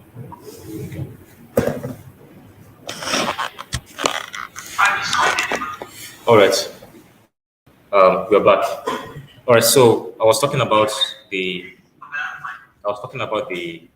various scale of applications and how it is done in different organizations at different scale. So at the very large scale, you have these guys that can throw in billions of dollars, right?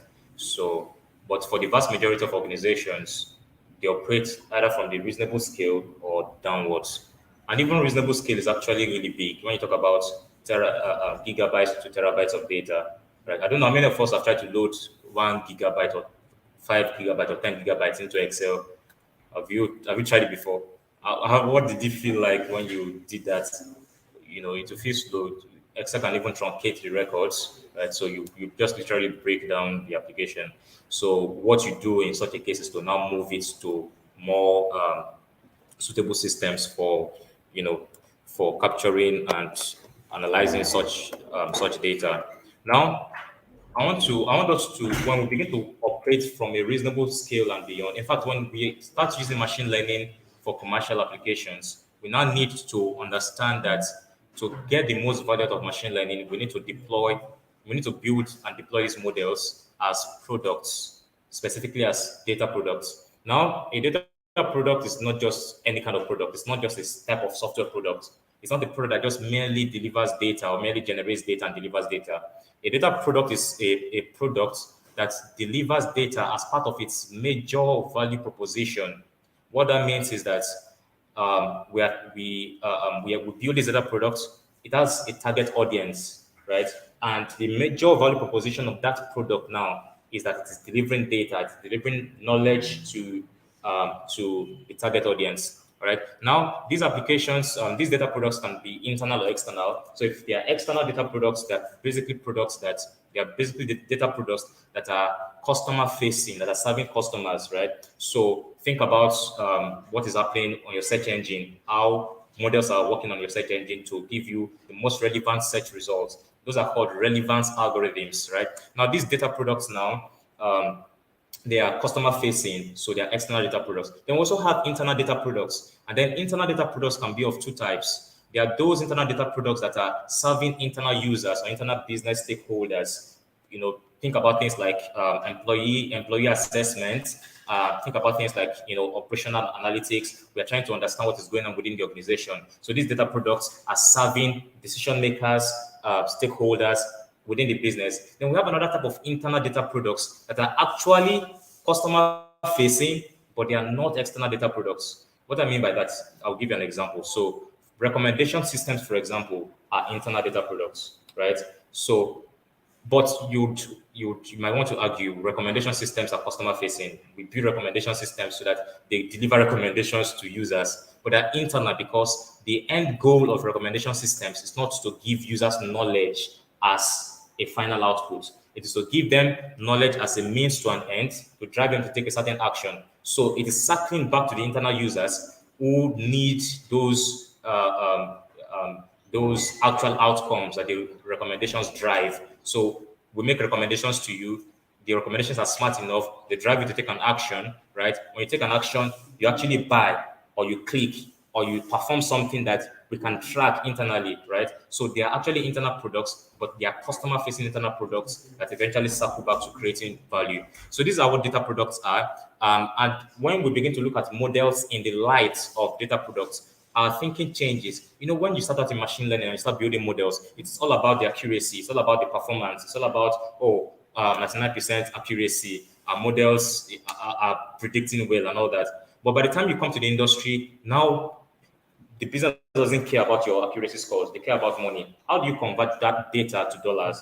We are not just interested in the accuracy scores. We want to see numbers. We want to see money. All right. So when you build such applications or such data applications or machine learning models, you now need to see how you now need to look at them from the lens of data products, from the lens of products, and that helps you understand that this is something that's really delivering value. So you now need to understand how to connect those models to value and how to create, various other systems around those models to ensure that they are really solving the business problem and increasing value. I'll walk through a use case in my team, a data product use case in my team. So in Africa, of course, there's a very huge credit gap, $350 billion plus credit gap. What that means is that if you think that a lot of people are getting loans today, you're wrong. We are not even anywhere close to the potential that we can have in the credit industry. What that means is that we still need more and more people to have access to better loans, right? So, I mean, everyone here, for example, is supposed to be able to get as much as maybe 500K to even 1 million loan at at a go, right? But that doesn't happen. You sign up on some of these apps, and then maybe the best that they give you, that they offer you, is 5,000 naira. All right. I don't know if I said dollars earlier. I'm talking about naira now. Okay. So now, um, we have, a very huge credit gap, and financial institutions have come into Africa, even the indigenous ones, trying to solve some of these bottlenecks, trying to create innovations, and um, they raise a lot of PR about what they offer and all those things. But the major frustration that actually hits them and prevents them from scaling the efforts to bridge this gap of credit in Africa, a major hindrance is high rates of non-performing loans, which I have abbreviated there as NPL, non-performing loans, which means people default a lot, right?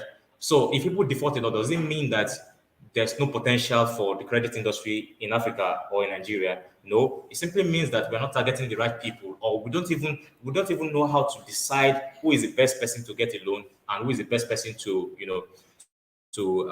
that would actually pay back those loans. So the struggle that they have, that these institutions have, is not really that they don't have enough financial information, right? It's not that they don't have access to this financial information. I mean, it's not because there's unavailable financial data or financial information to be able to create the right decisions, but because they don't access the best ones, right, one, and then they don't have the infrastructure or the capabilities to actually analyze, a very vast array of data and be able to create the necessary insights, right? So how do we, approach this kind of problem? Now, machine learning is mission critical to us, because if we stop building machine learning models, or we stop productionizing these models, or serving the industry with these models, right, we cease to be a business, because that's essentially what we are doing. Now we build the analytics and machine learning infrastructure that the fintechs use. So every time maybe you open Fair Money, or you open OPay, right, at the back end, the models that are really powering those systems are our models and algorithms. All right. So this is mission critical to us, and what we really do as an organization is to solve the problems that these financial institutions have, which is lack of financial information, rich financial information, and then ability to analyze, to create proper credit decisioning. So we offer high quality financial information to these companies, and then we also offer speed and accuracy of credit risk assessment. And that's pretty much what we exist to do. And there are three core data products that we actually have, that we build and deliver. We have the Unified Data SDK, we have Curriculum Insights, and we have Lumiere. So let's say, for example, you are a fintech organization, and you want to be able to improve your non-performing loans, which means you want people to pay back. So you want to be able to target the right customers and know exactly what persons are going to really pay back on those loans. All right. So when you come to our platform, for example, and we give you Unified Data SDK, right? What Unified Data SDK does is that it gives you a very broad access to literally every financial data of the user, as long as the user offers permission for the app to take those information, right? So it's not just looking at bank statements. It looks at bank statements. It looks at telco data. It looks at switching data. It looks at SMS data and various other things, right? And with this now, it can provide a more holistic overview of a customer's credit worthiness. So is this customer really worthy of this loan? Is the person going? What's the probability that this person will pay back? and what is the risk at default if the person defaults. So with that now, an organization can adjust what it can offer based on its risk appetite and based on the insights. So now unified data is the foundation for the products that we build. Then we have insights, the insights API that is built on top of that, on top of unified data SDK. And what this one does is that it just leverages machine learning. And then when we look at your data now, right, unlike the existing methodologies, the legacy methods you are using to analyze or to determine who gets the credit, right? We expose over 80 variables in that data. So we have 80 variables across different areas, across your income, across cash flow, across transaction patterns. The only way we will not have access, or the only way that using our API, a company will not have access to these variables across these 5 areas is if you as a user do not give them permission to access those things. But as long as it is permissioned, we are able to now deliver inference, machine learning inference, or machine learning predictions, or machine learning decisioning capabilities to those to those organizations. And then they now know, they see it on a live administrative dashboard. Okay, these are the users that are actually worthy of of the credit. And so we serve different industries across several continents, across Canada, across Africa, across Southeast Asia, and across South America as well. Industries including digital lending, embassies, investment management, and so on and so forth. All right. Now, this is not just about pitching our product. It's just about really helping you to understand um, the capabilities, and also see that as an organization, if we stop utilizing these systems, or if we don't build the necessary systems that make these models work effectively, right, the organization is going to fail, because we'll start delivering bad insights to the other businesses that are using our APIs. And when that happens, right, we're going to experience a lot of churn. We're going to experience backdrops in revenue and all of that. So machine learning is mission critical for us. All right. Now, machine learning factors of scale. So what are the underlying things?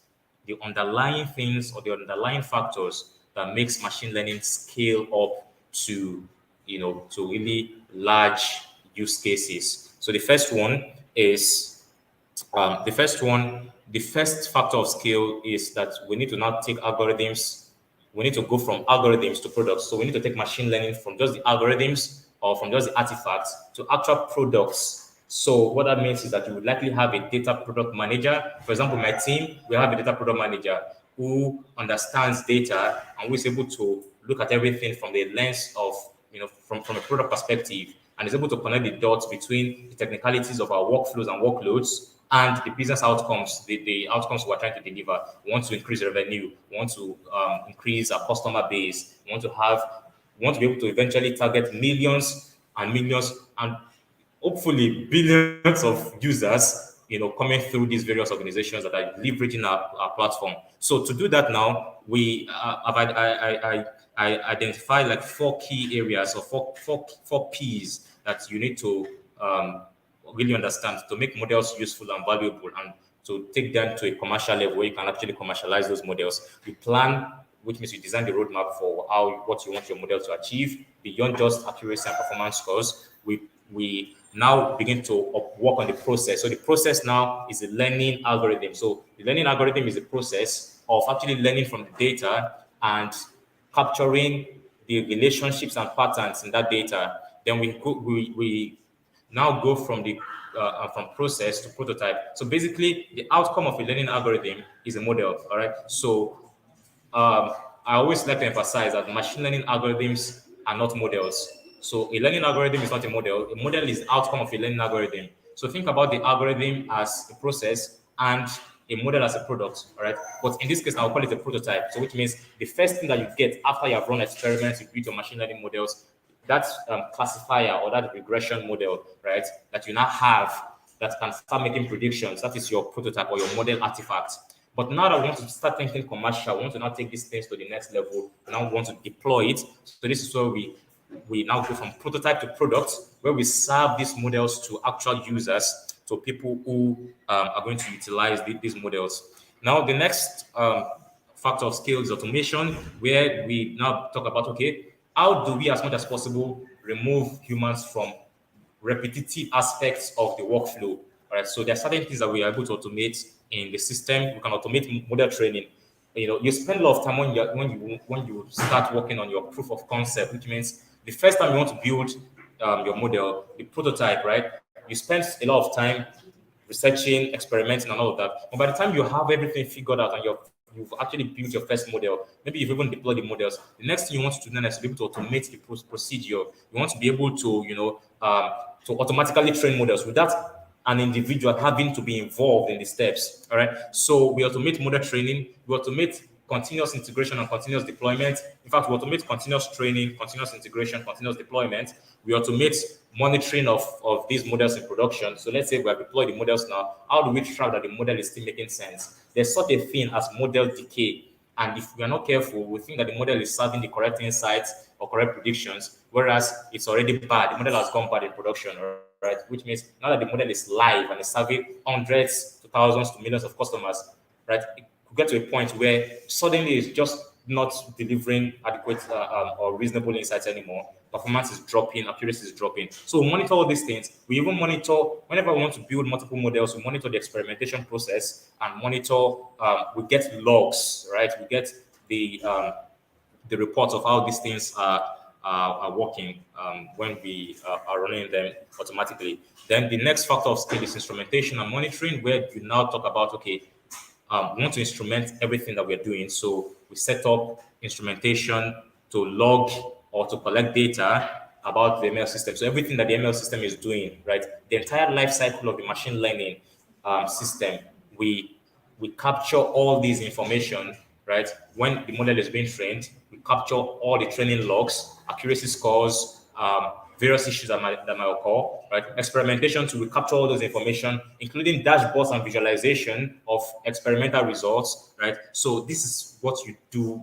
This is what instrumentation really is all about, to be able to capture all the little detail about the procedures in the life cycle of the model. The monitoring involves, we continuously assess or evaluate the performance of the ML system in production. So we monitor things like data quality issues. Is the data bad, right? Because if you serve bad data to a model that was trained on a different data, it will give you very bad results because it was not trained on this data. So when data begins to change, we want to be able to track the changes so that we can easily correct those things, right? So if there's data drift in the business, if the data starts drifting, let's say someone somewhere, just maybe at the production level, the engineers working at the software level, maybe they just suddenly changed variables, right? Or they changed some things in the database or in the warehouse. Now the data that is coming to the machine learning system is different from what it was trained on. So now it is serving wrong inference. So we have to monitor for these things in order to ensure that we avoid model failures. Because again, like I said, in my organization, for example, if these models begin to fail in production, it is bad for the business. We begin to record losses. Customers will begin to get frustrated at what our APIs are doing. So it is mission critical for us to monitor these various life cycle of the model. Then the fourth aspect is operationalization, where we operationalize the machine learning system, which means all the three earlier factors I've mentioned, right? Automation, monitoring, all these various factors now, we operationalize them, which means we ensure that we have the necessary infrastructure for all these things to run on their own in the cloud. Of course, we don't leave it autonomously to run. We have to still, manage the entire process. But then when we operate at a reasonable scale, for example, in an organization where we are operating at a reasonable scale, it's not just we be launching one model into production. We have several models running in production. All right. So we need an infrastructure that can actually house these models and house the entire processes. All right. For automating various aspects of the life cycle of the models in production. Now, there's a keyword we generally use in machine learning that deals with model operationalization. It's called MLOps. I don't know if some of us have heard of MLOps. It's a very hot topic in machine learning right now. So it's MLOps, which stands for machine learning operations, or in full, machine learning operationalization. So it just really deals with how we operationalize machine learning models by creating an infrastructure for the entire life cycle. So MLOps has a lineage or takes lineage from DevOps, all right? So maybe, there was a time when even up to now, DevOps engineers are still, hot guys in the industry. They are highly paid. They are probably the most paid tech guys in the industry right now. So those of you that want to start earning arm robber salary now can just probably start thinking about DevOps engineering, right? But then machine learning ops or ML ops draws from DevOps. But the difference between ML ops and DevOps is that we are not just trying to automate code or create infrastructure for code or software. It's not just code, it is models, and it is data. Three things, and they're very different things, right? So it makes the entire thing radically different from DevOps. And now we have to add other things that we're trying to automate. We want to automate data, gigabytes of data, terabytes of data, for example. How do you automate the continuous inflow of this data? So you now know that you have to set up a suitable, scalable infrastructure for these systems, right? We have to automate the modeling stages. So from model development to experimentation to testing to evaluation to deployment and to monitoring. We want to automate all these things. So we create an infrastructure for that. So a typical MLOps infrastructure at a reasonable scale will usually include storage and compute. So on AWS, for example, you have AWS S3 that will store your data, all right? And then for compute, you have your EC2 instance, right? Then you have resource management. So anything that's to do with orchestration of the workflows.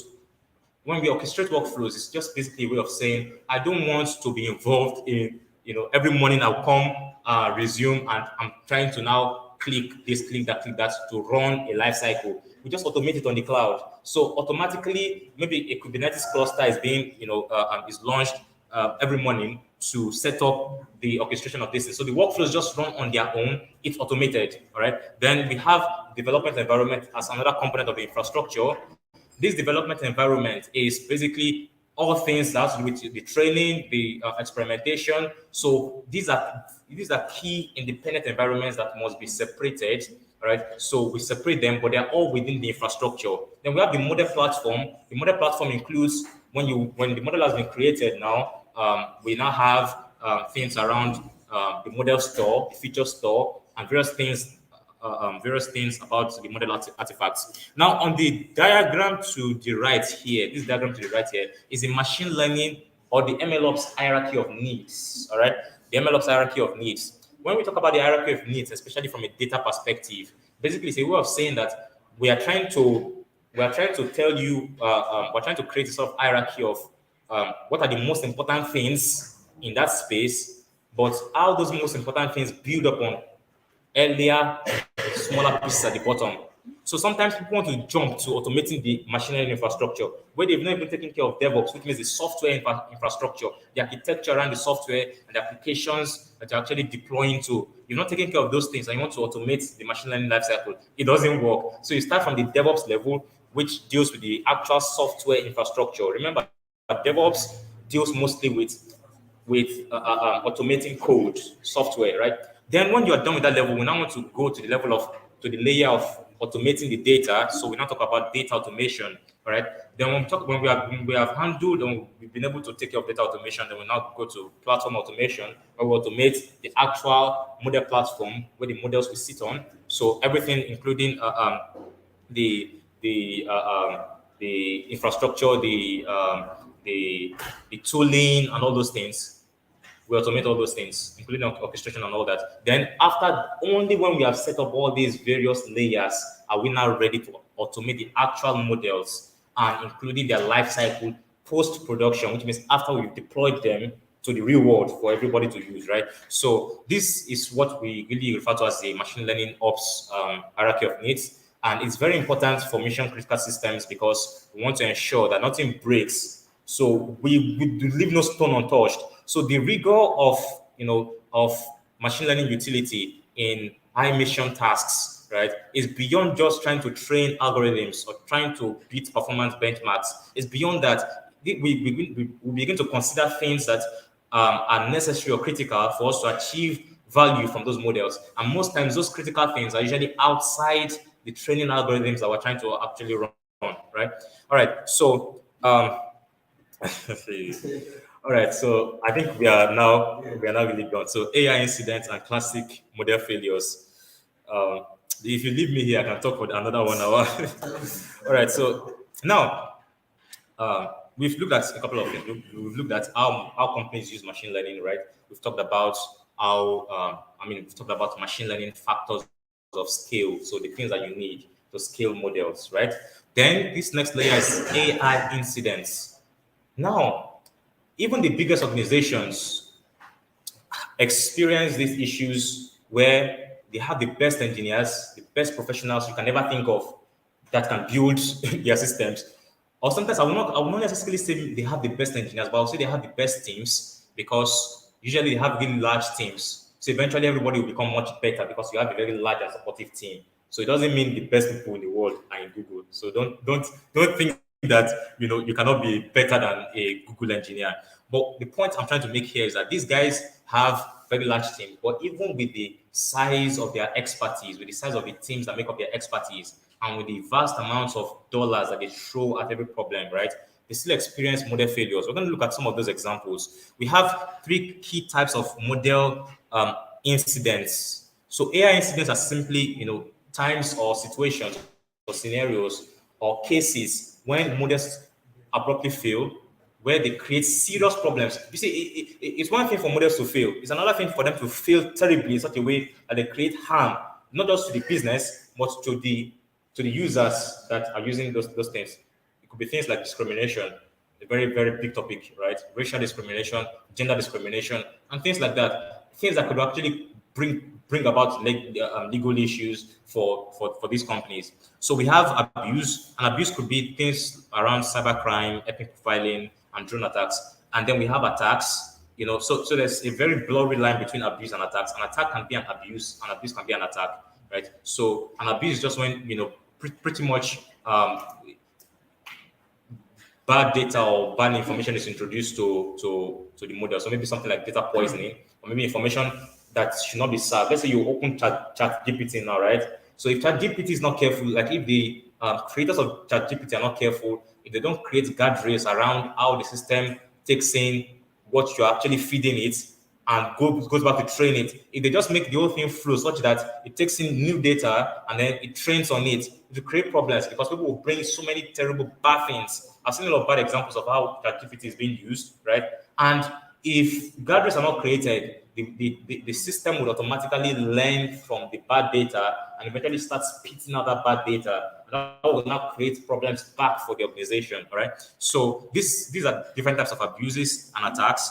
Then we have failures, actual failures, like data privacy violations, performance lapses, discrimination, algorithmic discrimination and biases, different types of biases in algorithms and models. Now, let's take some classic incidents. I'll just share with us, these top guys that, yes, just pretty much 3 to 5 minutes now we're done. So I'll talk about these five big players, right? I'm sure these are very familiar names. How many of us know Zillow here?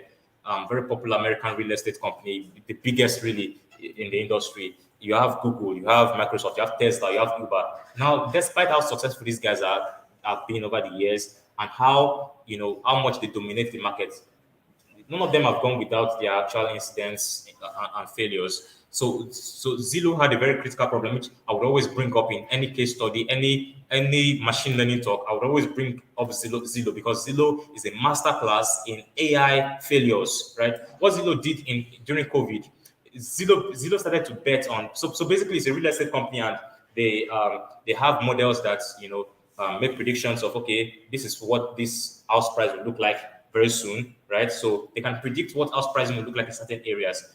Now, the real estate market began to skyrocket, right? And so what Zillow decision makers do is that they hire domain experts to actually vet the model predictions against actual reality. So people who know a lot about house pricing, real estate agents, for example, right? When the model serves a prediction, the domain experts will vet the models and say, okay, that's a prediction makes sense. $100,000, that's what it will be, very likely, give or take maybe $10,000 plus or minus, right? So they vet it.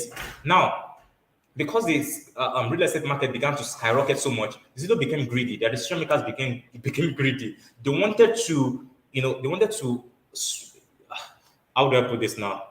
As much as possible, it's like they wanted to just be big movers and gain so much from the market movement. And so they left no chance. So when models began to make estimations and predictions, at some point they had to now sack all the domain experts because it's like in tech, there's this language we use. We usually say, fail quickly, move faster. Why? Because we want to, it's like just try things and fail quickly. So they were using this notion of fail quickly without realizing that the scale at which you're operating and the number of customers and user base that they actually have is very risky at that level to make risky decisions like that. So they began to take the estimations of this model rather than just trying to predict now. They actually started buying the houses themselves so that they could flip it back and gain profit from it. Do you get it? So COVID period 2020 it was working. 2021 when market crashed, all the models failed in production. All the models. Now, this is not just a very small problem. We're talking about 20 billion plus dollars in losses for the business. This model was mission critical, but Zillow refused to invest in the research that that really proves out the value of the models. They had been doing it earlier. So the problem is not that they didn't have a good team. They have some of the best data scientists in the world, right? And the problem is not that data scientists did not do what they needed to do, but because they didn't get stakeholders stakeholders wanted to run ahead on themselves, and were even the ones pressurizing the data teams and their machine learning teams to give us predictions, let us go and buy these houses, and they failed, and they failed. They've learned from it, but the industry now has it as a master class, which I can be talking about now in classes like this. And these are very important issues. Google, of course, Google works on a lot of AI innovations. So they trained a particular image search algorithm that when you upload an image, it searches and gives you results, right? So, but then there was a lot of racial bias in the models because the models were not built on balanced data that is balanced across races, right? So it is bound to discriminate against blacks, against people who are not white, all right? Google had that issues. Microsoft had the issue with state child, but Microsoft has been for years pursuing large language models. They've been trying for so long to dominate the market of natural language models that can interact with humans naturally over different computer interfaces, including social media. So what they did with the Tay chatbot was they launched this model into they tried to deploy it to it was a kind of bot built around Twitter, and basically we wanted to have natural language communication with Twitter users, right? But the problem with the chatbot, the tricky part about this chatbot was that there was a loophole in what they created, right? Where the system receives feedback from users. So anything you comment on or anything you talk about, if for example the system says something and you correct it, it doesn't check whether what you are saying is correct or not. It would actually take in that data, suck it in, and actually train on it. So it was continuously training on this kind of data. And trust me, different types of people, including neo-Nazis and people of different sort of mental orientation, they will come and introduce several kinds of information into these models. Now, this is an example. This is what we call in the industry, we call it an adversarial attack, right? From the word adversary, which means enemy. So an enemy attack, an adversarial attack. So they introduced some of these things. Before you know it, the system began to discriminate. It began to spit a lot of nonsense. It began to even bring out a lot of pornographic content and things related to very immoral things, right? And it was at that point that Microsoft had to now withdraw the system because it had already created a lot of problems, all right? So this is Microsoft and see the kind of problems that they have. So it is very important for us to have all these various governance. What we need to solve these problems is to have governance around this, all right? So we have model governance is just pretty much creating the system of ensuring that the models that we're building are transparent, they follow ethical rules, right? Ensuring that we do not create unnecessary risks to users and ensuring that we do not harm the business. So we have the legal aspects where we want to make sure that we follow every legal approach. Otherwise, you do something now, anybody can just sue an organization and say you didn't follow the legal frameworks or legal standards for ensuring our safety, or why didn't you anticipate a particular outcome that the model is producing for us? And they can take you to court. There are a lot of these big tech guys have experienced these, various issues. We have the cultural and organizational aspects where people have to be accountable. These days now, we are seeing a lot of data leaders in the C-suite, where you have even roles like chief model risk officer. So model risk is actually a thing. And so we have model risk management, managing model risks and things like that. And so we have all these various guardrails to ensure that we can properly govern our mission critical systems to ensure that the model, to ensure that we can mitigate as much as possible model failures and the various risks associated with these failures and incidents, and how they can impact us as a business and impact end users, right? So when you have all these guardrails in place, it's very it's something that you're able to at this point really talk about a secure machine learning system or secure machine learning systems, right? And I feel when you begin to operate from a reasonable scale, even to a large scale, these are things that are very important, and these are things that ensure the success of machine learning operations. Thank you very much. So, so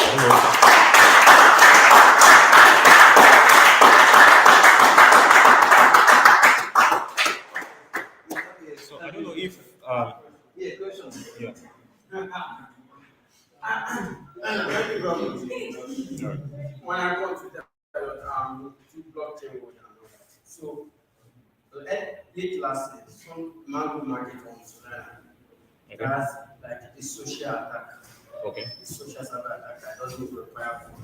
You might just use look at the infrastructure of the market built on the smart contract and all that. And it takes advantage. Okay. Other attack also happened like that. Recently, CZ was replying to one of the Bitcoin major that said they is in attack at servers and majority of Bitcoin I know. So looking at all these attacks, how can you build a model that will like work in a way that it's not focused on enterprise, it's focused on the consumers because in crypto world there are few companies we now have a lot of consumers who know the word we use DJs, we call them DJs. Okay. And just come in and make their own money and leave. So how can you build a model that will help them secure their wallet, their NFT, and be able to know we also have different attacks. Some attacks are actually used with code, some are not just code, they are just social attacks that they send you something when you need to reply. They're taking over your things and another. How can you be a model that will function in that aspect? Okay, so that's a very good one, and it's actually very related to the issue of adversarial attacks that I was talking about in the presentation.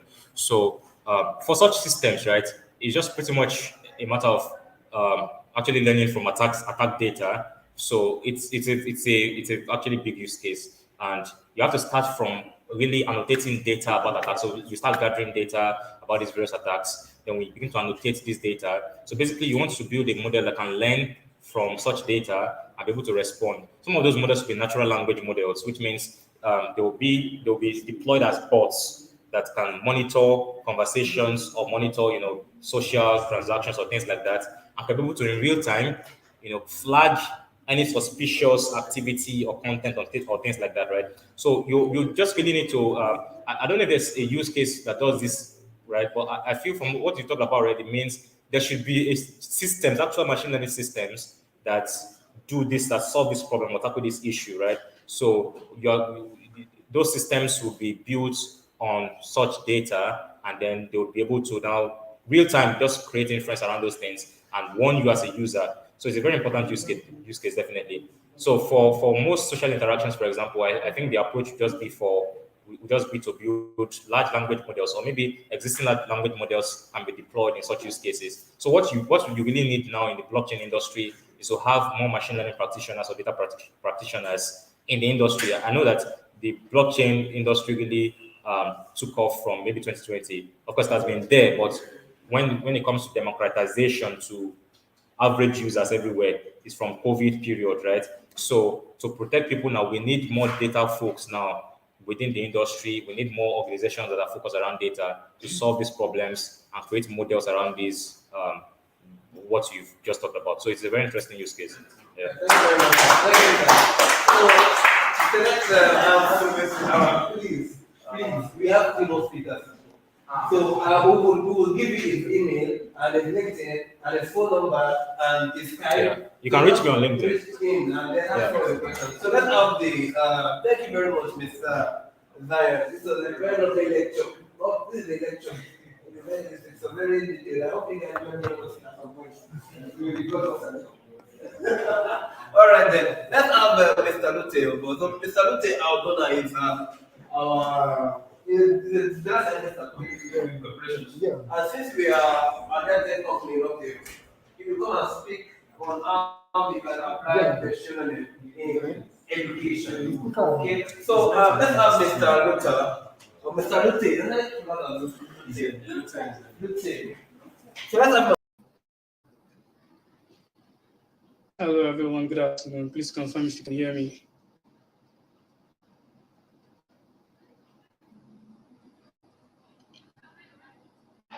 Hello, please can we hear me?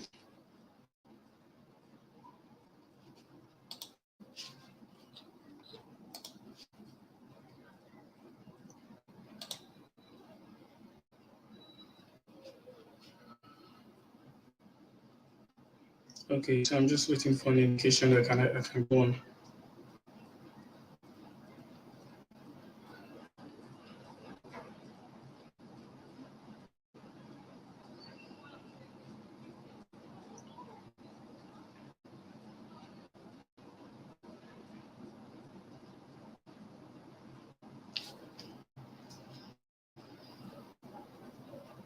Can I go on? There are no signs or indications that I'm audible enough.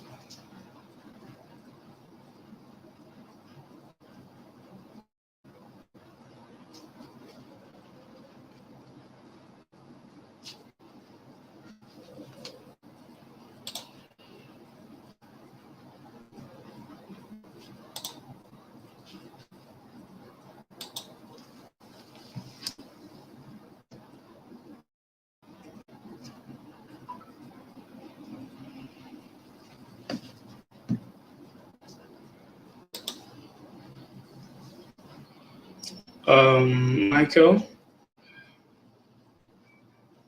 Okay, so I'm not quite sure if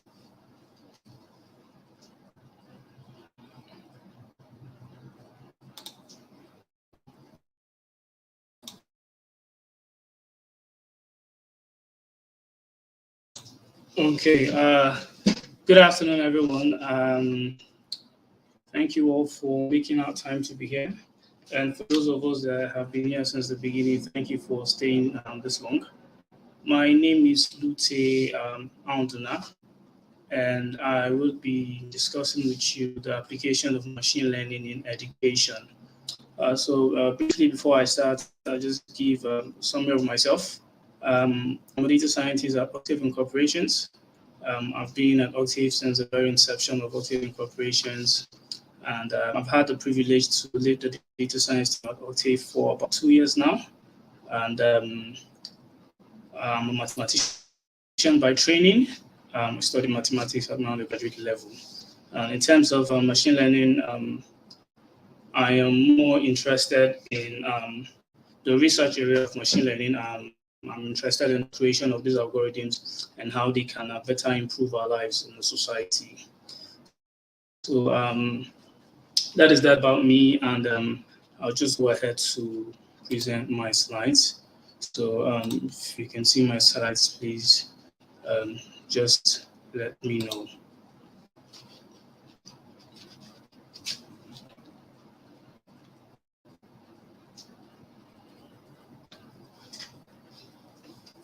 Okay, can we see my slides?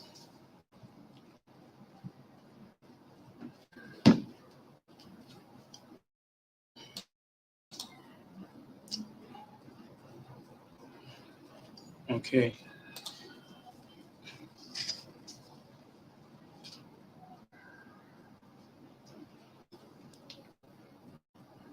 So, like I said, I will be discussing with us the application of machine learning in education.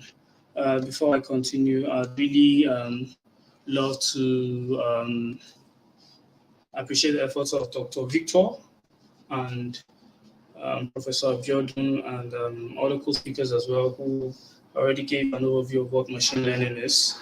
I think they reduced the burden on me, and so I'll just build up on what they said. But for the sake of those that are just joining or those that maybe got distracted during their presentations, I'll just give a rough overview of what machine learning is, right? So machine learning is the ability to make computers learn from information so that they can make decisions in the future without being explicitly instructed, right? So we are basically training this computer so that even in our absence, they are able to make predictions. They're able to give us results. And just as our first speaker said, Fortune, he said there's a key word when you talk about machine learning, and that is automation. I also like to add to the fact that in addition to automation, another key word that is important in machine learning is, as the name implies, machine learning, it is learning. So two keywords that are important in machine learning are learning and automation, right? And machine learning is a subset of, it's a subfield of artificial intelligence. And we know artificial intelligence is here to stay. Machine learning basically falls into three different categories. We have the supervised learning, the unsupervised learning, and the reinforcement learning, right? I'll just give a brief summary of what these are because I believe speakers before me already spoke about this. So supervised learning is basically just a form where we are feeding our algorithm with labels. So it's left for the algorithms to be able to match the results we want and the inputs that we have given Hi, it. Luther. And then for unsupervised learning, it's basically feeding the algorithm without labels. Hello, can we hear me?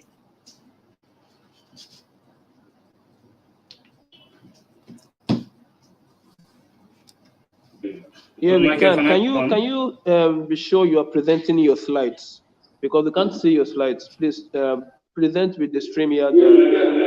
Okay, I don't. Yes, but I do not.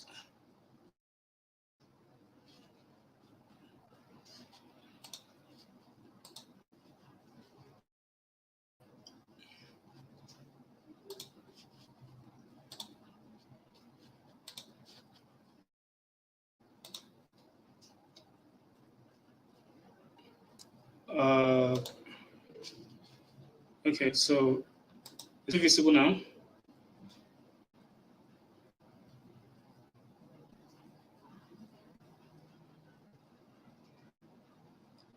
Please give me a confirmation that my slides are visible.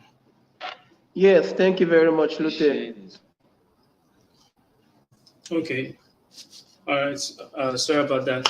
So I was basically giving us an overview of what machine learning is, and I gave us the three different categories for which machine learning can be divided into, which are Sorry, supervised Luther, learning, can you hear me? unsupervised learning. Hello, Yes, I Luther. can hear you.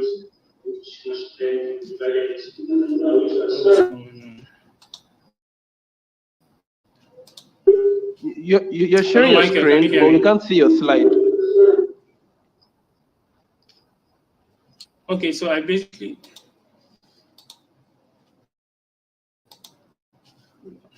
Let me work on that. Give me a second.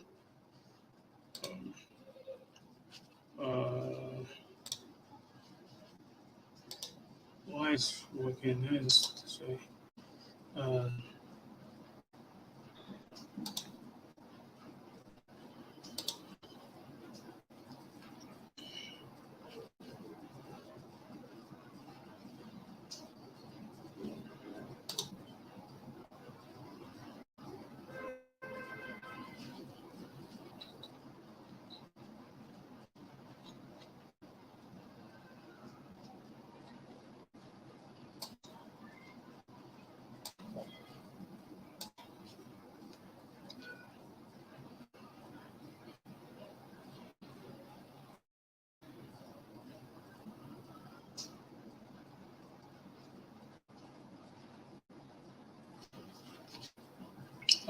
So sorry, I'm trying to fix that on my own end. Is my slide visible now?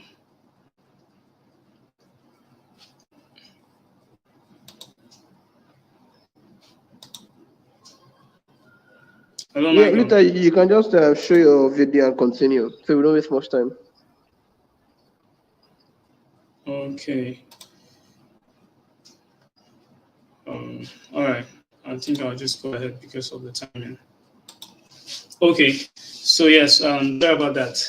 I was discussing about the different categories of machine learning, supervised, unsupervised, and reinforcement learning. And I said supervised learning is where we feed our algorithms with labels. Unsupervised learning is we feeding our algorithms without labels and just allowing algorithms to understand the underlying pattern within this data. And then reinforcement learning is a process where we have an agent in an environment and we reward this agent for every right activity that it does. So you can use a real life example of maybe a dog. When you throw something and you ask the dog to fetch, right? Each time it brings whatever it fetched, you are giving it a reward. So that is basically the concept behind reinforcement learning, right? And like I said, I'll be discussing with us the application of machine learning in education, right? And so the first use case I'm going to be talking about is what we refer to as personalized learning. So Professor Abiodun threw some light to this at the beginning, so I'm just going to elaborate more on it. So personalized learning is a form of education in which machine learning can be used to tailor instructions to the individual's needs and interests of each student. Right. So what is this basically saying? Personalized learning is a form where, based on previous data, we can actually understand the different ways by which learners can be approached. It helps us to understand the different learning approach for students, and this can better help to improve their performances, right? And personalized learning can be applied in three different areas. Might be more areas, but I choose three use cases, which are recommendation systems. And recommendation systems, as we know, are being used by almost the big companies, but particularly I'm more focused on recommendation systems in the edtech space. Since we're an edtech company, I will be using examples from the edtech space. And if you look at the likes of Udemy, Udacity, Coursera, they have recommendation systems embedded in their websites, right? They use this system to actually understand what contents users are interested in learning, and they try to tailor their suggestions towards what these users are actually going through on their platform. And this is a good use case of personalized learning, which is recommendation system. Another use case of personalized learning is in what we refer to as adaptive testing. So adaptive testing is more like a scenario where you're taking an exams, and after some time, the questions that are being offered to you are dependent on your performance on the previous questions that you've answered, right? So if you're taking an exam that has up to like 20 questions, possibly from your sixth, seventh question upward, the kind of questions you're going to be getting are going to be dependent on how you performed in the first 5 questions that you answered. And a very good use case of this is in the GRE exam, that is the graduate record exams, and the GMAT exams. These two exams work on the principle known as the item response theory, which is basically trying to understand what how you have performed based on the previous questions, and then see how they can tailor questions to your level of understanding. So this is also another use case of personalized learning. Another use case of personalized learning is in what we refer to as content creation, but for this time, educational purposes. So with personalized learning, as an instructor or as a teacher, you are able to understand the kind of approaches that you can implement on your students, right? And once you know how to do that, you are able to create curriculum, you are able to create content based on the need of each of your students. And while that could be it could be social work. And unsupervised learning is what we refer to as segmentation, where you use clustering algorithms. And the issue of education, right? You can actually apply this segmentation to your students, and then from there you can now tailor the content for which each of the students are going to digest. So basically, this is just what personalized learning is all about. Another use case of machine learning in education is what we refer to as automated grading. So this is basically the process where we we have machines to automatically grade um, exams, grade papers, more like giving us results. And this is particularly interesting because it helps teachers, it helps instructors focus on more productive aspects of their tasks, right? Because I mean, you could have a whole lot of students in your class, and when it comes to grading, it might be really cumbersome. It might really take a huge amount of time, and so machine learning comes into this area to help us actually ease the task of the instructors. Now, automated grading basically has two advantages.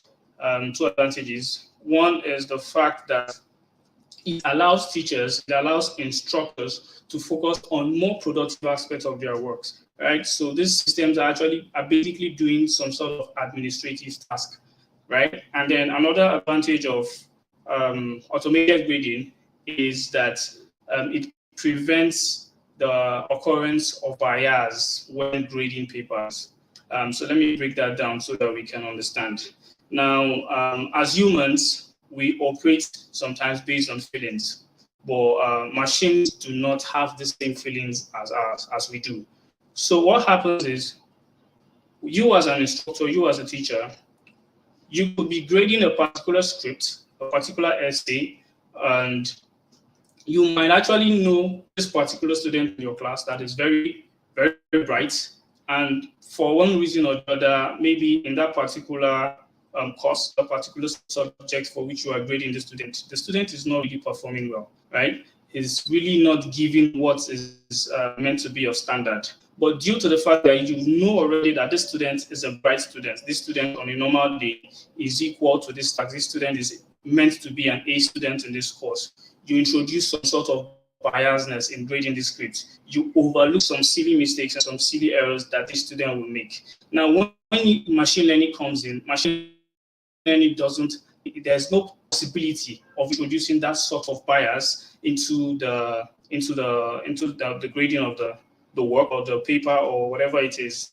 because it's that way because it has been given instructions, right? And given this instruction, the instructor is not there to tell the machine learning algorithm how to grade it. It has given the instructions, and its work now is just to grade papers as long as it is being fed.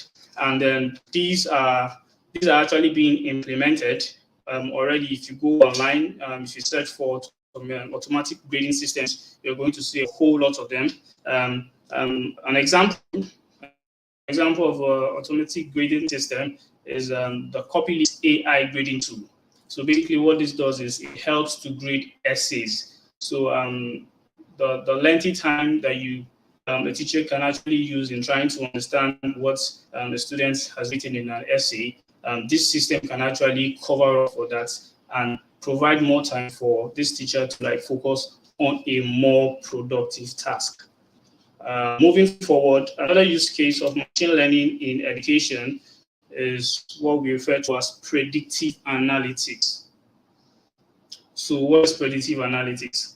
Predictive analytics simply means using previous information to predict what is going to happen in the future. And predictive analytics is actually implemented in almost every sector that we have. Predictive analytics is implemented. So how is predictive analytics implemented in the education sector?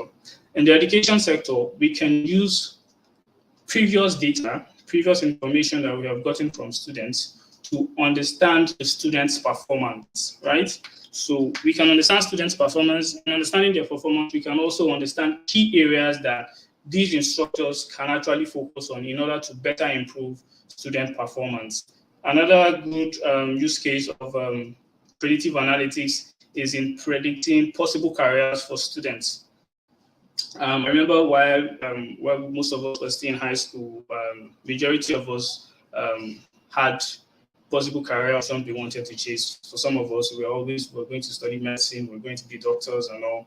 But at some point, imagine you want to study medicine, but you're not a fan of biology, you're not a fan of chemistry, right? This is where predictive analytics comes into play. So based on the performance of previous students and the possible career options that they chose, the possible career paths that they followed through, machine learning can help us give predictions on the current students that we have, right? So in this case, it gives us possible options for which students can actually pick a career, and then we, as instructors or educational bodies, they come into play by trying to provide mentorship and guidance, right? Because obviously machine learning algorithms are not always going to be correct, right? So there might be some cases where it might make wrong predictions, but the good thing is it is giving us an insight to what a child can actually follow through while when he or she grows up.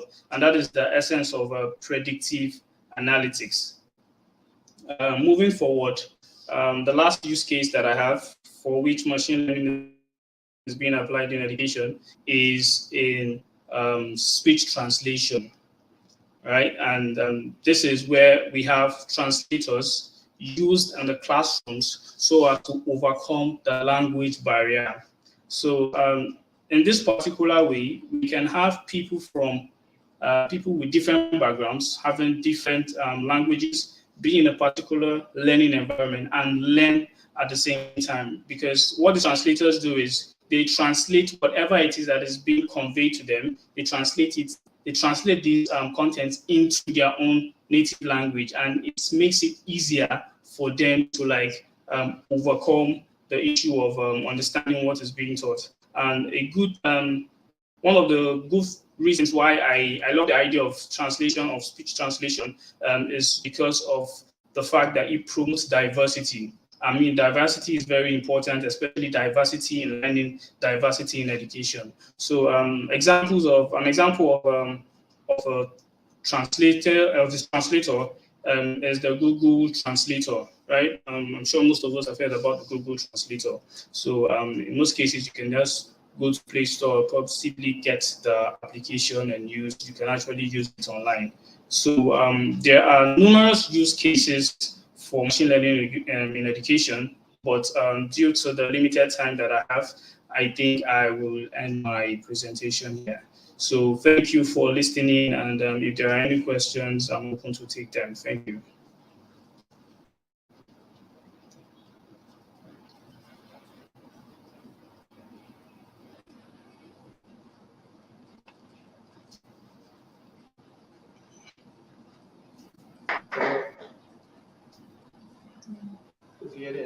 Oh, thank you very much, Lute. Really enjoyed your statement, and we now know how to apply machine learning intelligence in the education space. Yeah, sorry for the time being fast paced, lots of things that we didn't plan for Kimo. So for our next speaker, thank you, Luther. We appreciate your time. For our next speaker, we'll be having Mr. Thank you for Olamide having from me. Fundina.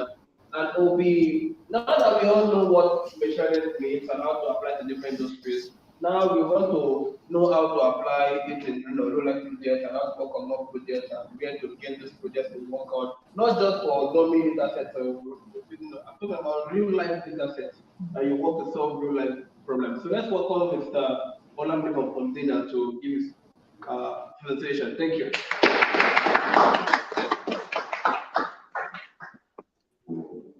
Hi everyone. Am I audible?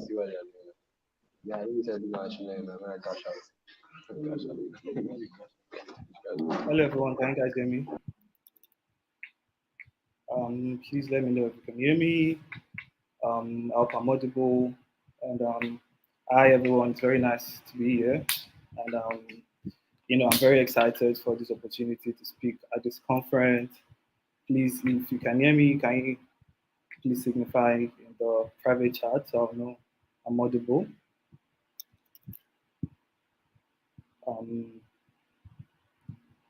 Anybody? Let me check the comments. Okay. Thank you very much. Okay, thank you for confirming that you can hear me. I'm very happy to be here. It's very, exciting to be speaking at this conference, and I've been here for a while, and I've listened to wonderful and amazing speakers, and I'm just happy to to supplement everything everybody has said regarding artificial intelligence and machine learning. That's fair. So without me wasting further time, because I believe we've all been here, it's like 10 a.m., 11 a.m., and we are probably tired. I want to carry on with our day. I'm going to try and share my screen now so we can jump right into it. Um, okay, share screen. Okay, tab. Okay, slides and share.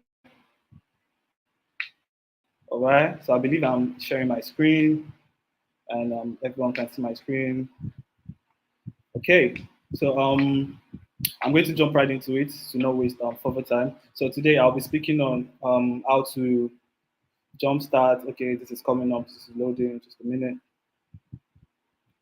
And okay, so I'll be speaking on how to jumpstart your machine learning slash artificial intelligence career with real life projects. So I believe every speaker that I've spoken earlier, spoken on applications of machine learning, artificial intelligence, like in various fields, right? So I believe this session is just complement everything they've said so far, and just try like let you understand.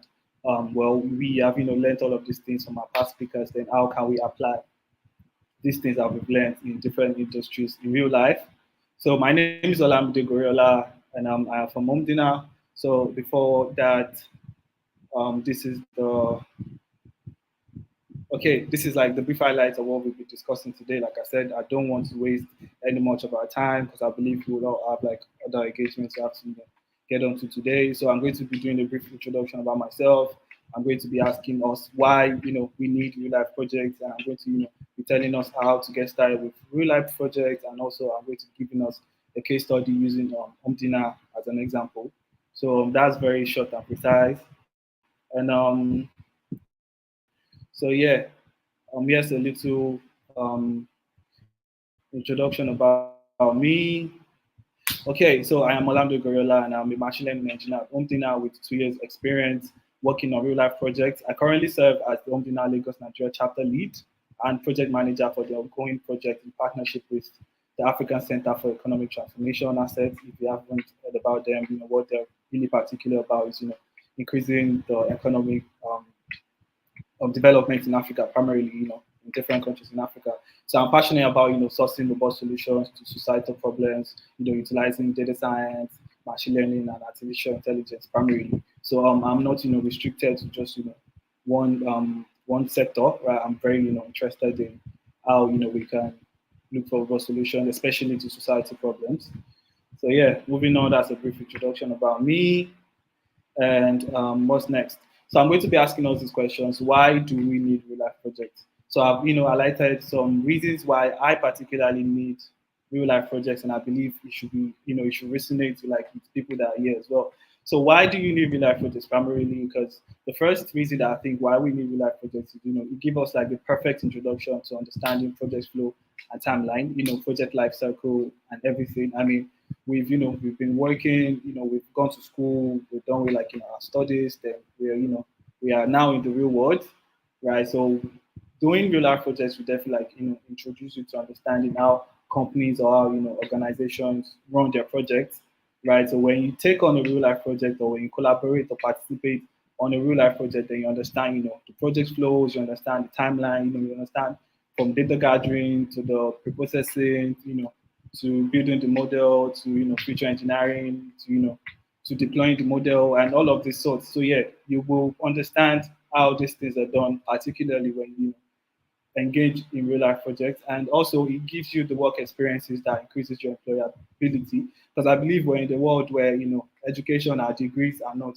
enough for us to secure jobs nowadays. Because I believe employers are really looking for what experiences have you garnered after your education. How have you tried like improve yourself before coming to apply for us, because we need you to bring like the experiences that you've garnered in the past to to and bring those experiences to work in this particular role.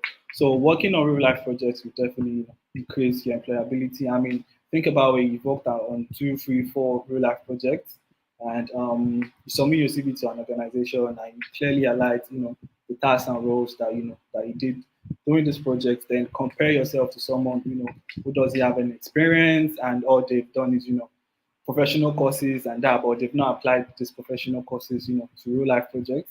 So I believe we have a higher chance of, getting that role than someone who has not been engaged in any real life project at all. So which brings us to the third reason, which working on real life projects will definitely, expose you to a world of outside of professional courses. I believe we are all familiar with, Udemy, Utiva, we're all familiar with all of these platforms that that offer courses, and Octave as well. We're all familiar with that, and I believe engaging in real life projects will definitely expose you to a world where you can apply all of these things that you've learned in these platforms and organizations, and applying them in real world projects, and you definitely understand, well, this is what I've learned, and this is what I'm able to do, and these are the areas whereby I can increase myself. So one other reason for working on real life projects, it gives you the opportunity to constantly polish your skills and stay on top of new tools and techniques.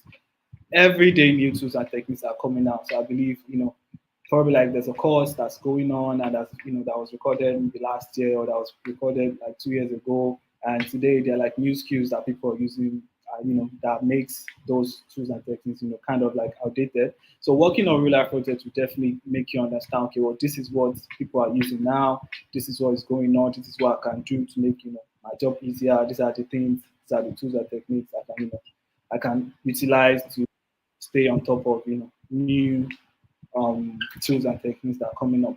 So which brings me to the next question. We understand a little bit why we all need real life projects. I believe we all need real life projects, regardless of regardless of your level of experience. If you've never done any artificial intelligence and machine learning in the past, then you're trying like break in the industry, then I believe you need real life projects. Even if you're in the industry already and you're working, I still believe you need real life projects. And if even if you're like in another sector, probably like you in in another field, and you're trying to like work on artificial intelligence, so I believe you need real life projects. So after answering the question why we need real life projects, then we need to further discuss on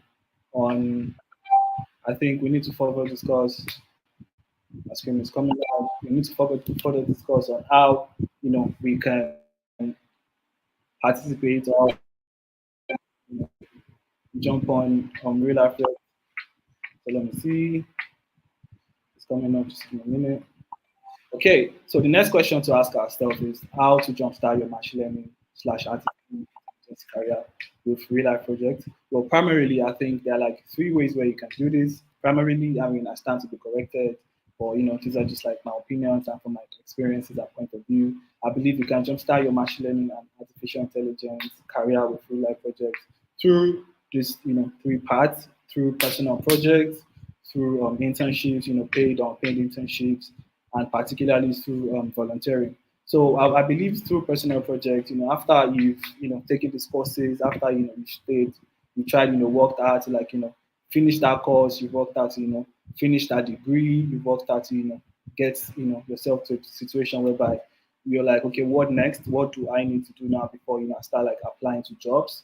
But I believe the first thing you need to understand is you need personal projects, right? Because I believe, like I said earlier, employers want to see like, okay, um, these are the projects you've worked on in the past, and you're not a newbie to the field. Even if you're a newbie, you have like a little, experience. I mean, even if they tell you the role is like, um, like an entry level or sort, you still need some sort of experience in your CV, because your CV will just be like bare without having this project in your CV. So I think you can gather experiences through working on personal projects.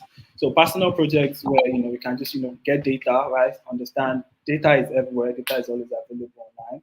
You can get data anywhere. You can jump on datathons. You can jump on you know you can jump on competitions that are organized by various platforms. And even if you're not particularly trying to like win the competition or win the datathon, but yeah, you get this data, you understand, okay, well, I am working on this project personally.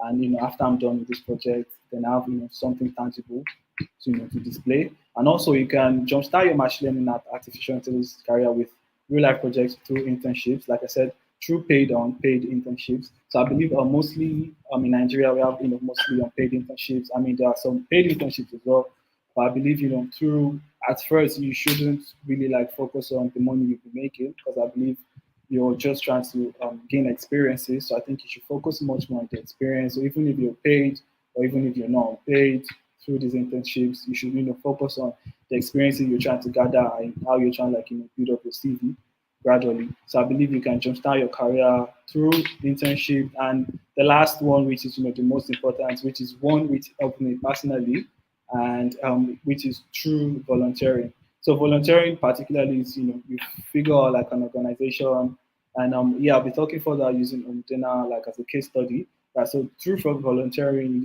you work for these companies for free. Like you reach out to them, you have this project going on. I'm interested in working with you. I want to get experiences. I want to get my hand dirty on whatever project you're working on right now. So reach out to these people, and I'm sure they are looking to employ you because they believe you're trying to learn. They believe you're trying to increase your skills while delivering and solving problems that they need. So I believe nobody will, turn down a volunteering opportunity. So if you feel like you need to, jumpstart your career and don't know what to do, I personally recommend through volunteering. So I'll be speaking on volunteering, and I'll be using Omdina as a case study, like I said, which is what has helped me so far, and I'm personally recommending Omdina. So volunteering through Omdina as a case study. So yeah, I'm just going to be giving us like a brief, overview of what Omdina is. After this, session, please go online and research what Omdina is. So what is Omdina? Omdina is a platform to bring together the global AI community with impact-driven organizations to educate, innovate, and build real AI solutions through collaboration. So what Omdina primarily, what we are primarily focused on is we want to, solve societal problems primarily, right? We want to solve for societal problems, utilizing advanced technologies, utilizing data science, machine learning, artificial intelligence, and so on. So since its founding in May 2019, the platform has grown to more than 10,000 collaborators in over 100 countries, established over 100 local chapters, and doesn't stop growing. So one of these local chapters is what I lead, right in Lagos, Nigeria. So I'm the chapter lead of one of the local chapters, and we have over 100 local chapters all around the world. So wherever you're watching me from right now, online, on site, physically, I'm sure there's like an Omdina chapter near you where you can you can reach out and you can join. But yeah, also it is not region restricted. So even if you're in Nigeria, you can join the local chapter anywhere in the world, which is what makes it very interesting. So during this period, Omdina has worked with 80 plus organizations on over 300 projects, detecting projects like detecting wildfires in Brazil, fighting malaria outbreaks in Africa, improving solar adoption in Singapore, and these are just just tiny part of them. So we've been able to particularly work on this real life project and come up with models that have been deployed in real life and they are currently in use, right? So which is why I believe if you're really looking to break into artificial intelligence and machine learning, please look into volunteering. I mean, Omdina is probably not the only volunteering organization out there, but I believe Omdina has has the perfect opportunity for you to to get started. So we empower the strength of worldwide AI community, and we work to bring all talents together to develop and deploy solutions to real problems. So like I said earlier, we do not take on projects that are not focused on solving real life problems. For example, I think I've collaborated on 3, 4, 5 projects in the past, and this project, for example, we've tried to solve unemployment problems in Lagos, Nigeria through with artificial intelligence, where we're able to develop a job recommendation system. I mean, this is still in the works, but yeah, we're trying to bring the model to life. So where we develop a job recommendation system that we're trying to bring physically. So what I'm just trying to say particularly is we do not take on projects that are not related to real life, that will not solve real life problems. So yeah, apart from you trying to break into the machine learning industry or AI, apart from you trying to get yourself locked on, if you're also passionate about helping people, if you're also passionate about solving problems with your techniques or unique, because I believe everybody's unique and nobody's an island of knowledge. So if you believe you're looking into solving problems, if you believe you're looking into helping people, if you believe you're looking into creating solutions to people or to societal problems, then I believe Ondina is the right place for you. So I'm going to be speaking a little bit more on Umdina. Then Umdina core values.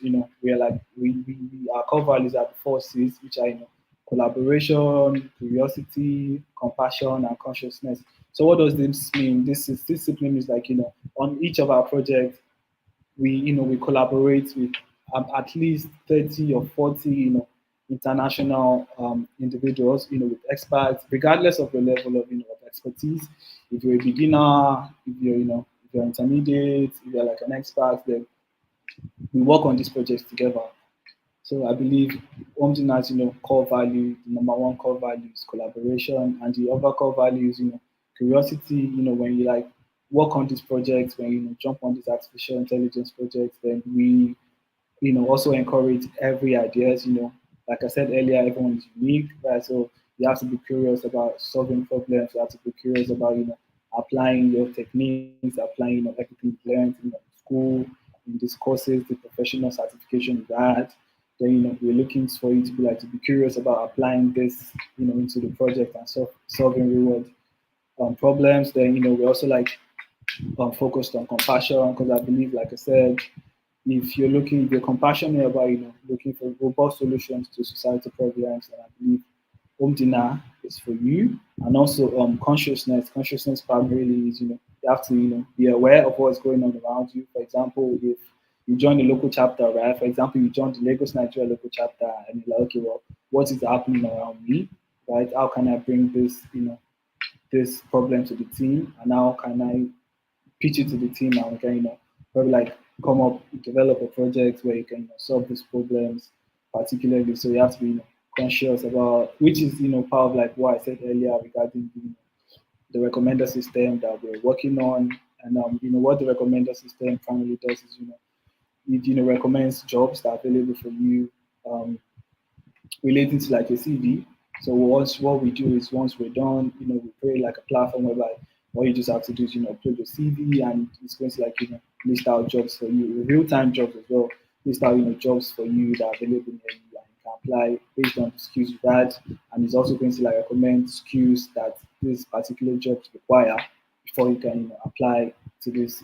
For example, if a job is requiring a particular skill and you don't have these skills on your CV, then when you utilize this platform, then you're able to still update. Okay, well, maybe I need to learn the skills before I come back, or maybe I need to just include the skills in my CV because I have them already. So that kind of situation. So yeah, this is particularly what Container is about. So again, if you're looking to kickstart your career, jump into artificial intelligence and machine learning, look into personal projects, look into internships, paid or unpaid internships, and look particularly into volunteering. So I'm going to be moving on and speaking more about Omdina, of course. So what the Omdina programs and benefits of being an Omdina member. So yeah, we have core challenges that we do. So what these core challenges are, they're challenges whereby they are really really selective and really rigorous challenges whereby you have to have participated in a couple of projects in the past with something now before you can get selected on these core challenges. And what are these core challenges? The core challenges are the ones I mentioned earlier, the wildfire spread, or solving mosquito issues, or malaria issues, sorry, in Africa. So these are the core challenges that I'm speaking of. And the second one are local chapters. Well, I had a local chapter, like I said. So what we particularly do is we try to solve, like I say, it's local. We try solve local problems. I mean, I'm the head of Lagos, Nigeria. So whatever challenge we want to do, we're always making sure we're solving a problem around us, right? So that is why we refer to our local chapters. And the third one is AI innovation projects with partners. Yeah, like I said earlier, we're currently working on a project, understanding the disconnect between skills and jobs in Africa. Like I said earlier, with collaborating with the African Center for Economic Transformation. assets. So we, even though like I'm a head of a local chapter, we're still like working on AI innovation project with partners. Right. So this project is particularly focused on Ghana as a case study. Well, Ghana and Rwanda, in fact, but Ghana is the primary country that we're focusing on. And what we're trying to do is we're trying like understanding, we are trying to understand the disconnect between the skills that job requires, and yeah, the disconnect between skills and jobs in Africa primarily. So we're trying to understand why people do not have skills that companies that companies require, or why universities do not particularly teach these skills that are required to secure jobs in real life. I mean, you go to school for 4 or 5 years, then after you come out, you realize these skills were not even like I wasn't really taught anything in university, and get out there and then start learning again. Right. So I believe if we're able to like solve this problem, we're still working on it, and we're trying to like come up with a proof of concept, whereby after we come up with this proof of concept, then we push it to the partners, then the partners will push it to like higher authorities. Then if you're looking to bring this project to life, then we can start working on it. So that is an example of AI innovation project with partners. And what is the Omtina community? The Omtina community is like it's like a community of everybody in the Omtina primarily. So what are the benefits of joining Omtina community? I mean, jobs get posted on Omtina. If there are like opportunities, paid opportunities for you, if you're in that community, then you're the first person to access it.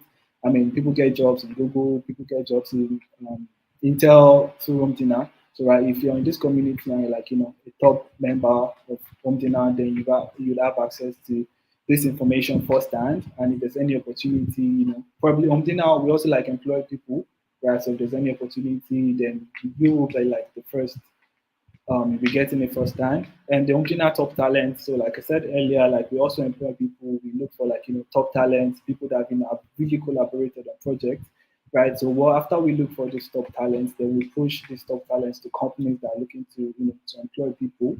Right? Because companies reach out to us like they need data scientists, they need machine learning engineers, they need project managers, they need, various type of like people to come and work for them because they believe Omtina, after you collaborate on Omtina, you finish the project, and they believe there's an experience that you've particularly garnered, right? So they believe you can, apply these experiences to the jobs, right? So what this top talent program is about is once, we perform brilliantly, then, we push you to these companies that are looking to like employ you, then just connect you, and automatically you get the job. And also there's Omtina School, right? So I believe we are currently in collaboration with Octave regarding this Omtina School.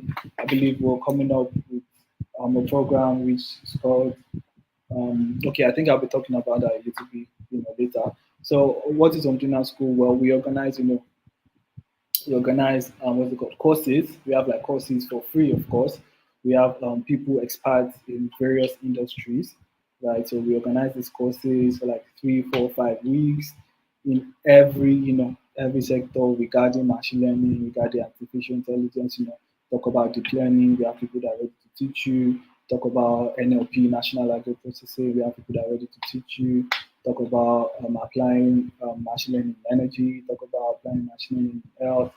Just in any field, particularly this original school, we're ready to teach you for free as well. So these are just like the major benefits of joining Omtina. So rather than you looking for working on personal projects, why not join a community whereby you can volunteer for free, and you also like building yourself, getting this knowledge, getting this information firsthand, and you also trying to like improve yourself gradually. So let me speak a bit about how Omdina has helped me personally. So I believe I started working for Omdina 2 years ago, right? Fresh out of school, I had no experience, I had nothing. Then the first thing I did was I started taking these courses.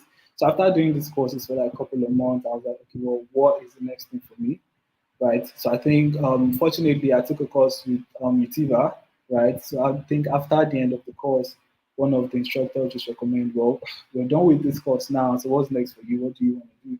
Right. So we just started, talking about, I don't know what to do. Then someone just, mentioned on dinner by mistake. Then, immediately after they mentioned it, I went online and I signed up. And luckily for me, I got, approved into the program. So I mean, 2 years, looking back 2 years from now, I believe working on collaborating on this project has been, the perfect opportunity for me to like jumpstart, like kickstart my career in machine learning and artificial intelligence. Oh, well, particularly, it has, also helped me like, to secure like a job, of course, for like an American company, an American like consulting company, because I have a background in management as well, and I also have a background in computer sciences.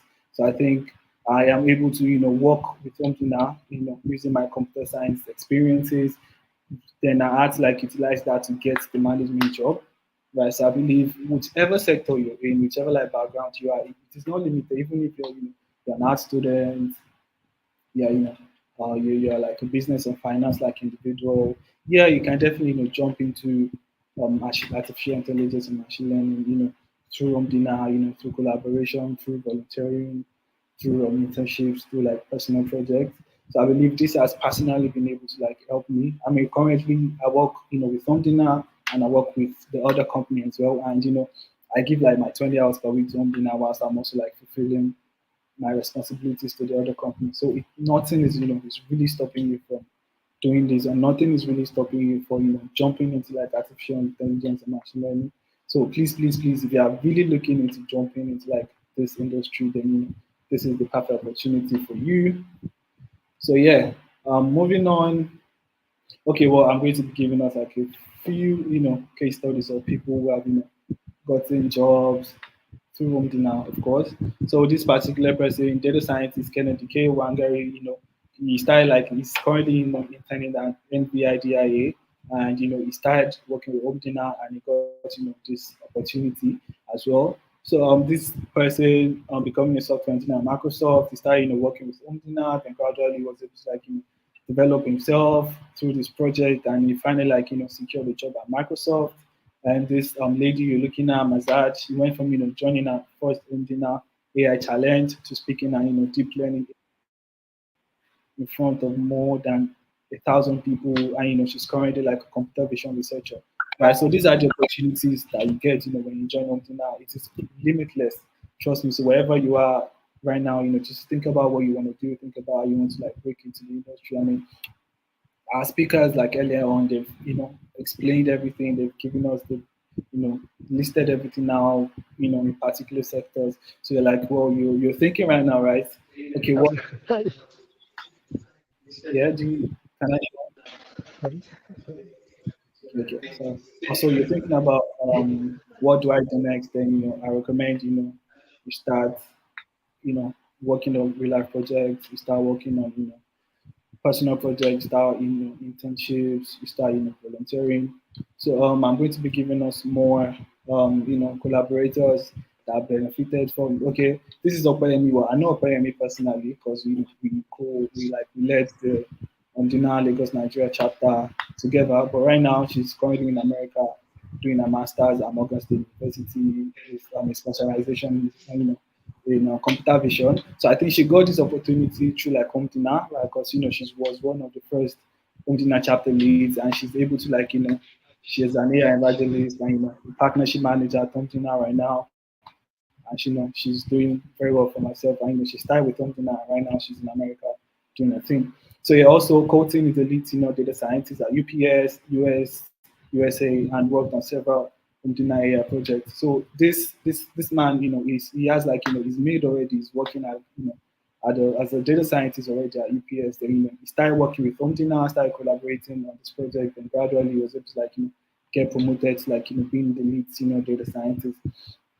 So I believe companies want to see like apart from you working for us, how are you also able to like develop yourself personally. So I think they also want to see that, and yeah, make the internet mineral left our country Somalia because of violent conflict, Russia for democratic education. So these are such these are just like snapshots from the Omdina website, which I'm able to like I was able to like extract. So please, I'm going to be sharing the Omdina website. You can start like looking into each of the things, but because of our time, I'm not able to like fully explain everything to us because so yeah, I'm going to try to like rush it. So who can and how to join Omdina? So primarily, like I said, anybody can join Omdina regardless of the level of expertise. If you're a beginner, if you're still in school, if you're an intermediate, if you're an expert, you can join Omdina and start collaborating.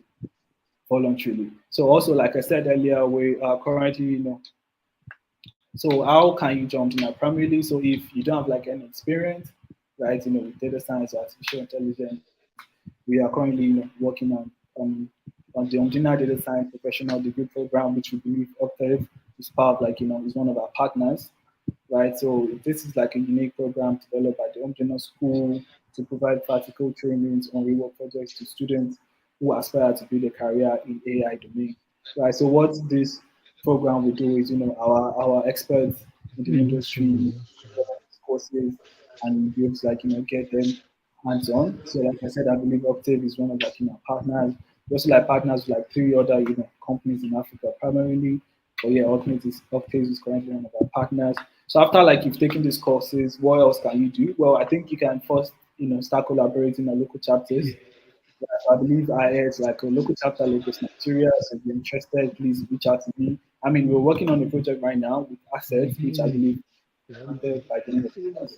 And we try to, like, run projects 3 or 4 times a year, right? So I believe you can, jump on this project and you can, start collaborating, start learning, and start working. So this is like the official website for Antina local chapters, and these are like the list of local chapters available. We have over 100 plus local chapters. We have in India, we have in Kenya, in Rwanda, in Pakistan, in Philippines, in England, in Nigeria, in USA, in France, anywhere. We have like these local chapters like everywhere. So wherever you are, you can just jump on these local chapters and you can start like collaborating. And I believe we run about an average of 10 or 12 projects every month from each of these local chapters. So trust me, any local chapter you're looking at, 1 out of 10 is like a project going on right now every month of the year. So if you're really like looking to get serious, then just reach out to any of these. Just go to Omdina website, and once you get there, you see like a list of these projects that are available.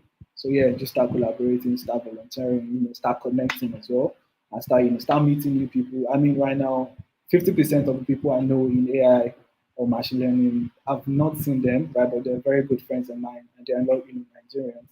Right, so I believe I've also been able to like gain like a great community from working on London. I've also been able to like meet new people with different cultures and different backgrounds, and they've also been able to like impact me personally. So yeah, so what's the conclusion? So I think this is the last slide. So what's the conclusion? I personally believe real life project is the perfect opportunity to jumpstart and break into machine learning slash AI industry seamlessly. Right. So trust me, of course, the beginnings are always the hardest. So if you're trying to do it right now, a year in, 2 years in, you're not getting results. Trust me. Even if you're working on a personal project right now, even if you're doing like an internship right now, and it's kind of like still rough. Trust me, just keep going, and everything will like turn out Yes, fine in the end. the one that is So you can feel free to reach out to me at gorellalamide@gmail.com. This is my LinkedIn, and personally, this is the Ontina website where you can, go on there, you can get like much more giving information. this. I don't get to And far back. yeah, so I think that is all from me. If there are any questions, I'm very happy to respond. If you need, I'm going to, share the slide with the team after. So yeah, if there's anything else that because I believe I rushed about this session because of our time. So I believe our time is fast spent and we have like other engagements. So yeah, so I'm going to be sharing the slides and so yeah, so I think that's it for me. Are there any questions? Do we have anything to talk about? Let me check the comments. I believe there are some questions. Um, okay. So are there any questions, Yeah, Mr. Mal? Okay, thank you very much, Mr. Uh, one question, and that is, how do we join the chapter for Ondina Nigeria? Okay, how do we join chapter? Well, just go to www.omdina.com, right? You'll see like a list of local chapters, and you can also like reach out to me personally. I mean, we are working on a project right now, so before we start getting more people. We'll be like on our next project. So maybe like in February or March, we'll start like a different project. So I believe by then, we have like, slots open for people who are willing to So there's collaborate. a plan. Yeah. Apart from the Obdina Lagos Nigeria chapter, I believe it's not region like limited. So yeah, if you're in Nigeria right now, you can collaborate, with the chapter in the USA, you can collaborate with the chapter in England, you can collaborate with the chapter anywhere in the world. Right, but you're really keen on working with like Lagos Nigeria chapter, then yeah, please reach out to me. Go on LinkedIn. We have like Obdina Lagos Nigeria chapter. That's the name. Go onto the website as well, and you get like this information for stand.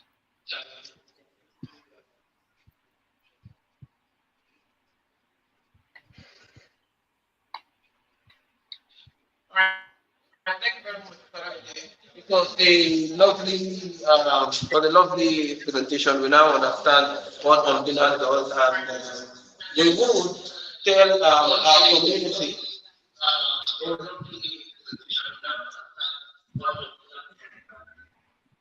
So when they come our community members to join the Ondina chapter, and we can then see how we can proceed with the project program. So thank you very much, sir. We really appreciate your time. Thank you. So that was the final thing for the event. We really appreciate all those that have listened to this point. We have a very good group of people present, and we have a good group of people present online. So our next speaker is Mr. Christopher, and he is currently a data scientist at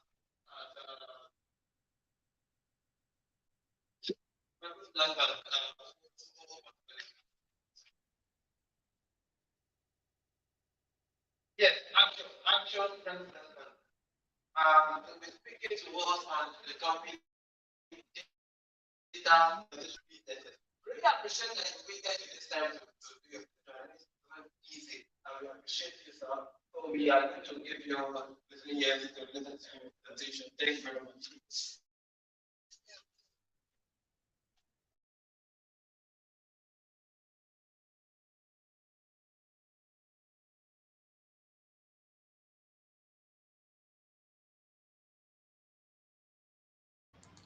Good evening, everyone. I want to believe you cannot hear me.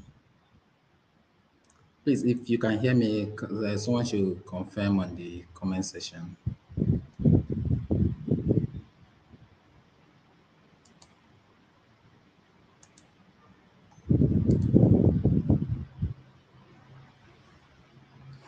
Okay, thank you so much. It's been confirmed you can hear me. So, like Mike introduced, my name is Chidebere Christopher, and I'm a data scientist at Axion Microfinance Bank. So, Axion Microfinance Bank, in nutshell, is a loan company that offers a working capital loan to business owners. So, we all have listened to all the trainings on machine learning and the different fields we can apply them. And so it's time we talk about the raw data of machine learning. Sorry, the raw material of the machine learning, which is data, and then how best we can access them. So our topic today is data democratization in organizations. And so, because because usually in organizations, especially in Nigeria and Africa, where data have not really been utilized as much as it's supposed to be. So there is usually this restriction to people having access to this data. So, and then let's just make a simple analogy, which we use maybe to understand best what this topic is all about. So let's assume a company employs a data analyst.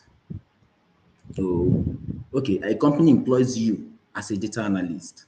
And of course, maybe just you or one other person. And then you've been given your KPI. So you already know what you should be doing on daily basis to meet your KPI. And then, but unfortunately, as you resume work the first day or the second day, then this a big man from, let's say, commercial department, for instance, comes and, or rather sends a mail through your own boss requesting, for instance, the top 200 customers that have been, that have made purchase, maybe in value and also in frequency of purchase, maybe which we know as count. So, and your boss, approves that you should go ahead and provide the information, and then you're searching for this information, because you use the SQL, you use Excel, wherever this data is stored, and then you provide the data. But just as you're about to send, then a different person, maybe from marketing, for instance, request again. So you see another mail from marketing requesting for, the people that have subscribed to our channels in the first quarter of 2022. Maybe they want to compare with what they currently have. You see, if you keep on doing this on and on, at a very little, it won't be long, it will suddenly become your job role. This is not bad anyway. It's also for the good of the company. But then that is not the job role of a data analyst. This is more like a data errand boy. That's how I refer it. A data errand boy. So to solve this situation, this is where data democratization is very important in organizations. So in nutshell, the purpose of this presentation is just to seek for ways that we can improve performance of data analysts or data person, whatever title you are given in the organization. So that is just the purpose of this presentation. So let us start with the definition. According to Google, as a company, they define data democratization as the action of making data accessible to everyone within the organization. So more like this data should be accessible by everyone. So by everyone, we mean department by department, unit by unit. So people should be able to access the data they want and then make analysis according to how it suits them and according to the business purpose of why they're making this analysis. So that is simply what this definition is. But then this definition isn't complete in my understanding, working as a data person. So I define data democratization as a continuous training, access to, and tools given to everyone within an organization, and then the expectations from employees given this opportunity. So what I added to this is the training and availability of tools. So let me elaborate on this. You see, there is no use. For instance, in Professor Abiodun's presentation, he in his conclusion, you saw there's a photo he placed there, and then there was something he wrote under. He said, no matter the number of resources that's available to you, if you don't know how to use it, then it won't be enough. So that is exactly what data democratization is. If you have access to all the data, but you can't use it, you don't know how to use it, then it can be enough to for the purpose, the reason why you needed the data in the first place. So the training, and this training is not a one-off training, it's a continuous training on how to access the data and how to use it, how to analyze it. And of course, because of changes in tool, the company can decide tomorrow they no longer want to store their data as a CSV. Going forward, our data will be stored as JSON. You must know how to manipulate JSON file on whatever tool you're using. So this is just the reason why there is continuous in the training. And then the availability of these tools.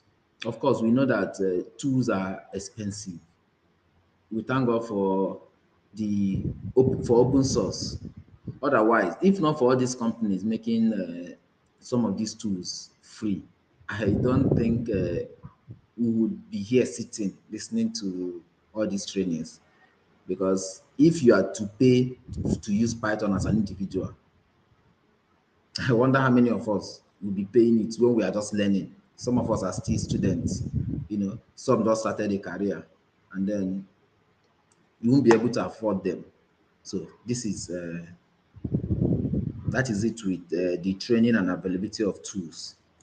And then, so what are the importance and benefits of data democratization? Sorry, before I do this, something just came to my mind, which is very important. Somebody may want to ask, if everyone in the organization is given access to data, then is there really a need for a role of someone called a data analyst or data scientist? I know it must have come to somebody's mind. Okay, so that is not how it works in organization. When data is being made available to people, you only give them access to data that is relevant to the department or unit they are in. So you don't just give someone in commercial. For instance, somebody in marketing has no business. Let's assume in a bank, someone in marketing has no business with how much Mr. Shegun has in his account. That is not that he has no business with that. But if for any reason, for whatever type of analysis they want to make, that he needs to have access to that, then we cannot put Mr. Shegun's information along. We can just represent Mr. Shegun as A. So when you are done with your analysis, we just have to look for a key that we use to represent Mr. Shegun's identity. Something like the account number, his own full name, all those key information would be taken away from that data when making it available to them. So, because there's something known as data governance, though I will get to that later on. So that is exactly how it works. Not just making data available, but data that they have right to access. It's very important. Okay, so, and then the benefit or importance of data democratization. I summarize them into two. So the first one is scaling. So, the purpose of business is to make profit. And then when business and technology meet, growth is expected. But when growth is not being met, then one of the reasons could be because data is in silos. By this, I mean data is taken away from people and given to a particular set of people. Maybe, for instance, the IT alone are given access to this data. An IT person probably, have more interest in the IT. He has no interest in what happens in marketing, commercial. So he would not have better insight on data over those in the department who probably have even studied that in the university or might have long years of experience in that department. So they know what best to look for when you give them this data. So if you want the business to scale, then there should be an equitable access to information. By equitable here is those in commercial, for instance, should have access to commercial data, data regarding the transactions, the inflow and outflow of customers' transactions, because they are the ones that own the department. They understand it better. They see these customers probably on daily basis, so they know what best to look into. And then this way, those in IT can focus more on what is more beneficial to them, or rather, what is more necessary to them but beneficial to the organization. And then it also enables collaboration among departments. Because if by the time every department begins to make their own analysis, and then at the management level they do their meeting and then present their own whatever their findings. So that way the the collaboration will be more. So by the time something relates IT and business, They are, they will, because they have seen the trend before now. It's easier for them to join hands and overcome a particular business challenge rather than people working differently or making it a one-man job. Anything concerning analytics must go through these particular people only. And then when you offer people the chance to do the chance for data democratization, when you offer them the chance to own the data and do whatever analysis they want to do with it, they tend to take responsibility of their job, and this drives innovation. Then the next point is the data literacy. See, there is no point, or rather, if you give people the access to this data they need, it will give them that chance to to keep looking for more better ways to make analysis. So if, for instance, in the first 3 months they get access to this, they keep using it on daily basis. After 3 months, it's possible that they would get better. They will begin to see newer insights from the data they have been using in the past 3 months.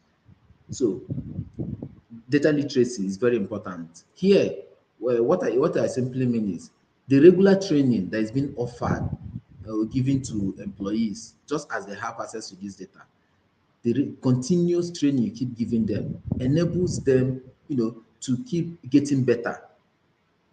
The time it takes them to make analysis, to clean data, to source for this data, to consolidate and do whatever, build whatever model they want to, will reduce over time as they get more familiar with the data and keep receiving training. The time to do work continues to reduce, and that is for the good of the organization. And also, when you give them these trainings, it builds them personally, even outside the job. It builds them personally, which is all, how will I put it? When we talk about staff welfare in organization, you take them to training, hangouts, and different kind of activities outside the work. They are enjoying it. That is the only way they can believe in the company and put in more effort. There are people that go to work freely. Nobody made them to. They go to work weekends. They go to work because it's something they can actually leave till Monday. But because of what the company do for them, more they are always available for emergency. So that is the this data literacy is part of the way you make your employees more comfortable working for you. So that is it for the benefits and or importance of data democratization. Then let's go to the challenges. In as much as the discussion on data democratization is, interesting and tempting, I know somebody might be who have been having this challenge at work might want to can't wait for Monday to talk to his own line manager and all. But then don't forget there are challenges, and unless these challenges are put in place, data democratization will be difficult in your organization. So and one of them is data governance. So by data governance, it simply means the process that your company, it's actually an individual something, the process that your company follows to make data accessible in a way that it doesn't go against the law. By law here, we mean something like data privacy. So uh, the while you are giving access to different to data that concerns you, it's also important that you don't have access to data that is not meant to be known to you. Even as a data scientist, it's not every data that I have access to in my organization. It's not every information that goes around information about a customer's activity that I have access to. That is due to data governance. So there are levels to what you can access. So it's only when you need to do a particular project, then you get access to that. And then you could access databases that you've not been seeing before now. And that is how it's supposed to be. So data governance is very, very important. And it's a challenge on because you could breach your data governance of that company in this just trying to give access to people. So yeah, the data governance process must be strict, must be put in place before data democratization will be implemented. And then the next one is data quality. No, because we are still training staff members while giving them access.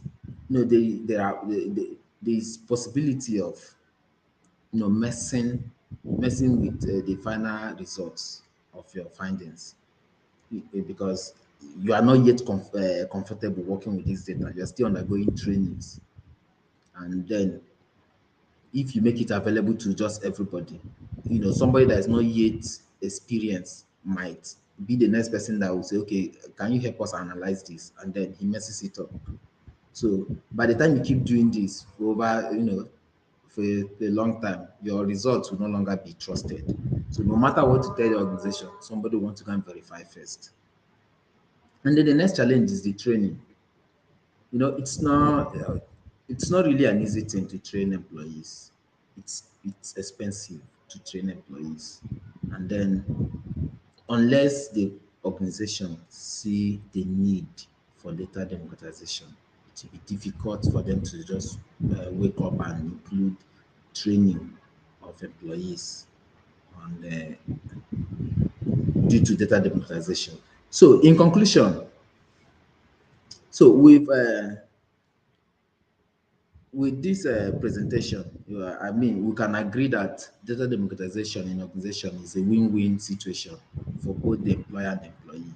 And then when we continue to, continue to make data-driven decisions, department by department, unit by unit, and then keep collaborating at the management level, and then it becomes people become more confident in their job, and then business begins to scale. So that is it for me on this presentation.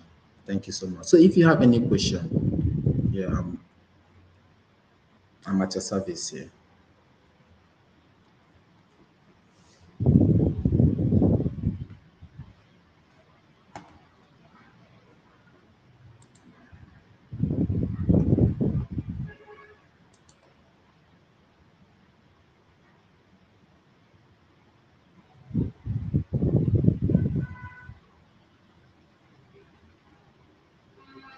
In case someone is asking a question, I can't hear anybody speak.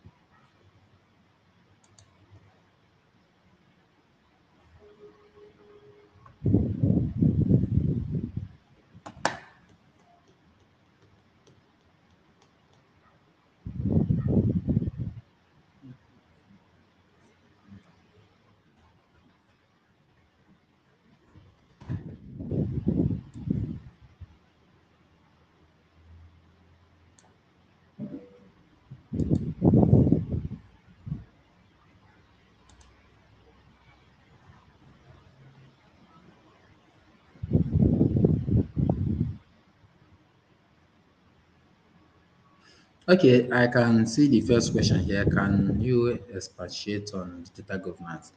So, by data governance, what it simply means is the process, like I earlier said, the process a company chooses to make data available to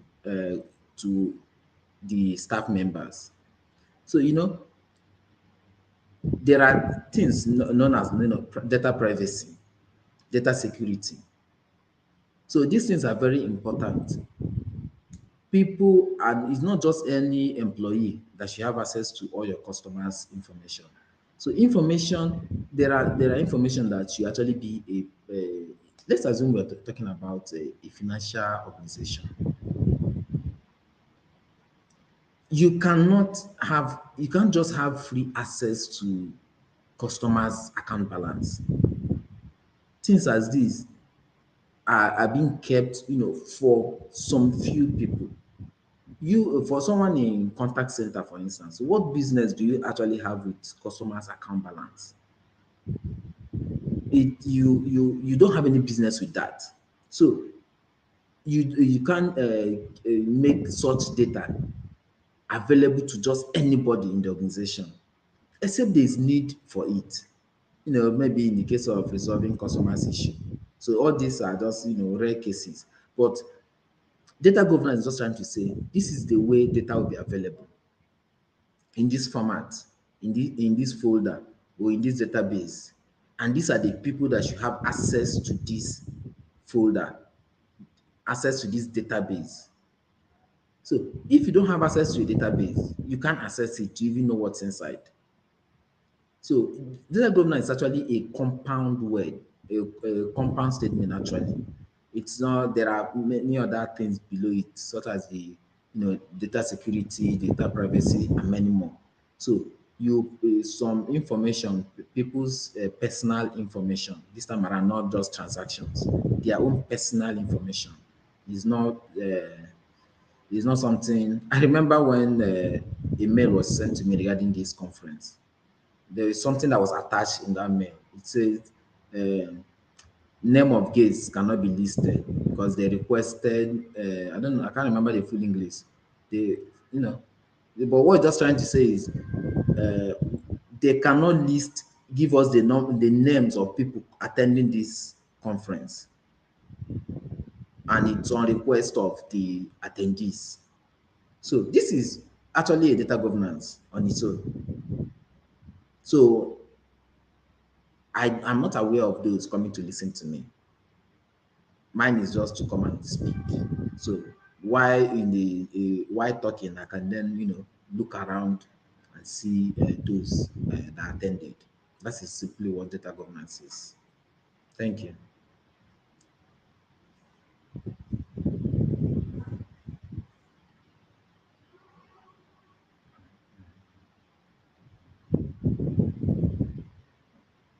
Any other question? I think Octave has quite kept you guys for a long time, and I think I understand if there is no question. Thank you so much for having me here, Michael, and the entire team of Octave. I really appreciate.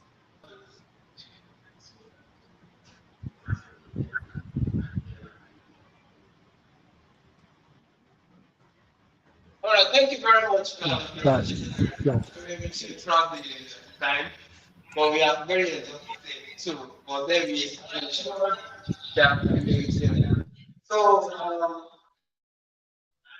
we are not at the end of the conference, and you are basically giving us the importance of data organization. So we really appreciate your time, sir. Thank you very much. And thank you everyone to the attendees who came physically that are here and those that joined online. We appreciate you and we look forward to having you in more of our conferences. And just check out what we do at Octave. We didn't have time to show you our products. That's fine. We have any more time to have such programs like this, and then we will continuously give value to the community in different ways possible. Thank you very much. Vale, vale.